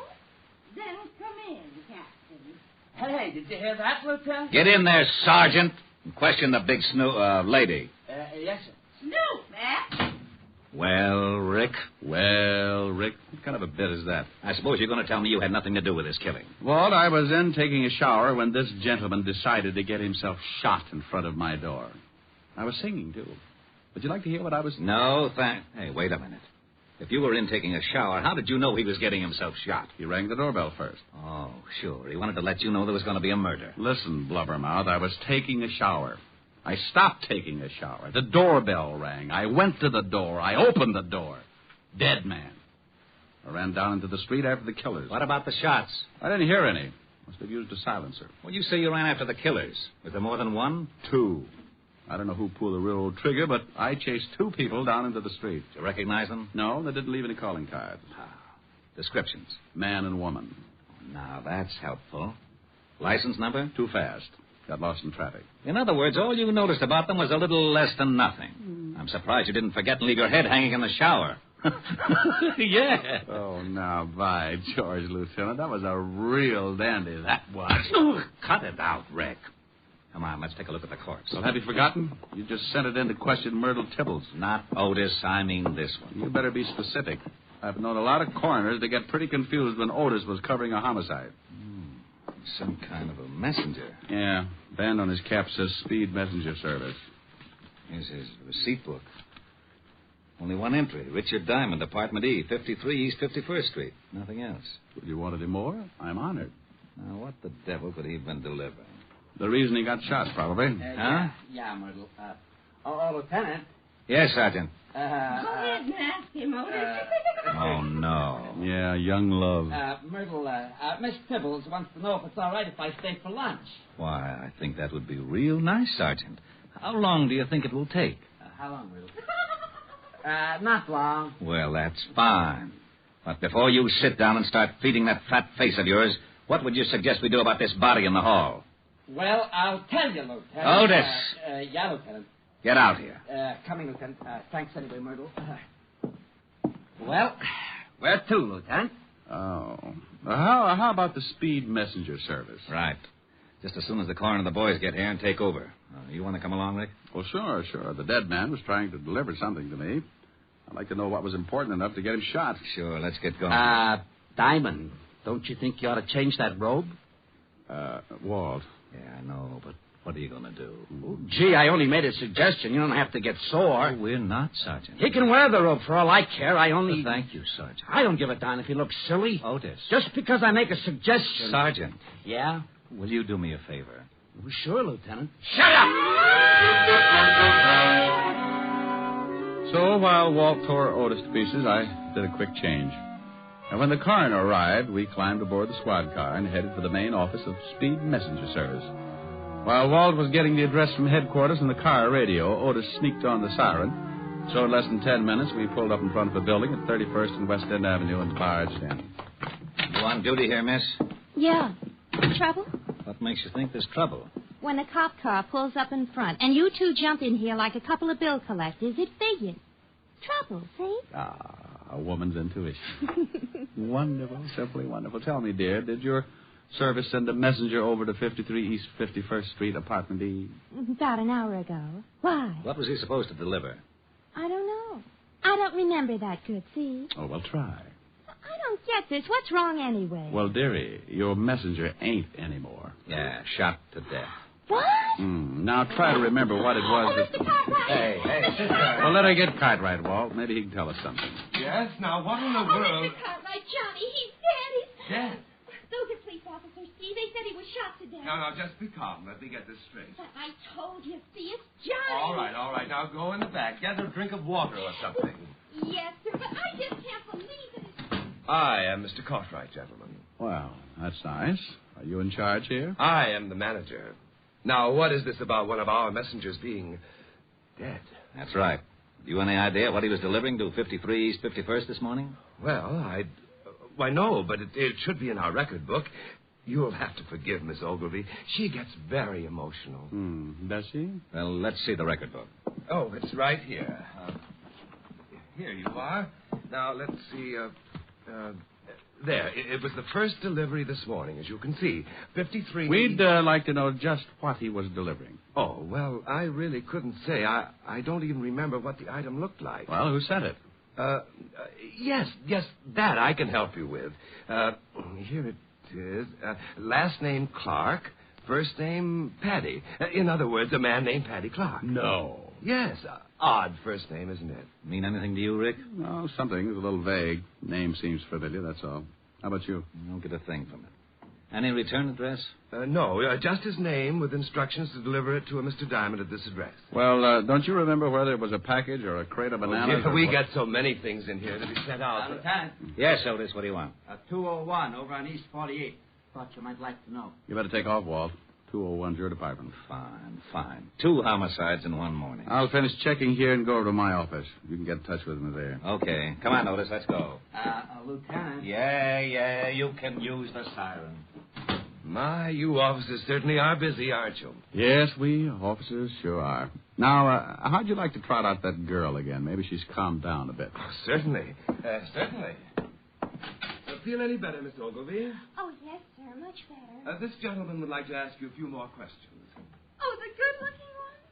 Oh, sure. If you're through with me, officer, I have some... You go right ahead. Go on. We'll get along all right alone. Won't be beautiful. Honest, dearie, I can't help you a bit. I don't know nothing. Oh, sure you do. Weren't you here when this Paddy Clark came in? Honest, I don't remember, but... Gee, you got the most... But you do remember what the messenger was supposed to deliver, don't you? Hmm? Well, what was in it, I don't. It was just a thick envelope, white, but...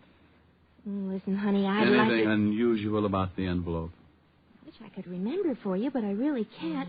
We deliver so many things every day, but let's talk about something else.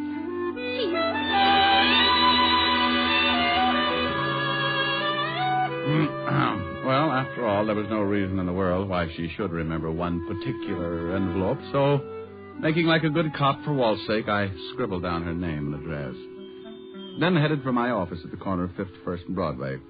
I stopped in the lobby for my morning supply of cigarettes and was about to step in the elevator when a big fat hunch, that's right, hunch, grabbed me by the arm and turned me back into the direction of the tobacco shop. That's the place I've been stopping at every morning for the last 6 years. And it was run by a little guy with a twitch in his right eye. A little twitch and a last name Clark. And a first name Paddy. Back for something else, Mr. Diamond? Yeah, Max. Where's Paddy? Oh, he called up the other day and says he was going out of town for a couple of days or so. Oh, is that it? I missed him the last couple of mornings. Good. You know, he got 3 stands to look after. Yeah, that's right. Say, tell me, where's Paddy live? You want to see him? Mm-hmm. Got a little business deal I want to talk over with him. Oh, sure. You know Paddy. Anything to make a buck. Here. Here's his address. Read it? Oh, fine, yeah. You got a phone? Yeah. It's Skylar 49970. There. Thanks, Max. One of these days I may even buy a cigar from you. Funny how things like that can happen sometimes. The name of Paddy Clark had seemed familiar, but I couldn't place it. Only because I'd been doing business with him every day for 6 years and didn't think to look that close. I grabbed the elevator, went upstairs to my office, and put in a call to Mr. Clark. Yeah? Paddy? Who wants him? Oh, no. Rick. Hello, Walter. What's new? You know perfectly well what's new. What do you think I'm doing over here? Well, now, let me guess. Riddle homicide? You knew that's why I come over here in the... Now, wait a minute. Yes, Lieutenant. How did you get this phone number? Paddy Clark dead? The deadest. Now, how'd you get the number? I, looked in the book. It's not in the book. It's a hall phone listed under the apartment name. I asked my Ouija board? How? Okay, Groucho. Paddy Clark owns a cigar store in my building. Well, why under the sun didn't you tell me that in the first place? You said you didn't know him. I said the name was vaguely familiar. All right. How was Paddy killed? Shot. Coroner's on his way. Look, I'm not far from your office. I'll be over as soon as he gets here. I'll have a candle in the window. Bye. To the happy people.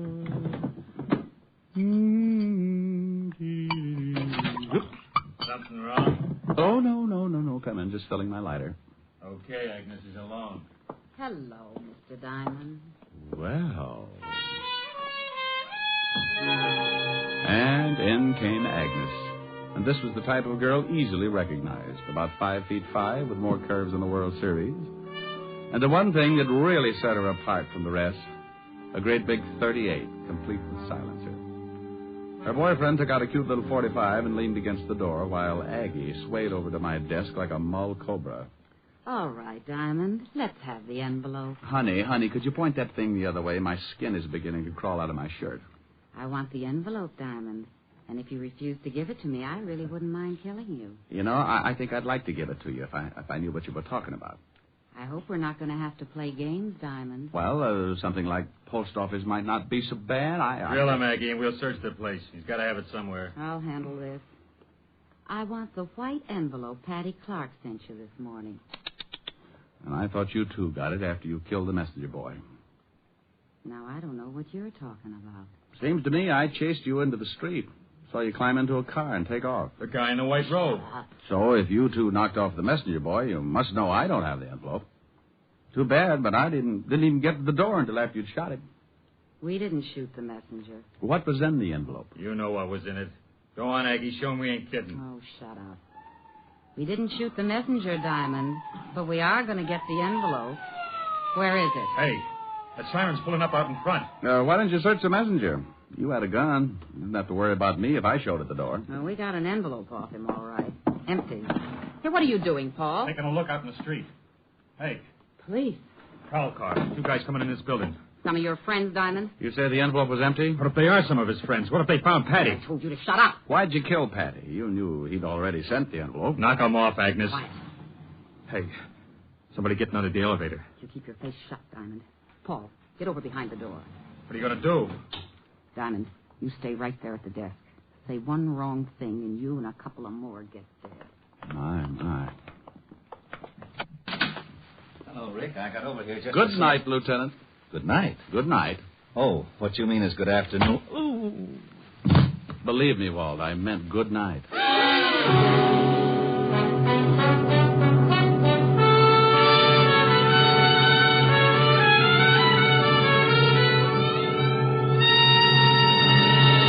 NBC is bringing you Richard Diamond, Private Detective, starring Dick Powell.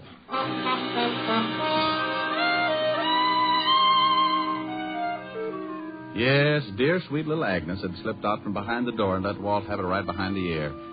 He went down like a 16-pound shot in an elevator shaft. Then Aggie and her playmate started backing off. They opened the door, and Aggie, darling, pointed the business end of the silencer about halfway up my hand-painted tie. Whether or not she would have shot is anybody's guess. But along about that time, a very dear old friend stepped up behind her. Drop it, lady. The other cop. You can drop yours too, Sonny. Oh, Otis, bless your little pointed head. You fool. Why didn't you look first? Well, I forgot. Forgot? Okay, over against the wall. Keep the hands up high. Hey, how's the lieutenant? Oh, he'll come around. Walt. Oh, Walty. Which one let him have it? Agnes. The dame? The other one's named Paul. Come on, Walt. Oh. Come on, Walt. It's spring again. You know, birds and bees and all that sort of rot. That's a good boy. Now, try and sit up. Oh, my head. What happened? What happened? Oh, no. Walt, you've been crowned queen of the 5th Precinct. Who did it? No. Don't look at Otis. He's been reading his Tom Swift, Rived in the Nick. Look, there. Huh? Them? Them. And Otis saved the day. What did he do? Wander in without his collar and scare them to death? Agnes, she's the one with the sweater. Agnes crowned you. Look, where did these two figure, huh? Well, they're the pair who ran out of the building after the messenger was killed. Put the cuffs on them, Otis. Yes, sir. Okay, you put out your right and you put out your left. And I'll be in Sing Sing before you. And I'll be in... Get him. Now bring him over here. Go on, lady. Okay. Keep your hands to yourself. Here's the artillery, Lieutenant. 38 special with a silencer. This 45 auto. Silencer, that's enough to book him in itself. All right. You kill the messenger? No. How about Patty Clark? We don't know who you mean. They know. That's your story. Well, we'll take him down and book him. Happy now, Rick? No. I want to know who has the envelope. What's in it? Envelope? Yeah. The girl at the messenger service finally remembered. Come on, let's take these two down to headquarters.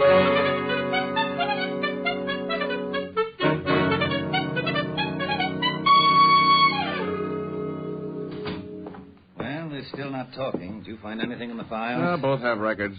Guy's Paul Barrows. Agnes is his wife. One conviction apiece, May 1938, suspicion of passing counterfeit money. Uh-huh. Convicted, did time, parole. Oh, you got a fresh address on him? They've been living in Flatbush. Otis went over with some of the boys to check. Good. And here's some fancy news. Just yesterday, the FBI started watching all of Patty's cigar stores as possible fences for phony money. Yeah? Well, then it ties. Come on, I want to take a look at Patty Clark's room.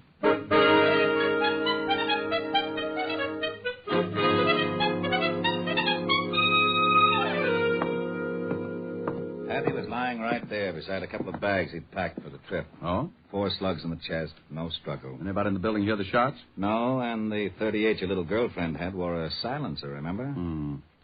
When did the coroner say Patty was shot? About 6 this morning. What's that? Oh, a little address book.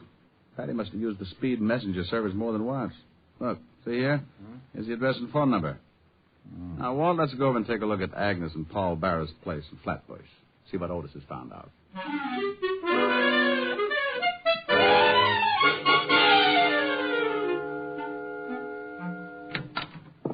Oh, hi, Lieutenant. Hello, Detective. Well, thanks, Otis. You drop your watch? Turn up anything? No, nothing much. What do you mean by nothing much? Well, nothing. That's what I was afraid of. Hey, is there an address book around here anywhere? Over by the phone. Why? Just getting my jollies, Otis. Love to look at new numbers. Now, see if Speed Messenger Service is listed. Yeah? Yeah, right here on the back page. Walt. Yeah? Patty was killed at 6 this morning, huh? Right. 6 this morning. You know, I wonder when he gave the messenger service that envelope. You know, the one addressed to me? Well, the place wouldn't have been open at 6 this morning, so it must have been sometime yesterday. That's right. And back in his room, his bags were all packed. Well, I think he wanted to make sure he'd be out of town before I got that envelope. I'm way ahead of... Hello, Henderson? Levinson. Find any plane or train reservations for Patty Clark? Well, if you didn't, I'll show you where I keep that bottle of lighter fluid in my office. Does that include me too, Diamond? There's only one bottle, Otis. Rick, Patty had tickets for a plane to California and then a boat to the Philippines. Well, I'll lay you even money that Agnes and that Paul character didn't knock off the messenger or Patty Clark. What? All they wanted was that envelope. Envelope? That's why they came after me, and Patty didn't have it. No? Then who has? Otis, stop sneaking up. Now, Rick, what about the counterfeiting angle? Otis, go over and check on the speed messenger service. See if anybody could have pilfered that envelope and put another in its place or something. And be sure to call me. Why don't we do that? On account of we're going back to the precinct and talk to Agnes Barrows.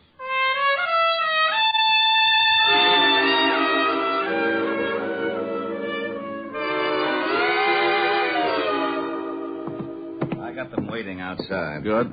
And here's something you like. Ballistics says the .38 your Aggie was carrying is not the gun that killed Patty Clark or the messenger. Swell.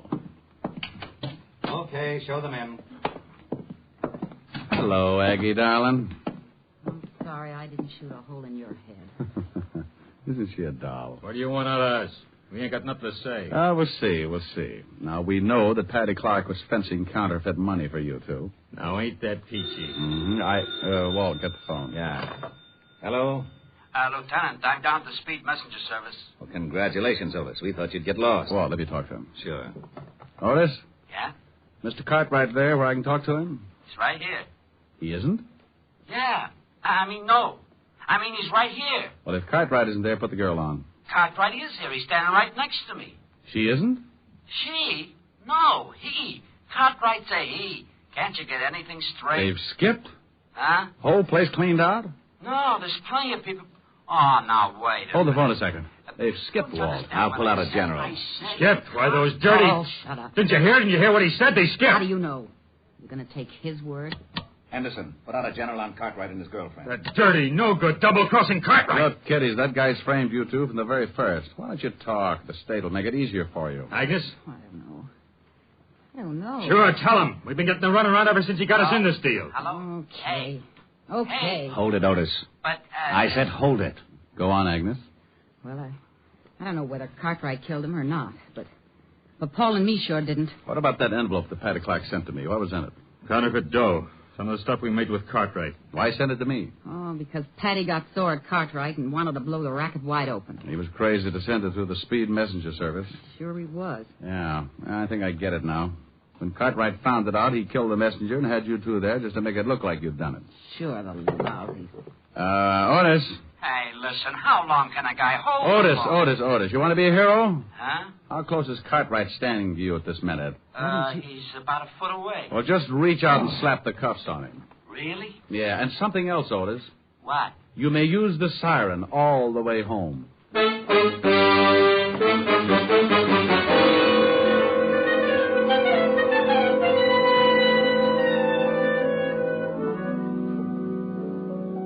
Oh, Rick, it's nice to have you here with your face in one piece. Yeah, lucky, ain't I? That's pretty. Why don't you sing it? Well, Oh, no. let me get it. It's got to be Walt. Yeah? Rick, I just wanted to let you know that Cartwright was behind the whole setup. Printed the stuff right down the basement of the Speed Messenger service. Rick? Harold Abernacher speaking. Owner of the largest hog ranch this side of Little Rock. You don't say. Sure, Dad. What's the matter? You need an ear horn or something? Rick, so help me if you don't stop this. My name's Harold, Bud. Harold. That's it. That's my name. Now, you just hang on and let you mash your molars with the missus. I don't want to mash my molars with a missus. I want to She talk talks louder than I do. Used to call the hogs herself, you know. Lula Bell? Lula Bell. Howdy. Having trouble with your hearing, huh? Now, Helen, listen. Calling me Harold? No, friend. My name's Lulu Bell. Maybe you got the same trouble like my Uncle Zeke. He used to stick a plug of tobacco in his ear overnight and always forgot it. Oh, my gosh. Yeah, we thought he was plumb deaf till I started calling the hogs and it shook the tobacco loose. Now, you just relax and I'll unplug you. Oh, this is ridiculous. Word for Uncle Zeke. Hold on to your teeth. Find any loose tobacco? He hung up. Give me the phone. Good old Walt. I'll drive him out of his mind. 5th Precinct, Lieutenant Levinson. What? Oh, no. Now, you listen to Well, me. don't get loud with me, Grouchy. I just called up to find out what happened on the case. Huh? Now, look, I just Well, told if you don't want to tell me, okay, be a sorehead. I'm not going through that apple knocker routine again. What are you talking about? Lula Bell called Otis all the way in from a stakeout in Flatbush. Look, I don't know what you're talking about. If you don't want to keep me in on the nose, just forget it. Gosh, What's the matter now? maybe I did have the wrong number. What a bunch of idiots. Okay, so you had the wrong number. What about the case? Oh, yeah. Well, it seems that Cartwright was really the one behind the whole setup. Killed Patty Clark. We've got to stay with the happy people. Have your fun, live in the land of joy. Stay with the happy people. Face the sun, life is a Christmas toy. Down through the endless ages, tears have been contagious. And take it from me that misery is looking around for company. So stay with the happy people. Don't wrinkle your brow, it's strictly out of style. Just stay with the people who love to wear a smile. Helen, is Walt still talking? Wait a minute, Oscar. Really had blood on his hands. He's been cleaning up in that counterfeit racket for years. Well, might as well sing another chorus. We've got to stay with the happy people.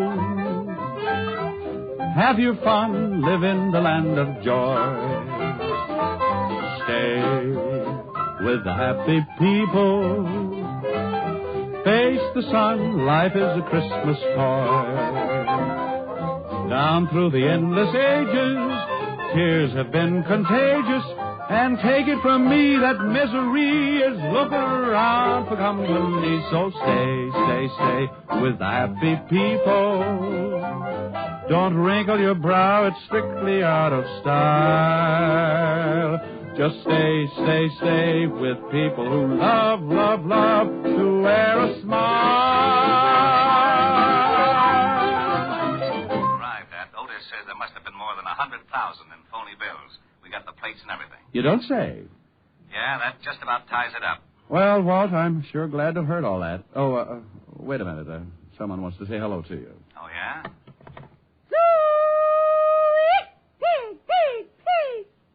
Wow. Oh, no.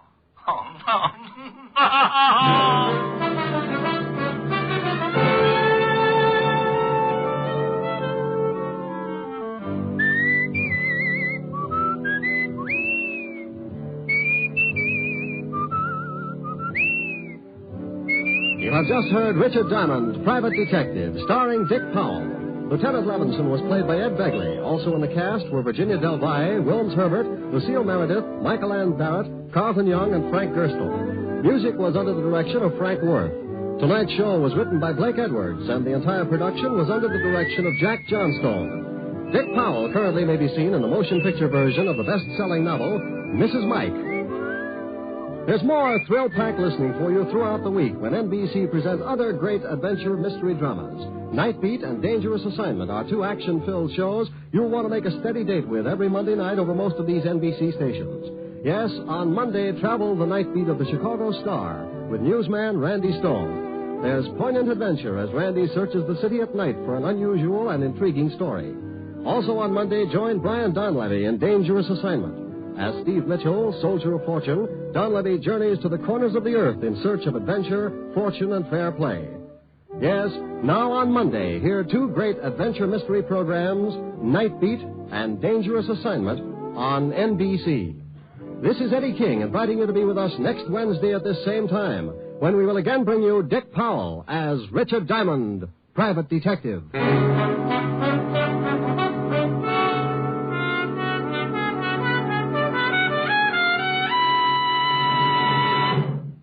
Green Guild Theater stars Ginger Rogers tomorrow night on NBC.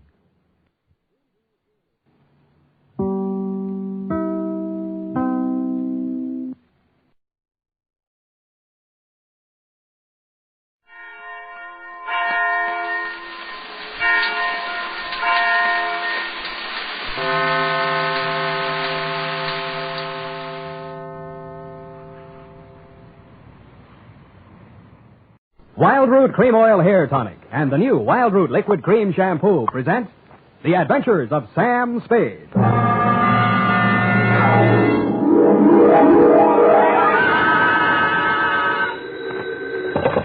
Spade Detective Agency. Me, sweetheart. Oh, Sam. I'm glad you're back in town. So am I, Effie, so am I. Confidentially, I didn't think I'd make it. Confidentially, that is. Was it dangerous, Sam? I should say it was. Why, for the past 24 hours, I've been at it hammer and tongs over hill and dale, through shot and shell. It was enough to turn any ordinary man's blood to ice and his hair pure white. Oh, that sounds terrifying, Sam. I wish it had been only terrifying, Effie. It was blood-curdling, spine-chilling, hair-raising. I was bored. It was also rural and countrified. Well, what happened, Sam? Tell me. You've heard of the Martins and the Coys? No. And the Boston Massacre? No. Custer's Last Stand? No. Well, put them all together and they spell what I'll shortly be in to dictate, a report which I call in a burst of clever literary plagiarism, The Farmer's Daughter Caper.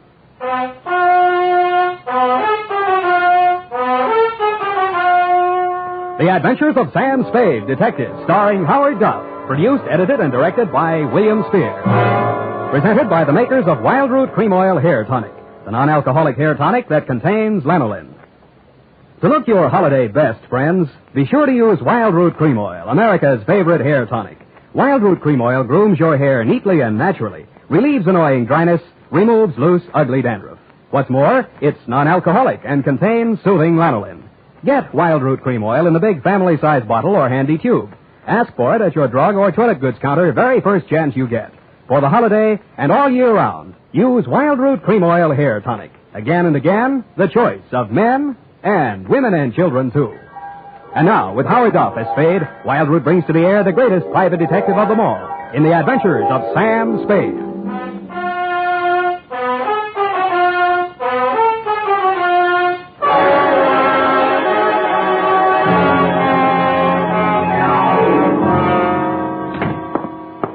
Effie. Pull up all the shades. All right, Sam. Now, turn on every light in the place. But it's daylight. Do what I say. All right, Sam. Now, check the closets. But what for? For snipers. What do you think? All right, Sam. Nobody here. Okay. I guess it's safe to come all the way in.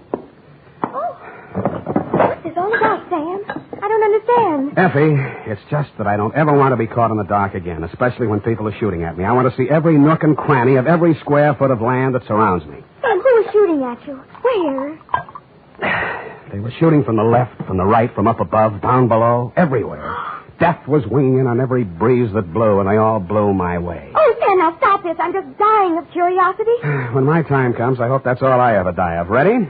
Yeah. Date this week to Mr. Elliot Parson, Parson Drive Yourself Garage, 1618 St. Charles Street, San Francisco, 13, California.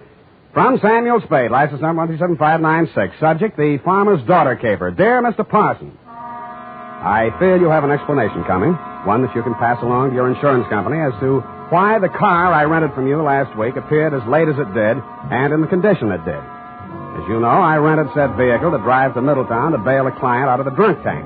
On the way back, a native showed me a shortcut, and I'll get him if it's the last thing I do. Dusk was falling, and so were my eyelids, when I saw a sign that said tourists invited. Behind it stood a ramshackle farmhouse in a surly woodland setting. I should never have knocked on that farmhouse door, but then I wouldn't have had any story to tell, would I? Good evening, young man. Good evening, madam. I'm afraid I need a room for the night. Well, of course you do. Land sakes, you're tired. I can tell by your eyes. Been on the road long? Too long. Land sakes, of course you have. Come in, please. Thank you, ma'am. You'll find this is the homiest tourist home in California. Really like mothers, eh? Like your grandmother's. No electricity, no phones, just quiet. I see. Now, I have two rooms, a $3 one and a $5 one. Which one do you think you'd like? What's the difference? One less blanket, one squeaky spring, and with the $3 one, you might have to take a walk. I'll take the $5 one, thank you. I'm Mrs. Elkins. Mrs. Bert Elkins. Who might you be? Sam Spade. Spade? Land's sakes, that's a very unusual name. And who are you traveling with, Mr. Spade? I'm alone. Oh, I mean what company? We only accept traveling salesmen. You realize that. Oh, yes. Well, I'm traveling for the makers of Mouton Mustache Wax. Oh, use it all the time. You are well-groomed, madam. You will go far, young man. Yeah, but before that, I'd like to go to bed. Come on. This way. She led me upstairs to my $5 room and left me. As lumpy as it was, the bed invited me, but I decided to shave first and thus facilitate an early start in the morning. I poured myself a drink out of my traveling bar kit and then stepped in to shave. It wasn't easy because all I had for light in there was an oil lamp. When I came back to the bedroom with the lamp in one hand, I stopped short in utter surprise. I'd heard about these things in traveling salesman stories, but I never expected to see it. She was sitting in an armchair, smoking a cigarette. High heels, silk stockings, light rayon dress, and a face right off the cover of Cosmopolitan. Hello, Sam. Hello. Mary Smith. Huh? Hope you don't mind me just barging in. Well, no. No, that is, Afraid I'll bite you? It never entered my mind. Well, I might. I'm so tired of talking to myself, I need someone like you. You know, you're not bad to look at. Who, me? Where do you live? What do you do for a living? Well, I guess you'd call me independently wealthy. I wish someone would. How nice. San Francisco? There must be some fog on my lapel. Look, Sam, I'll give it to you straight. I want to get out of here, go to San Francisco. Could you take a passenger tomorrow? Well, what would your mother say? She's my aunt. What do I care what she says? I don't belong on a farm. Out in the wet pasture ruins my nylons. I'm a city girl, Philadelphia. Why did you leave? My parents died. Look, Sam, I won't be a burden to you. I just want to get to San Francisco. After that, I'm on my own. Sam, take me with you. Please take me with you. You won't regret it. Well, what am I going to do with this lamp? Who cares? Oh, Sam. Well, I thought I'd find something like this going on in here. And what Get out of here. Go back to your room, young lady. Go on. Now, Mr. Spade. It does look bad, doesn't it? Oh, I'm not blaming you, Mr. Spade. Land's sakes, it's her. She ain't responsible for what she does. She's like this all the time. I see. Now, when I go out, you just lock your door. Just keep it locked. But, man, this is a $5 room. A sleepless hour later, I heard something slide under my door. I looked and found it was a note that read, Mr. Spade, Sam, please unlock your door, and when the house is quiet, I'll come and see you. I'm desperate, terribly, terribly desperate. Don't leave me. Give me a chance to tell you what it's all about, please. Stupid me, I unlocked my door, dressed again, and waited. An hour and a half later, I heard my doorknob turning in the dark. The door opened quietly and quickly. Sam, the things that go on in this house, they're insane. Oh. I've been here 3 months. When my father died, I had no money, and because Aunt Maud was my only relative, I came here. And ever since I came, they never let me out of the house for more than an hour. They never let me see anyone or do anything. Why? I wish I knew. 5 days ago, Uncle Bert left early one morning. He hasn't come back since. Aunt Maud says he's away on business. He doesn't have any business. Yeah, well, even so, that doesn't seem strange to me. Then there's my dog. And what about it? It disappeared the same night Bert did. They told me it ran away. I know it didn't. I've had it for 3 years. It never ran away. Well, what do you think? I was sure I could hear it howling somewhere for 2 or 3 nights. Then the howling stopped. I think I know where it is. But I don't know why. It scares me. Well, where do you think it is? Sam, you're going to think I'm crazy right out of my mind, but... Well, about 150 yards behind the house, there's a hillside with an old cave in it. Oh, an old cave. I don't know what it's used for, but yesterday I saw the whole front end of it closed. Closed with dirt.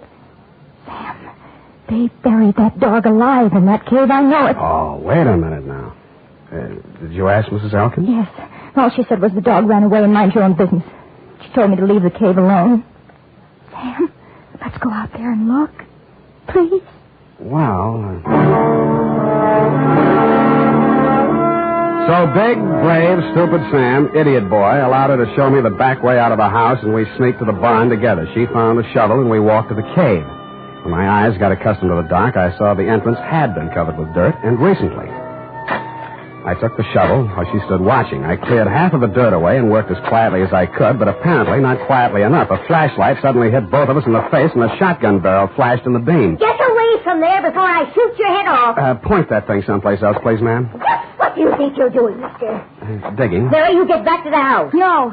Aunt Maud, I won't. Get back to the house before I count 3, or I'll put a load of buckshot right through you. Now, 1. Aunt Maud, my dog is in there. 2. All right, Now, Mrs. Elkins, suppose you put that gun down and tell me what this is all about. I got one thing to say to you, mister. Get in your car and get out of here, and don't waste any time doing it. But, Madam... Your suitcase is in the car, and your $5 is with it. Yeah, but... Now get, or I shoot you the trespasser. And I could do it, mister. Land sakes, I could do it. Now get. So I got under guard to my car. I got in and drove off. And Mrs. Elkins stood in the driveway with a shotgun still pointed at me until I was out of sight. I turned left at the first crossroad, parked the car, and cut through the woods back to the farm. I could see a light in the living room. Nobody was in or near the barn. And when I got to the cave, there wasn't a sound anywhere. I picked up the shovel I dropped and started digging again. 30 minutes later, the shovel broke a small hole through into that cave, and a stifling blast of fetid air rushed out, and something leaped out at me in the dark. And it wasn't the dog. It was a human hand on a human arm.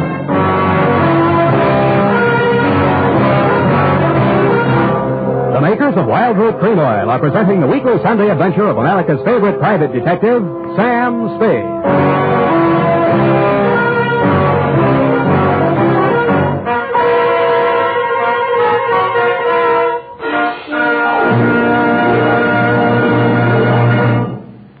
Now, here's important news on good grooming. If you want the well-groomed look that helps you get ahead, socially and on the job, listen.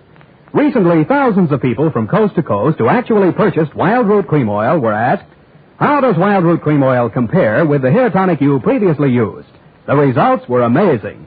Better than 4 out of 5 who replied said they preferred Wild Root Cream Oil. Remember, non-alcoholic Wild Root Cream Oil contains lanolin. It grooms the hair naturally, relieves dryness, and removes loose, ugly dandruff. So if you want your hair to be more attractive than ever before, get the new 25-cent get-acquainted bottle of Wild Root Cream Oil, America's leading hair tonic, on sale at all drug and toilet goods counters. It's also available in larger economy bottles and the handy new tube. By the way, smart girls use Wild Root Cream Oil, too, and mothers say it's grand for training children's hair. Get Wild Root Cream Oil. Again and again, the choice of men and women and children, too.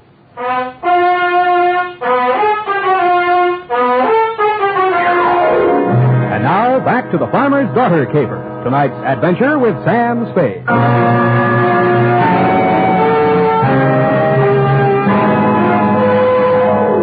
night already full of surprises. I should have been ready for the next one, but I wasn't. The loose earth, which had blocked the entrance to the cave, suddenly fell away, and I fell with it. Then I heard something like nothing on earth. Nails dragged across my face, taking skin and flesh with them. I twisted and went down, and something went down with me. The snarl became a voice. Bury me alive! Bury me alive! I'll kill you! I'll kill you! And he did his best, which was pretty good. Finally, I got a good hold on him and sat on his chest. After that, I lit a match and looked at a tall, thin man in his middle 40s. He was caked with mud from head to foot. His hands were impossibly torn and bleeding. I could guess why. Judging from the stubble on his face, he'd been bottled up in that cave at least 5 days. How he was still alive, I didn't know. He acted like a madman, and he had every right to. But surprised, when his eyelids fluttered open again, he read a very sane line. Well done, then. You got a drink, friend? Not on me. They hit me on the head and left me there. They thought I'd stay in there forever. Forever. Who put you there? Who did it? But they couldn't keep me there. I dug my way out, didn't I? Didn't I? I dug my way out. Didn't I? The force of the bullets knocked him halfway back down the incline to the cave. All I could do was hit the dirt. Finally, when it seemed safe, I broke cover and ran, smack into somebody carrying 2 bags. No, please. Let's have a look at you. Sam, it's me. Sam, I knew you wouldn't go away without me. I knew it. I couldn't stay in that awful house any longer. None of that now. Who was that shooting at you? I don't know. Where's your aunt? In the house, I suppose. I slipped out the back way. Any visitors tonight? No. What is it? What is it? I think I found your Uncle Bert. Come on. I led her back to the cave entrance and showed her the body of the man I'd dragged out. I watched her face a long time as she looked at him very carefully. That's not Uncle Bert, Sam. Really? No. It's Mr. Linden, jewelry salesman. Came to the place a few nights ago. 5 nights ago? Yes, come to think of it. The same night your uncle disappeared. Tell me, did you ask Mr. Linden to take you back to San Francisco the same way you asked me? Did you? Yes. He said he would. Got up early and left without me. You didn't get far. What kind of car was he driving? I don't know. I don't remember. Do you drive a car? Yes, but Here. Mine's down the road about 500 yards. Go to the nearest phone and call the highway patrol, the sheriff, anybody who represents law. Got that? Yes, I know exactly what to do. To make sure we were both thinking of the same thing to do, I followed her in the dark, watched her get into the car I rented from you, and drive off. Then I turned around, put a new clip in my gun, and walked back to the old homestead. It was still very homey. By the light of an oil lamp, Mrs. Elkins was peacefully knitting what looked like a shroud. Why, Mr. Spade? Why, Mrs. Elkins? Land sakes. Land sakes. Now that we got that out of the way, let's get down to business. If you're here to make trouble, young man, believe me, I can handle trouble. My kind of stuff know about trouble. Well, suppose you tell me about the trouble I just had, or haven't you heard all the shots that were fired around here tonight? Shots? My. Seems I would have heard gunshots. Seems you would. Look, I've got a sheriff on the way. Have you, Mr. Spade? Why? I suppose you didn't hear the shooting. Oh, yes, I'd forgotten. Was anyone hurt? A man named Linden. He's dead. Linden. Now, that sounds familiar. It should. He stayed here 5 nights ago. He was a jewelry salesman. Yes, now I remember. You say he's dead? Somebody tried to bury him alive in your little cave. How awful. I do declare. I thought you would. Well? You must be joshing, Mr. Spade. I'm not joshing at all, Mrs. Elkins. Well. Buried alive, you say. Look, let's talk just like plain folks. Where's your husband? Where's the jewelry samples you probably stole from Linden? Is there anything else you want to say? Gunshots, eh? Well.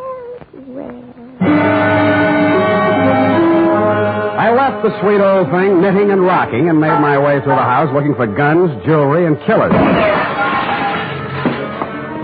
I got downstairs in time to see Mrs. Elkins disappear out the front door. When I tried to follow, I stumbled over the rocking chair, which is indeed a lucky thing for me. After a few minutes of silence, bravely crawling on my stomach, I followed the shadows of the house until they blended into the shadows of a large, hulking building, which happened to be the barn. Inside, I bumped my head on the radiator of the car. Naturally, I didn't find any keys in it, but I did find a familiar jewelry salesman-type mud-soaked corpse.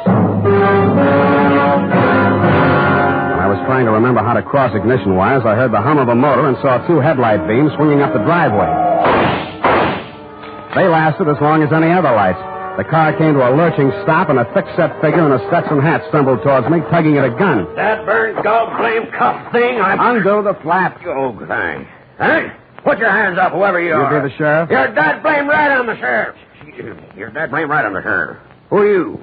What's you out here shooting the lights out in my car? My car. Oh, you Slade? Spade. Well, I'm Homer Pickett, sheriff of this county. Oh. The girl come, woke me up, said all sorts of funny things going on around here. Said there'd been a murder. Who's killed? What's going on, Stan? Sam. Well, for one thing, somebody's been trying all sorts of ammunition on me for size. You don't say. I do say, Mr. Sheriff.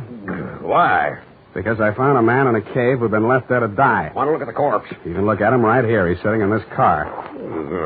So, yeah. How'd he get here?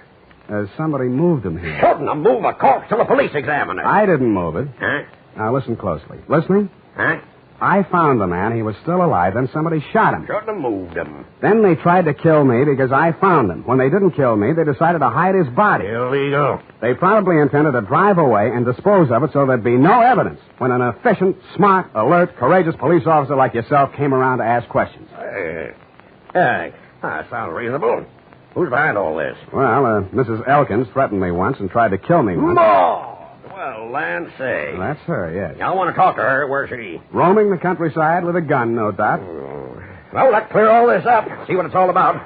Now, who's this fellow in the car? His name's James Linden. You got a pencil? Better write that down. Tilden, huh? Linden. Well. By any strange coincidence, Sheriff, you happen to know a man named Dundee, San Francisco homicide? Lieutenant Dundee, old Tom. Old Tom, yes. Shucks, I learned everything I know about police work from him. Yeah, well, that figures. And law's law. Dundee always said. Yeah, I've heard him say it, Sheriff. But... And I aim to enforce it around here. One side, Mr. Slade. Spade. Hey, you'll be sorry. Well. Now look here, all you Elkins. This Homer Pickett's talking, and I ain't no small-town constable. I'm the sheriff of this county. You'll get a square deal from me, but first I order you in the name of the law to throw down your guns. Well? My. You all right? Nothing but my feelings hurt. I warned you. I thought that'd do some good. Well, now you know. Hey, look, maybe it did do some good. I'm giving up, Sheriff. I'm giving up. It's me, Mrs. Elkins.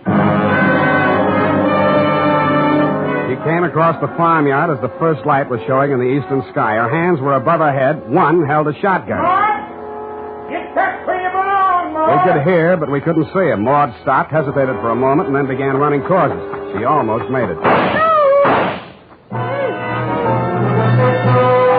ran out to drag her back, expecting any second to be the target for the night. There was a sudden and curious silence as I pulled her into the barn.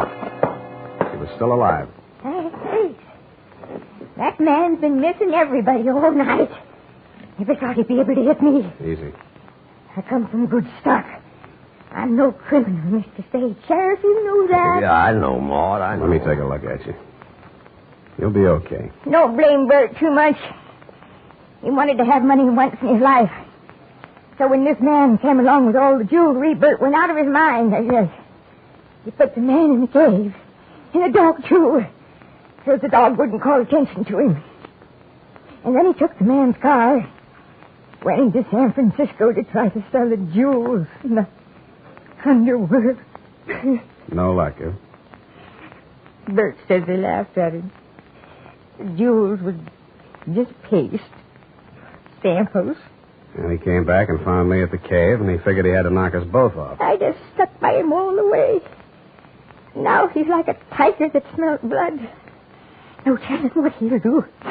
We'll have to get help, Spade. Roadblocks, bloodhounds. No, this is his land. He won't run. He'll hide here. Where? Why, in the cave.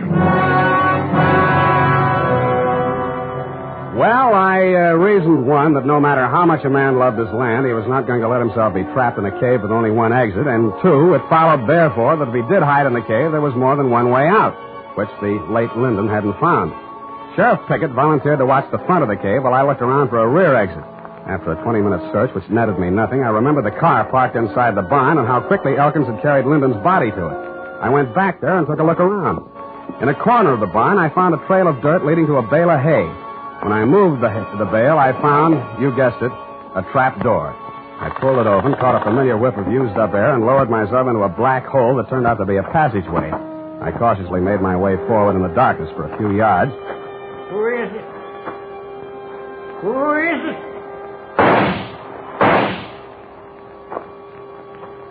I pressed back against the dirt wall, listening to him approach. When I figured he was close enough, I threw a cloud of dirt toward him across the passageway. His gun flashed and lit up the whole place for a second, and I fired 3 times at the silhouette. I waited, then I went towards him. He was lying on his back. I kicked his gun away, and when I bent over him to feel his pulse, he suddenly came to life. Something crashed against the side of my head, and everything became darker than the inside of a cave.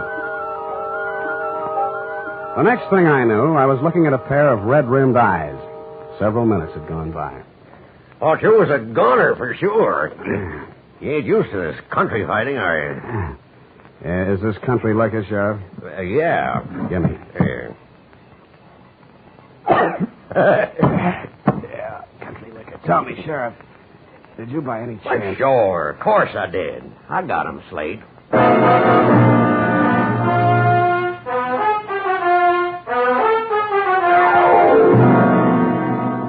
Period and a report. Sam. Hmm? Do you mean to tell me you let a little country sheriff outdo you? Well, Effie, Homer Pickett's coming up for re-election next fall, and besides, you might think I was egotistical if I told you how it really ended. But your reputation.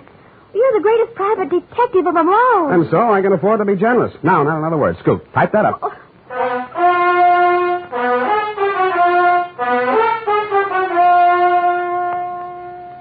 If your supply of Wild Root Cream Oil Hair Tonic is getting low, better make a note to get some more tonight or first thing tomorrow. Remember, Wild Root Cream Oil is the famous hair tonic that grooms your hair neatly and naturally, relieves dryness, removes loose dandruff. Always keep a big bottle or tube on hand. And ask your barber for a professional application of Wild Root Cream Oil Hair Tonic. Again and again, the choice of men and women and children, too.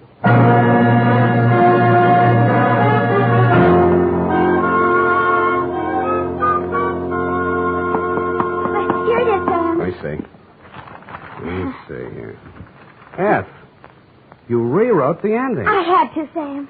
You're much too modest. And Sam Spade, with a knot of cold fury in the pit of his stomach, a vindictive fire in his eyes, stepped wearily over the loose rocks on the cave floor to do battle with the thing that loomed up in the darkness ahead. Mm-hmm. The thing's roar filled the night with terror. But Sam Spade, dauntless and knowing not fear, stepped up to the monster, laughed in its hairy face, and with one quick convulsion of his powerful shoulder muscles, dropped the thing in its tracks. I see. Well, is that the way you think it ended, Effie? Oh, Sam, I guess I was being a little foolish. I'll change it. No, as long as you've done it this way, we'll leave it this way. Can't waste paper. No, I'll change it, Sam. Leave it! Oh! Sam, Yeah? I copied that ending out of an old Black Mask magazine. You what? Don't be mad. Come here. Come here. I copied that out of an old whiz-bang. Oh, nice. Good night, sweetheart.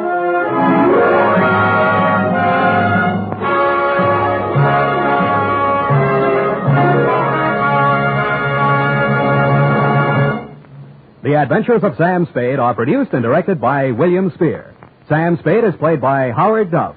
Lorene Tuttle is Effie.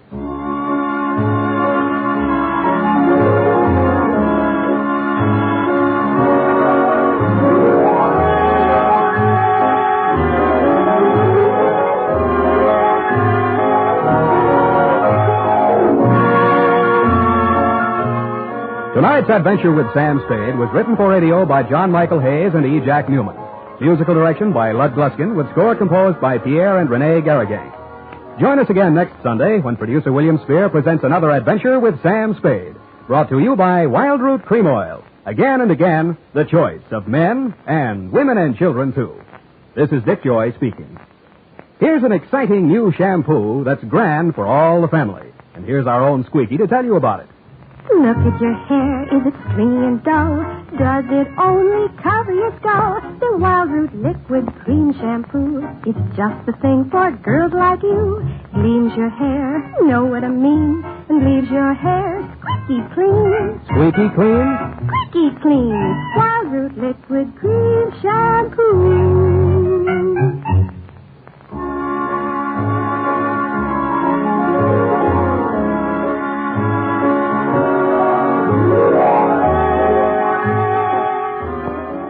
Stay tuned for the Summer Symphony with Catherine Grayson on NBC.